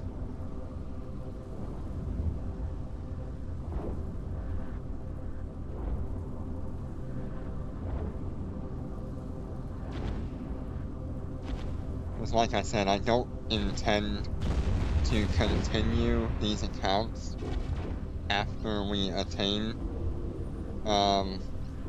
Omega on these. It would be on Twitch. I might put up like a YouTube thing after like a video goes live. Might say like Omega complete giveaway for or something like that on the YouTube VOD, and anybody who commented there, I could roll them as well.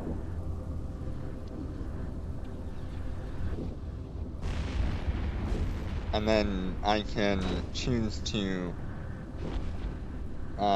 remove these characters from my account, and we can look at like a different weapon system, Alpha to Omega, in the future. Since we did missiles and drones on this one. We're under attack.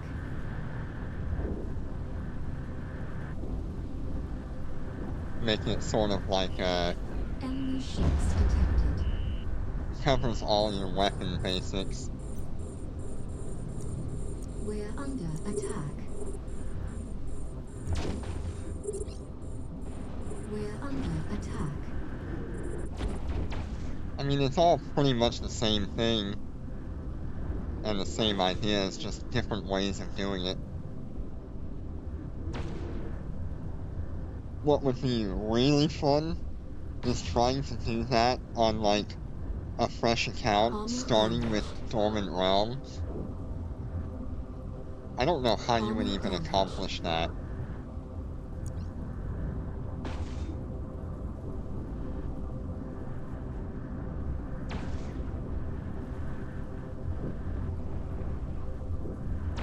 And maybe, like, giving away the, prophecies, it would be you would have to come to the, Twitch channel in order to receive it. Especially if you were Omega, you would have to be Omega as well, because that's the only way you can accept the contract.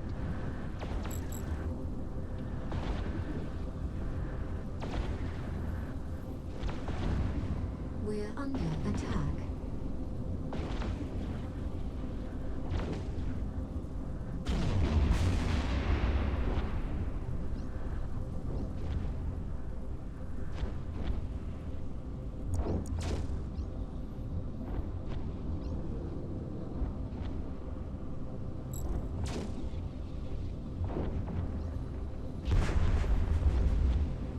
Yeah, Sheev would definitely have a lot of ideas on that. He does a lot of that kind of stuff. He's a cool guy.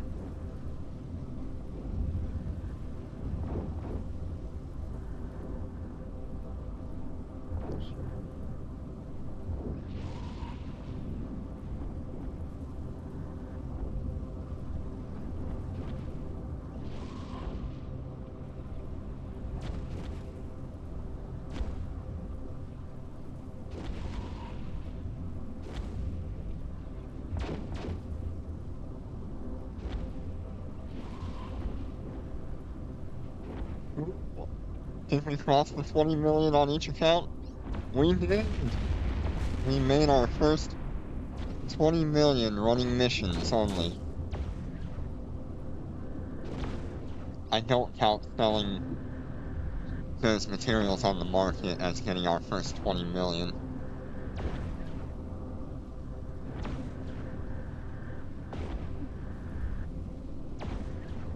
Hell yes. Our first 20 million.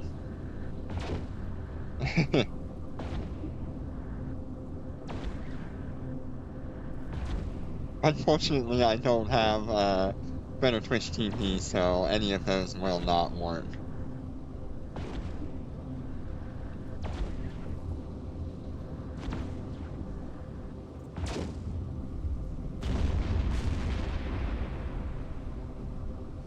Alright. We did it.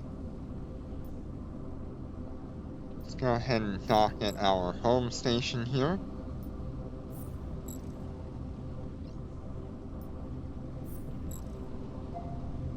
Autopilot engaged.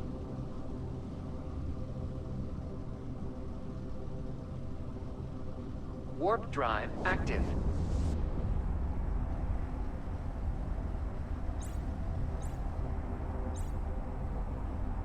And we're still waiting on a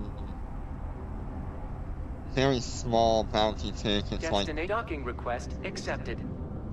it's gonna be like 300,000 ISK on that bounty tick.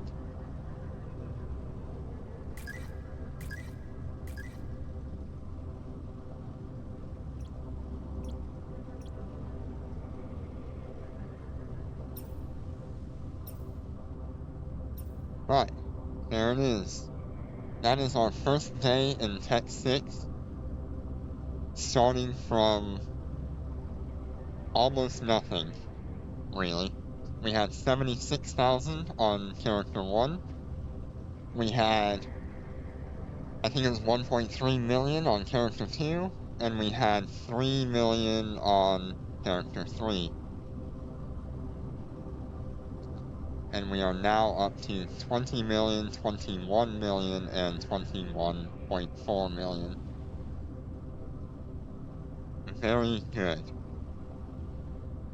That took us about 4 hours, because we spent 20 minutes getting the ship set up, fitting it, talking, moving to foreign, and then getting started.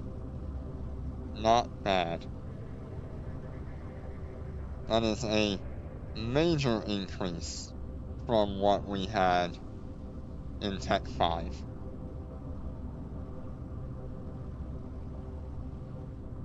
With just 1 day of Tech 6, we have almost paid off our ship completely.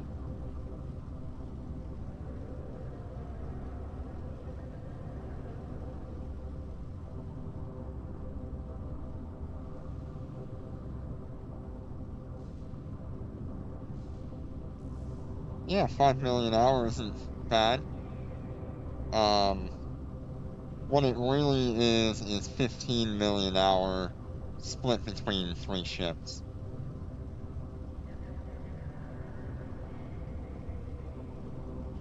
Let's check our Concord Pass real quick. I haven't done that. Yeah, we get more materials we can sell. Oh, come on. What is with this? Oh, we got our 200 points as well.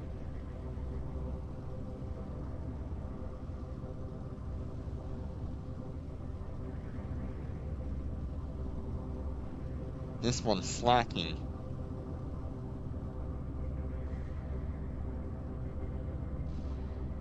Might have to, go do a couple more missions just to finish off, like, a bounty tick or something.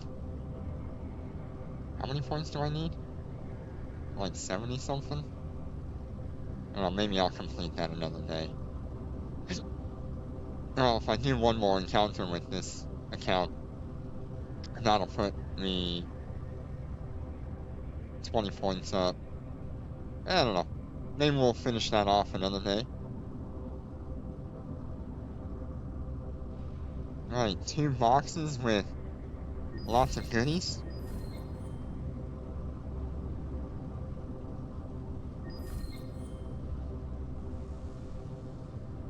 That is going to boost us quite significantly in terms of ISK if we need to sell it. Aw, yeah.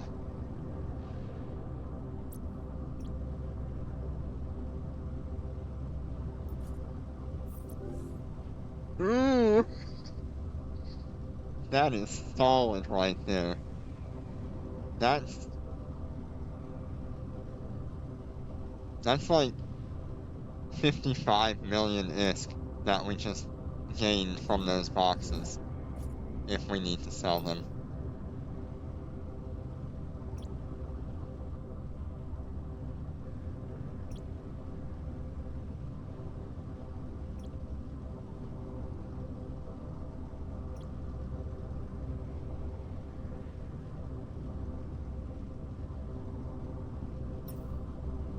That is the perfect reason why an alpha player needs to be doing the free path of the Concord Pass.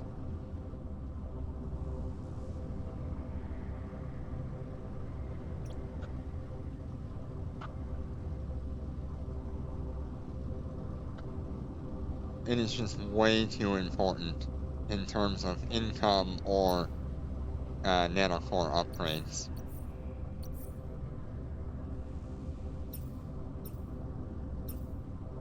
Alright.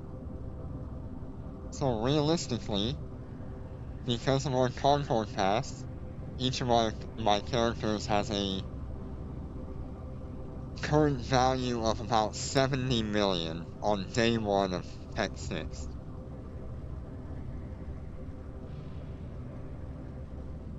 Like, 2 more days, and we can afford the battlecruiser hull. If we were to sell all those nanoform materials.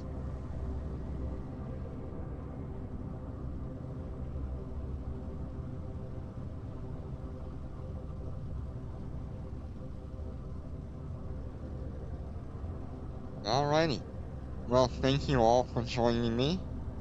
It was good fun. I'm so happy we are finally in Tier 6, and we can start focusing on our long-term goals. If you like what you've seen, you can follow me at Orion Ikaoa. Link in the description is there to my YouTube. I upload most of my VODs there. It allows me to interact with you when I'm not streaming. Leave a comment, leave a like if you want.